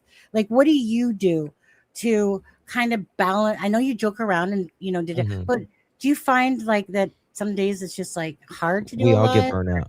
Every creator gets Burnout. burnout. You Yeah. do, and it's nothing. Okay. Everyone needs a break from everything. It just is what it is. For Mm, me, I have to go outside. That's for me. Like I have to get out in nature and just yeah. smell the fresh air. For me, and Clear the head. yeah, and sometimes I just have to do another case or whatever. I just can't go there that day or whatever. And some days Mm, I just can't do it at all. You know. mm, yeah. Uh, and is this like I was finding with this case myself is that okay, at what point you're covering it, and then after a while, I was just pretty much bashing Daniel every freaking chance I got because it was just pissing me off. I was tired of his bullshit. I felt like I was just raging about Daniel all the time, Mhm. and I was just like so meaning. Then I was just like, That's yeah, therapeutic for me. I don't. I mean, don't get me wrong. Therapeutic for me. I love to do a Daniel or a Janie. I mean, it's just But cross my heart. yeah, I was just finding that I was just kind of focusing a lot on just calling him out for his BS, but I was just over his bullshit and stuff like that. And so I was like, okay, Sonny, tone it back down a little bit again. Don't get me wrong. I ain't it's not because I want to pick on Daniel. Daniel just makes it too fucking easy to pick on Daniel. Janie does too, but He Daniel, he doesn't help himself. That's for he sure. doesn't help himself. He makes himself look like a complete fool, to be honest with you. And this is a case of two missing children. Charmaine, same thing to you. Mental health. You find that, Mental health. yeah, I you're usually perfect. I usually turn Justin on and laugh at Yeah. his chicken parties and his coverage, or AB. I'm not the type to go on and make fun of anybody, or and I have some of those same thoughts, but I'd rather watch other people do it because you all do it so well. It's I awesome. I used to be My just like you, grandbabies are Charmaine. my life. I would never in the beginning and stuff, but I'm 3 years into this, and I'm just like, ugh. Yeah, and I mean, I'm not new to true crime by any means, but new to no. my own channel. Even when I was on with Sunny, I still didn't. I still I don't know. It's just not who I am. But I would rather I appreciate it when you guys do it because it gives it a little bit of levity in it, and we need it. You And need it. I Yeah. I I don't physically lean on my Yeah. grandkids, but I watch videos and I just soak up their love and their energy. And Mhm. I hate the winter time, so this has been really hard, and you feel really Same. defeated some days. And some of Yeah. the things that I've been doing behind the scenes have been very hard on the soul. And I just, some days like the last week, I had to take a few days and just really kind of reevaluate where Yeah. I wanted to go with this. So yeah, Yeah. hard. Yep, yep, yep. Now, Melissa, I mean, obviously you haven't been doing anything on your channel. This is the first night in a long time, and stuff like that. But as well, right? You did a document, and then you got burnout because it gets a lot. You were doing a lot in a short space of time. Because if anyone knows to go through what Melissa has gone through That's a is lot. that's like torture on me. Yeah, Yeah. Torture. she worked her ass off. I was thanking her the other day on my live stream. I was like, "Girl, thank you. You worked your ass off on this." Yeah, I call it Yeah, like a holy grail. It But is. you know, absolutely. yeah. But Melissa, I did mean, you want to say? I did get burnout, and I still do, even though I'm not going live like you guys are daily or a couple times a week or anything like that. Like, I'm behind the scenes doing stuff. I do things with the document almost daily. It really got to me the other day. I was at a breaking point, and it was a pretty big one. And I went to my brother's, and I came back because that's generally my go-to for my mental health, besides watching Justin because he cracks me up. But I went to my brother's. I was still having a really tough time. Not only was this case hitting me, but it was the 4-year mark for Nick. Yeah. And I ended up unintentionally, mind you, reaching out to Belinda. And we cried together. And that moment of letting her know she wasn't alone, because she feels like she is sometimes. And so letting her know, hey, I'm here for you. And just having somebody else to talk to really helps me out sometimes. Really, I just have to ground myself. But creating this document really, yes, it was a lot of work. Yes, it was very mentally taxing. And I'm just trying to do it and take care of my own mental health, because I know what trauma I have from Nick. And, you know, it's a lot. And we all have to take a moment and stop and say, I need a break for a minute. And that's like when we laugh. We're not laughing at this case, but if we don't find something to laugh at, we're going to break. Mm-hmm. Absolutely. Mm-hmm. Yep. And Nova, you guys, I know I've gone longer than I said I was going to go. Oh, my bad. Nova? That's okay. I took a nap today, a nice long nap. You were preparing, weren't you? Yeah. So yeah, exactly. I knew. For me, well, you guys know I have health conditions, and that's my focus. Like I have a routine. I have to follow it. And if something is starting to, pull me down, I have to take that 2 or 3 days off. When I got sick there, I have to just shut it down and take that time off. Of course, you guys know I have great enjoyment with my grandson. I just love him to pieces. And my family comes around a lot, because they'll come, do you need us to grab you something? Or we're going to the store or whatever, to the supermarket. They take the baby over all the time. So I have so much enjoyment with him. But sometimes it's sad too, because I look at him and all the love that we give him and see the life that he has, and then it makes me sad too, because then I think of all these cases and just think, why those poor kids, Mm-hmm. it's so sad. But yeah, I just make it a definite that I have to care for myself. I have to, because my condition will just go downhill too quick, and I have memory issues that'll get worse. Like I just have to take that 2 or 3 days off, and then come back to my lives. Yeah. Yeah. Which I've been doing a lot of this month myself, other priorities. It's not that Jack and Lily aren't a priority, but Mm-hmm. I mean, shit, I went headstrong for like definitely Yeah, 6 you months. sure like, did. working full time, yeah, and then sitting there covering it and stuff like that. And then, yeah, you just get to a point that I got other stuff. I got my shifts going on that are later in the night and stuff like that. And I just, honestly, I go to either comedy. So I want to appreciate Justin, and I want to appreciate Dolly Vision as well. So that, yeah, when I want to laugh and stuff like that too, I have a good chuckle out of it and stuff like that, because again, if people want to be serious all the time, and in a case that's heavy hearted and stuff like that, sorry, I live my life by laughter and stuff like that, but I take things like this very seriously. Yeah. So the last thing I'll just say, so anyways, all you guys, much love to however you guys do your channels, and however we do them.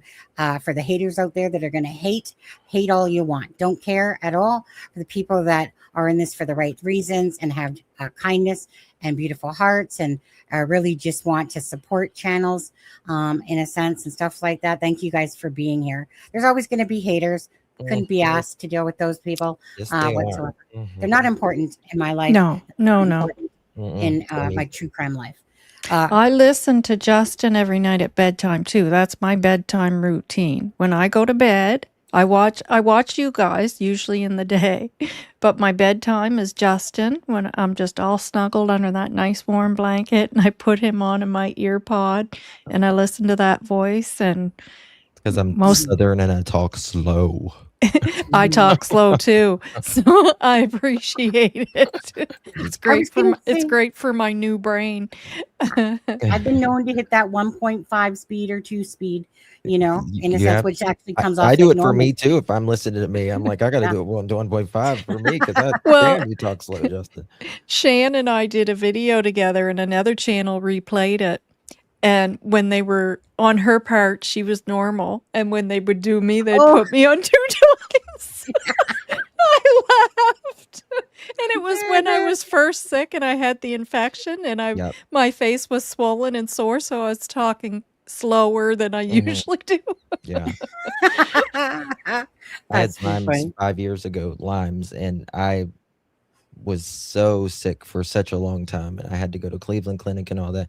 And I couldn't even speak some days hardly. Yeah. I couldn't find my next word. Yeah. Just brain fog and fever and everything. It was really bad for a long time on so many antibiotics. I can't find my words still some days. Yeah, I'm the same way, Justin, because I had a vascular event. And I mean, I'm better now, but I'll get my words mixed up or I'll say something backwards.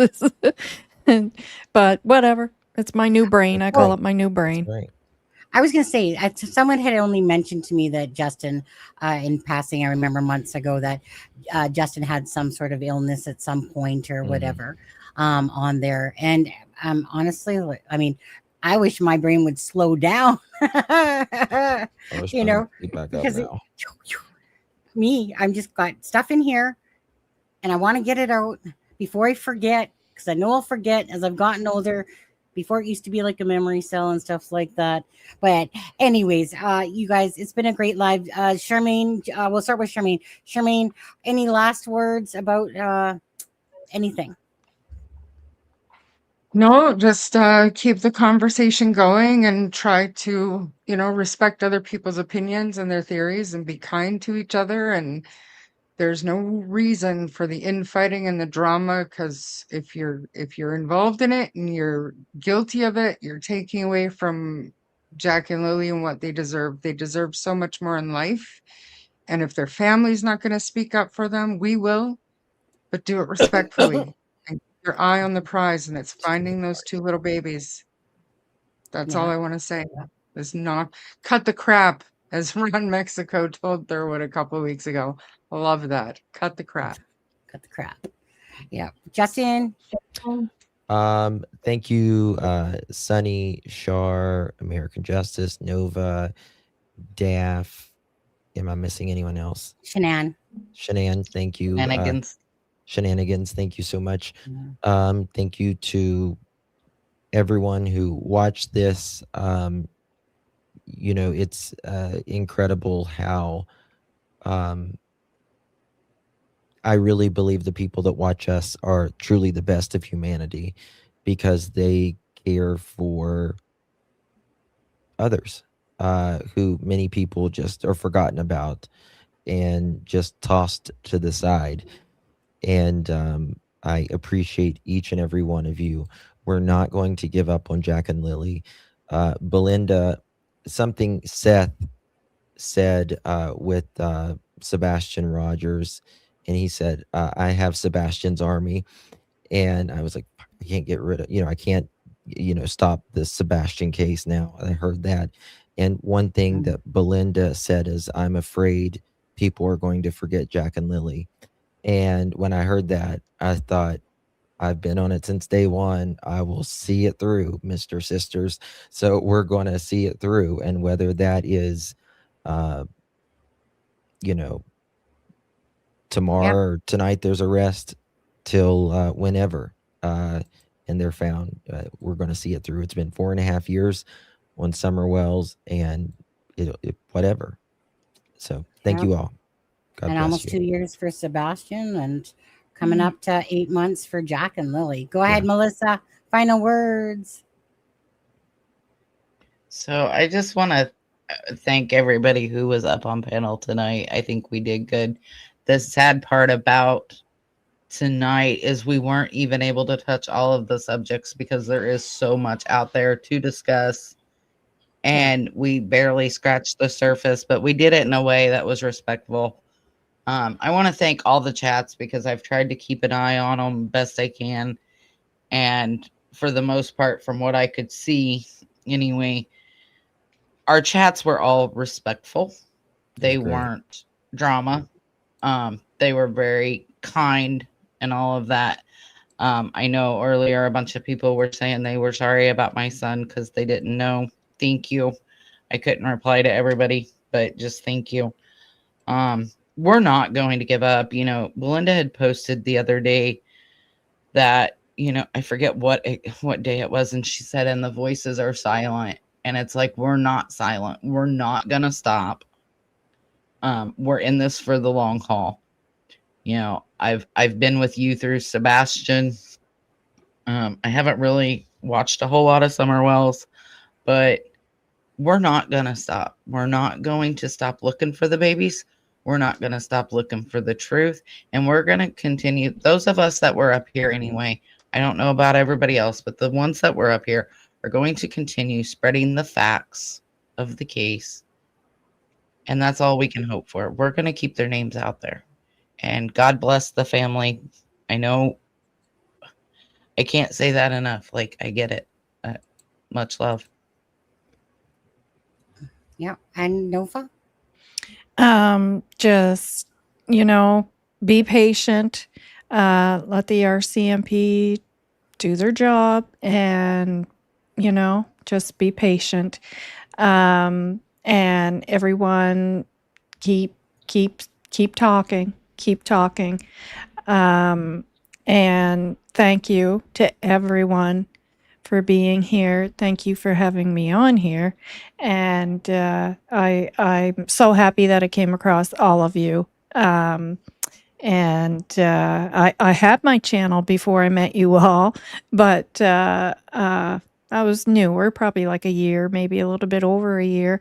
So now I really do look up to all of you guys and think of you as mentors for sure.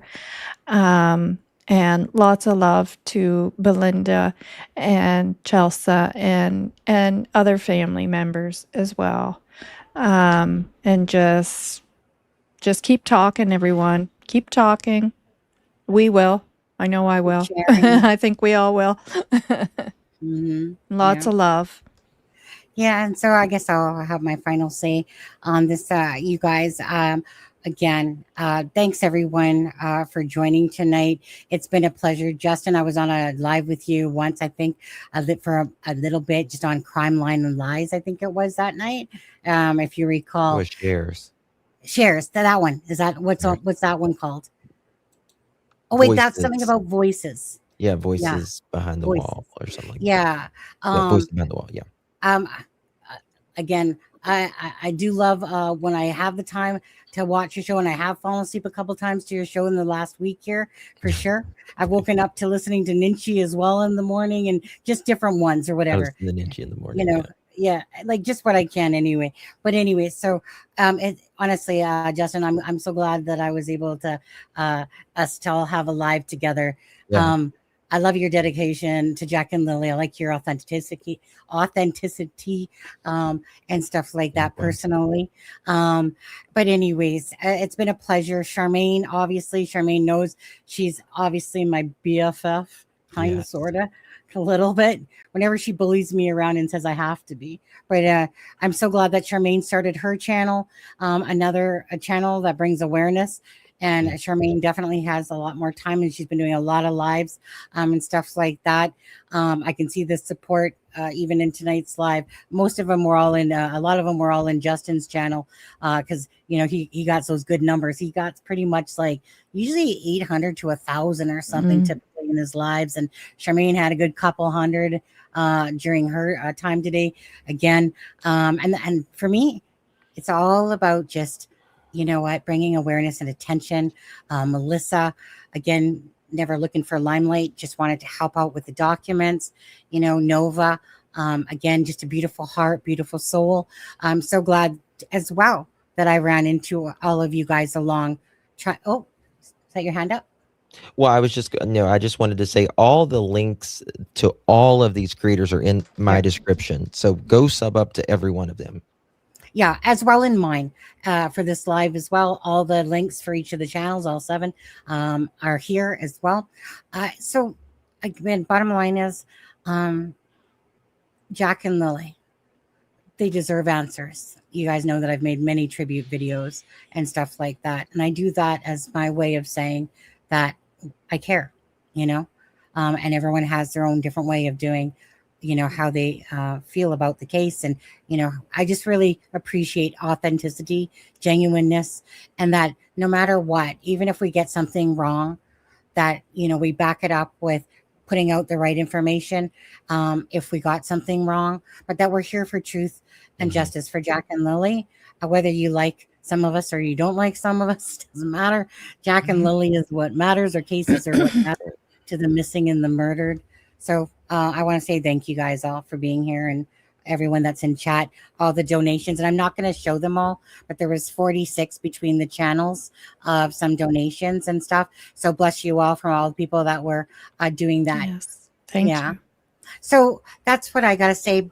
Jack and Lily, bless and thanks to all the people that have been speaking out, speaking up, from family members to neighbors like Brad Wong or Justin, and Melissa, sorry, not Melissa, and Belinda, Chelsea, and other family members, Haley, different ones behind the scenes as well. So thank you guys so much for trying to bring justice for Jack and Lily and Anthony. Lily and Jack, Lily and Jack. Lily and Jack, Lily and Jack.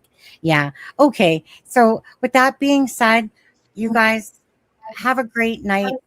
You too. Another thing quickly, I wish all of you a Merry Christmas, and biggest blessings to all of you guys. And if anyone's gonna have a hard time during Christmas time, because a lot of times Christmas time is a hard time for depression and for people that don't have anyone and stuff like that. I just want to say biggest hugs, prayers to all of you out there.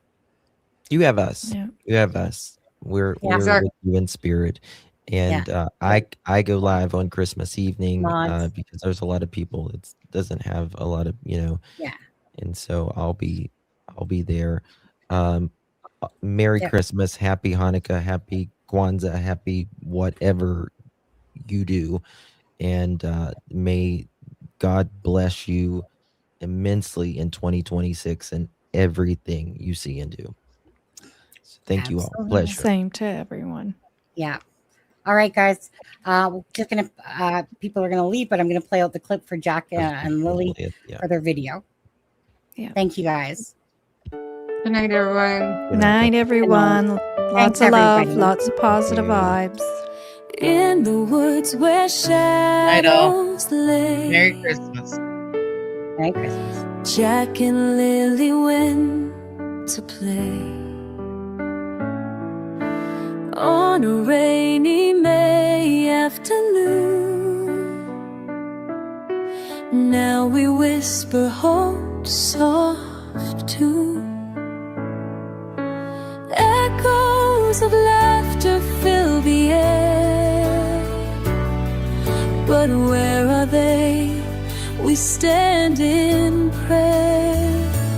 Oh, Jack and Lily, where have you gone? We'll hold on tight through this endless dawn. In our hearts forever you'll stay. With every prayer we send your way.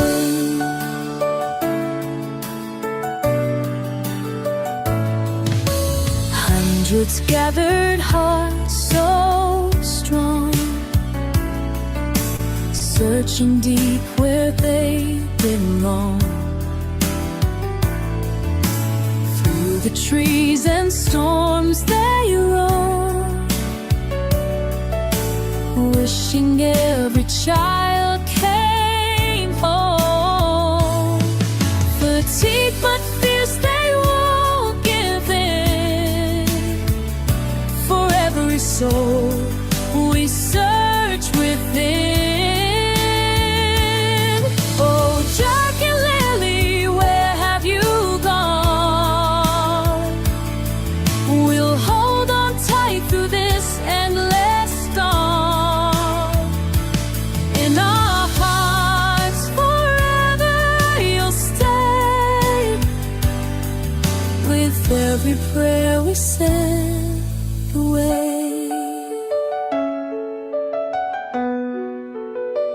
We'll keep the hope alive today. In the silence, love will lead the way.